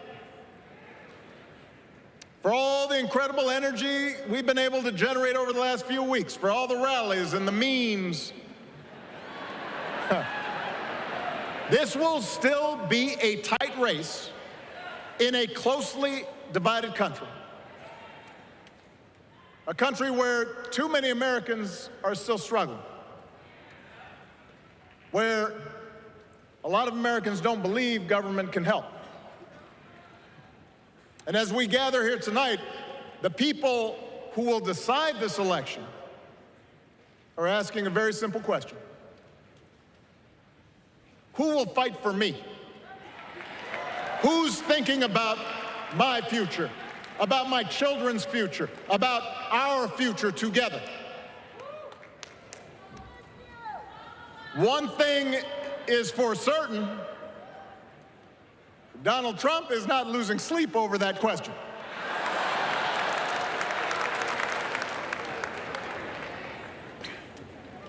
Here's a 78-year-old billionaire who has not stopped whining about his problems since he rode down his golden escalator 9 years ago. It has been a constant stream of gripes and grievances that's actually been getting worse now that he's afraid of losing to Kamala. There's the childish nicknames, the crazy conspiracy theories, this weird obsession with crowd sizes.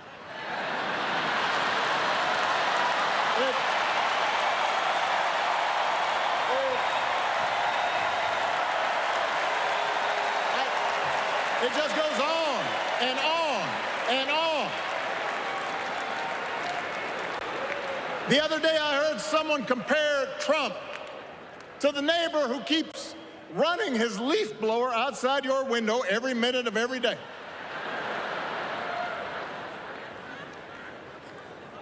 Now, from a neighbor, that's exhausting. From a president, it's just dangerous. The truth is, Donald Trump sees power as nothing more than it means to his ends. He wants the middle class to pay the price for another huge tax cut that would mostly help him and his rich friends.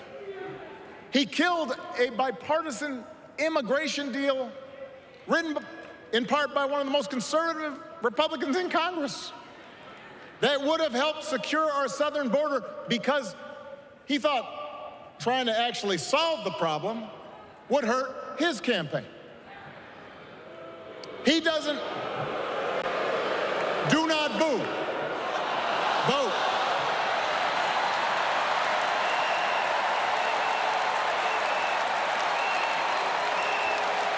He doesn't seem to care if more women lose their reproductive freedom since it won't affect his life. And most of all, Donald Trump wants us to think that this country is hopelessly divided between us and them, between the real Americans, who of course support him, and the outsiders who don't.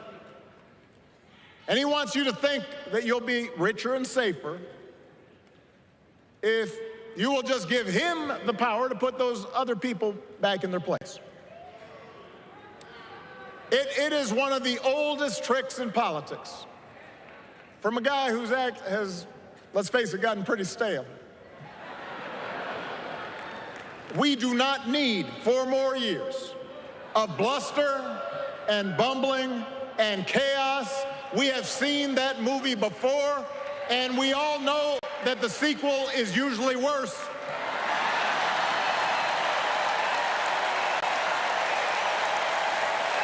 America's ready for a new chapter. America's ready for a better story. We are ready for a President Kamala Harris.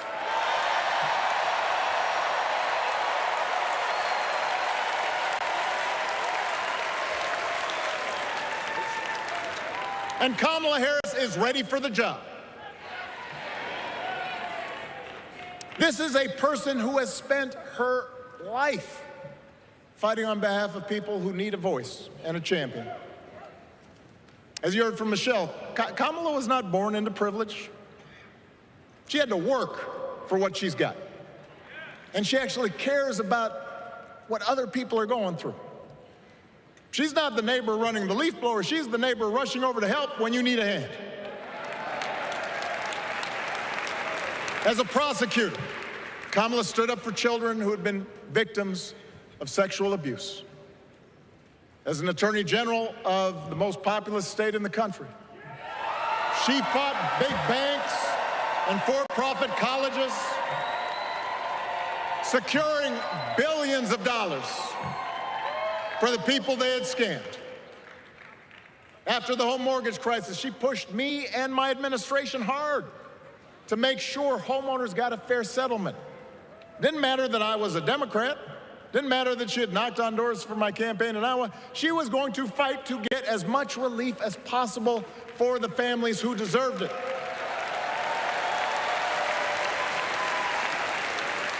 As vice president, she helped take on the drug companies to cap the cost of insulin, lower the cost of health care, give families with kids a tax cut. And she is running for president with real plans to lower costs even more and protect Medicare and Medicaid and sign a law to guarantee every woman's right to make her own health care decisions.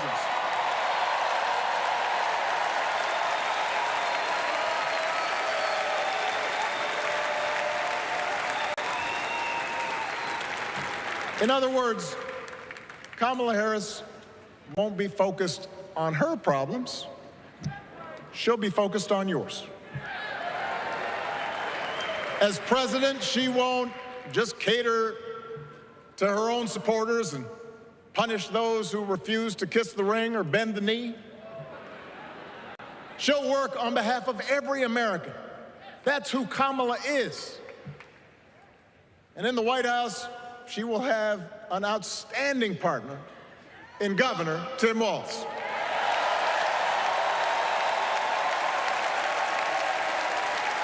Let me tell you something. Let me tell you something. I love this guy. Tim is the kind of person who should be in politics. Born in a small town, served his country, taught kids, coached football, took care of his neighbors. He knows who he is, and he knows what's important. You can tell those flannel shirts he wears don't come from some political consultant. They come from his closet, and they have been through some stuff.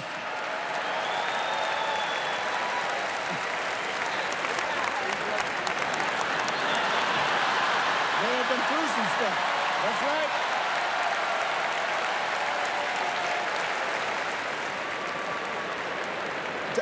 Together, Kamala and Tim have kept faith with America's central story. A story that says we are all created equal. All of us endowed with certain inalienable rights, that everyone deserves a chance, that even when we don't agree with each other, we can find a way to live with each other. That's Kamala's vision. That's Tim's vision. That's the Democratic Party's vision. And our job over the next 11 weeks is to convince as many people as possible to vote for that vision. Now, it won't be easy. The other side knows it's easier to play on people's fears and cynicism, always has been. They will tell you that government is inherently corrupt, that sacrifice and generosity are for suckers. And since the game is rigged, it's okay to take what you want and just look after your own. That's the easy path. We have a different task. Our job is to convince people that democracy can actually deliver. And in doing that, we can't just point to what we've already accomplished. We can't just rely on the ideas of the past. We need to chart a new way forward to meet the challenges of today. And Kamala understands this. She knows, for example, that if we want to make it easier for more young people to buy a home, we need to build more units and clear away some of the outdated laws and regulations that made it harder to build homes for working people in this country. That is a priority, and she's put out a bold new plan to do just that.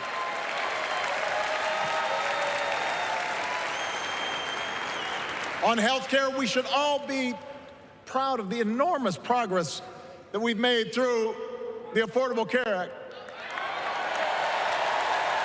providing millions of people access to affordable coverage, protecting millions more from unscrupulous insurance practices.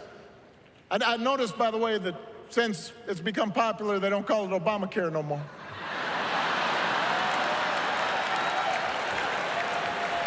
But Kamala knows we can't stop there, which is why she'll keep working to limit out-of-pocket costs. Kamala knows that if we want to help people get ahead, we need to put a college degree within reach of more Americans. But she also knows college shouldn't be the only ticket to the middle class. We need to follow the lead of governors like Tim Walz, who said, if you've got the skills and the drive, you shouldn't need a degree to work for state government. And in this new economy, we need a president who actually cares about the millions of people all across this country who wake up every single day to do the essential, often thankless work, to care for our sick, to clean our streets, to deliver our packages. We need a president who will stand up for their right to bargain for better wages and working conditions. And Kamala will be that president.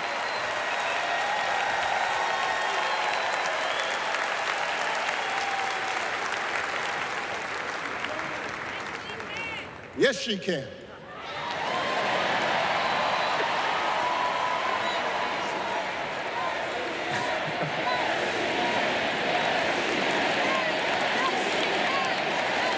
Yes, she can. A Harris-Walz administration can help us move past some of the tired old debates that keep stifling progress. Because at their core, Kamala and Tim understand that when everybody gets a fair shot, we are all better off. They understand that when every child gets a good education, the whole economy gets stronger. When women are paid the same as men for doing the same job, all families benefit.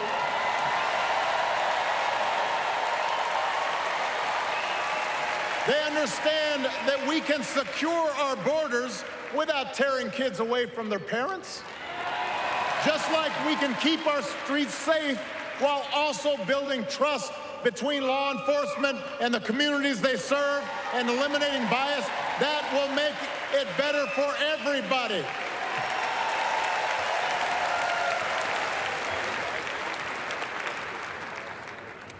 Donald Trump and his well-heeled donors, they don't see the world that way.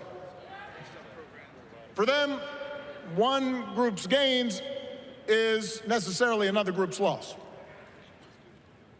For them, freedom means that the powerful can do pretty much what they please, whether it's fire workers trying to organize a union, or put poison in our rivers, or avoid paying taxes like everybody else has to do. Well, we have a broader idea of freedom. We believe in the freedom to provide for your family if you're willing to work hard. The freedom to breathe clean air and drink clean water and send your kids to school without worrying if they'll come home. We believe that true freedom gives each of us the right to make decisions about our own life, how we worship, what our family looks like, how many kids we have, who we marry. And we believe that freedom requires us to recognize that other people have the freedom to make choices that are different than ours. That's okay.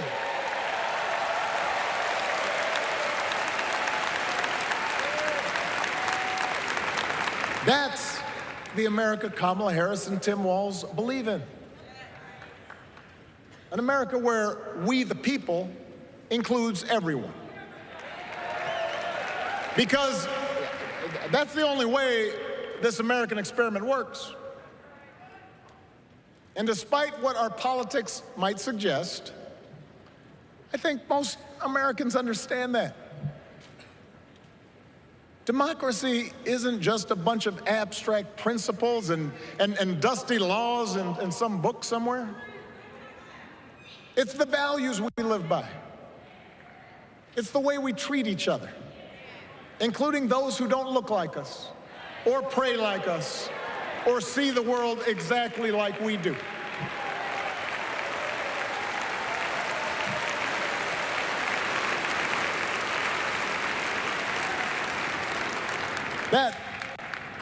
That sense of mutual respect has to be part of our message. Our politics have become so polarized these days that all of us across the political spectrum seem so quick to assume the worst in others, unless they agree with us on every single issue. We start thinking that the only way to win is to scold and shame and out-yell the other side. And after a while, regular folks just tune out, or they don't bother to vote. Now, that approach may work for the politicians who just want attention and thrive on division, but it won't work for us. To make progress on the things we care about, the things that really affect people's lives, we need to remember that we've all got our blind spots and contradictions and prejudices, and that if we want to win over those who aren't yet ready to support our candidates, we need to listen to their concerns and maybe learn something in the process. After all,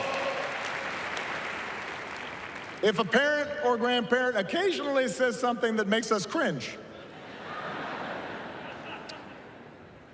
we don't automatically assume they're bad people. We recognize that the world is moving fast, that they need time and maybe a little encouragement to catch up. Our fellow citizens deserve the same grace we hope they'll extend to us.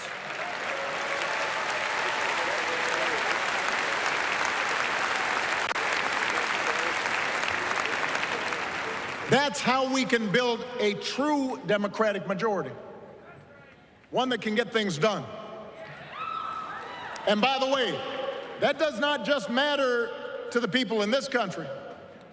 The rest of the world is watching to see if we can actually pull this off.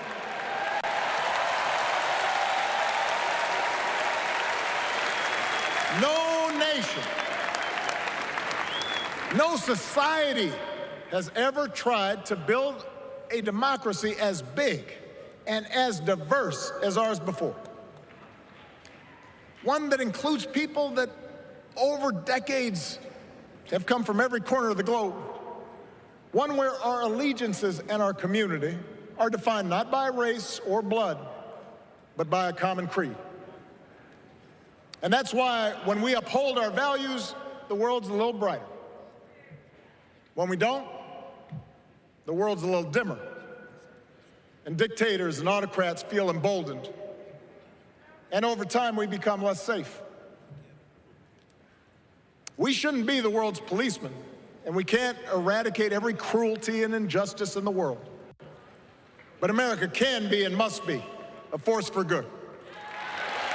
Discouraging conflict, fighting disease, promoting human rights, protecting the planet from climate change, defending freedom, brokering peace. That's what Kamala Harris believes, and so do most Americans.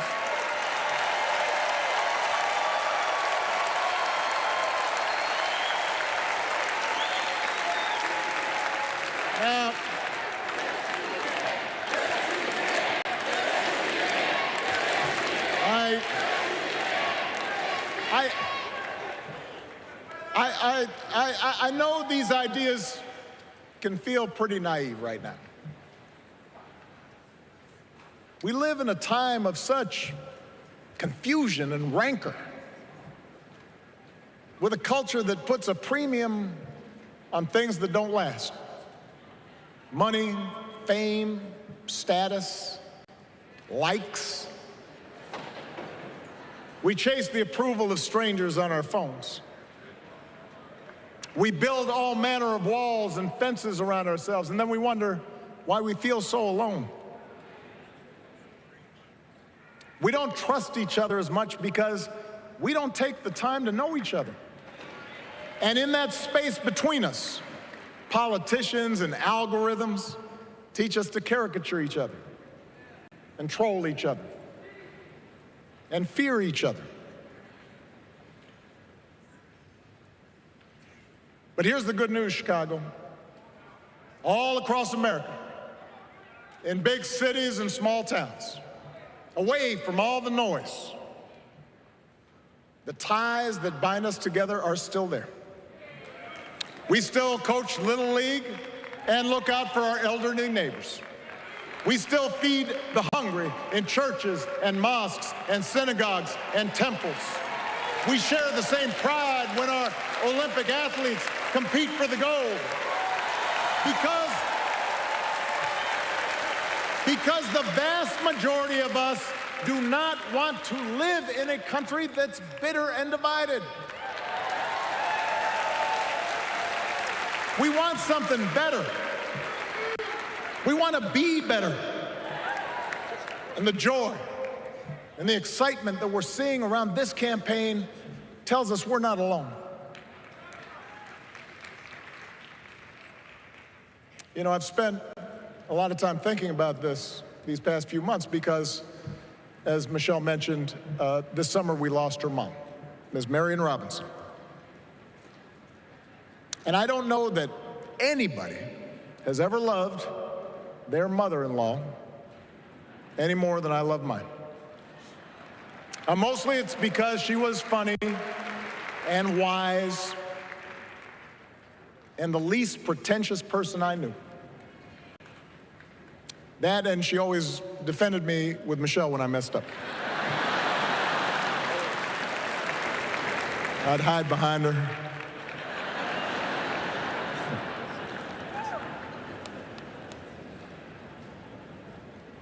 But I also think one of the reasons Mary and I became so close was she reminded me of my grandmother, the woman who helped raise me as a child. And on the surface, the two of them did not have a lot in common. One was a black woman from right here, south side of Chicago, right down the way. Went to Englewood High School. The other was a little old white lady born in a tiny town called Piru, Kansas. Now, I know there aren't that many people from Piru.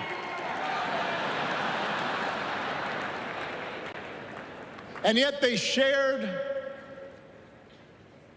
a basic outlook on life. They were strong, smart, resourceful women, full of common sense, who, regardless of the barriers they encountered, and women growing up in the 40s and 50s and 60s, they encountered barriers. They still went about their business without fuss or complaint and provided an unshakable foundation of love for their children and their grandchildren. In that sense, they both represented an entire generation of working people who, through war and depression, discrimination and limited opportunity, helped build this country. A lot of them toiled every day at jobs that were often too small for them and didn't pay a lot. They willingly went without just to keep a roof over their families' heads, just to give their children something better. But they knew what was true. They knew what mattered. Things like honesty and integrity, kindness and hard work. They weren't impressed with braggarts or bullies. They didn't think putting other people down lifted you up or made you strong. They didn't spend a lot of time obsessing about what they didn't have. Instead, they appreciated what they did. They found pleasure in simple things. A card game with friends, a good meal, and laughter around the kitchen table. Helping others. And most of all, seeing their children do things and go places that they would have never imagined for themselves.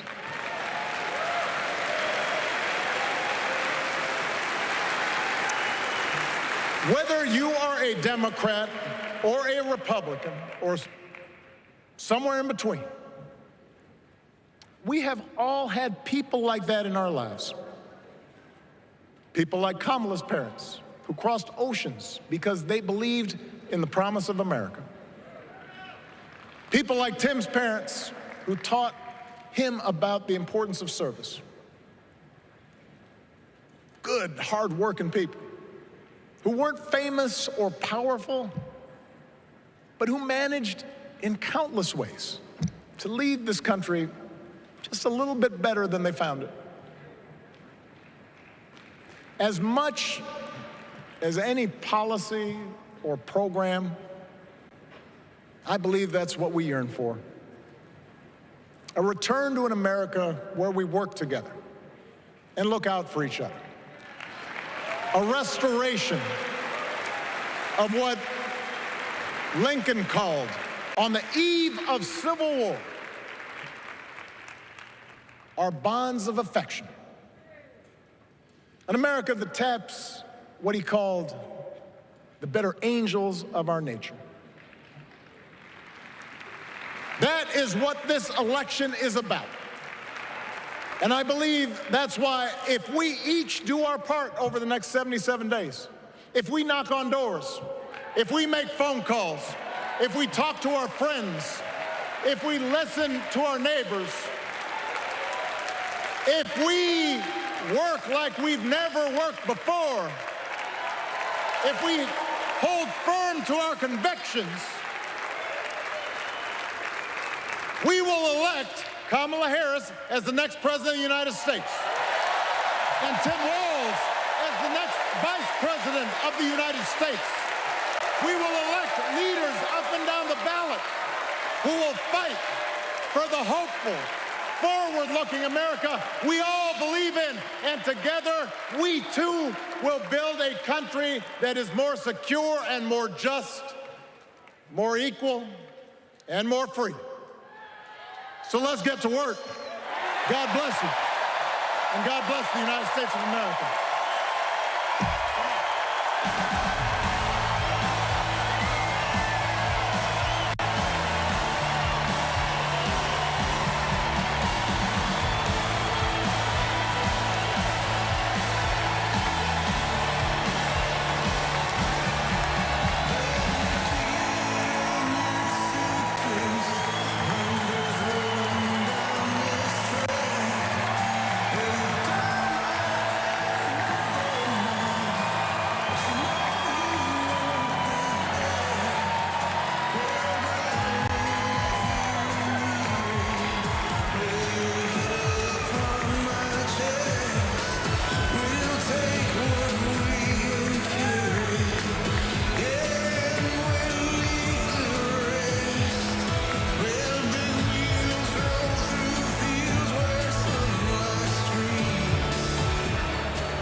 Please stand if you are able for this evening's benediction, offered by Bishop Samuel L. Green Sr. and His Eminence Archbishop Alpidophoros of the Greek Orthodox Archdiocese of America.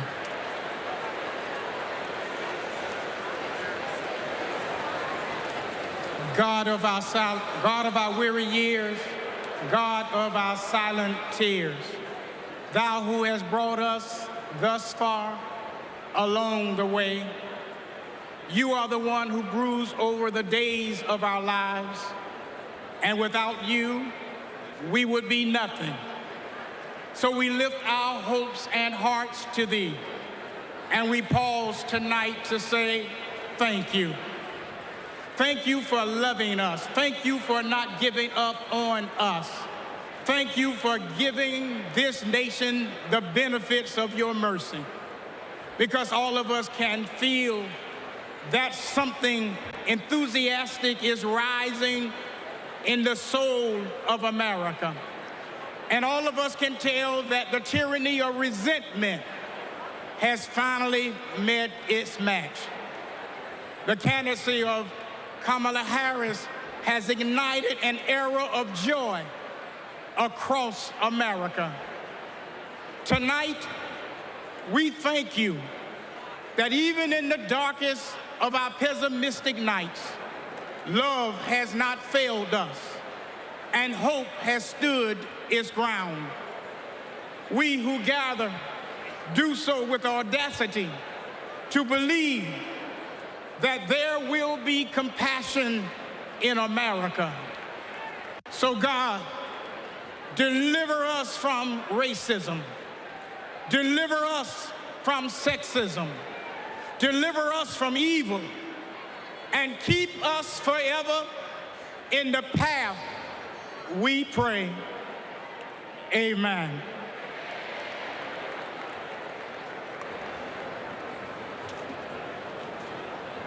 It is now time to pray to the Lord. Let us pray to the Lord. Eternal and ever-living God, source of goodness and grace, we come before you, seeking your heavenly benediction upon this democratic national convention. Grant unto the nominee for President of these United States, Vice President Kamala Harris, and her running mate, Governor Tim Walz, to pursue the highest offices in the land with love, with hope, and with faith in our nation. Grant unto the delegates to engage with their fellow citizens in a spirit of joy and duty, always seeking the best for our country.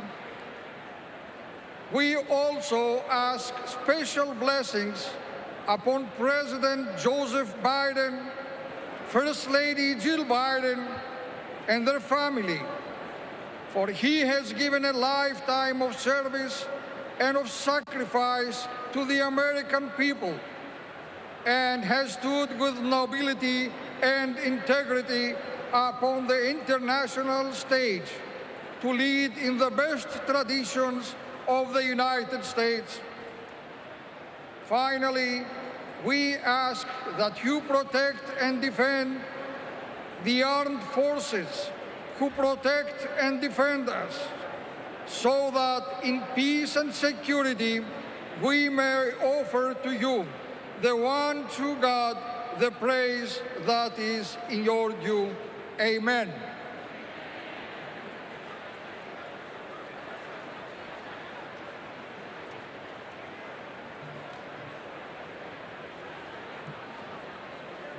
Friends, do I hear a motion to recess until 5:30 tomorrow? Do I hear a second? All those in favor, please say aye. All those opposed, say nay. That was one hell of a night. I'm bringing this thing to a close.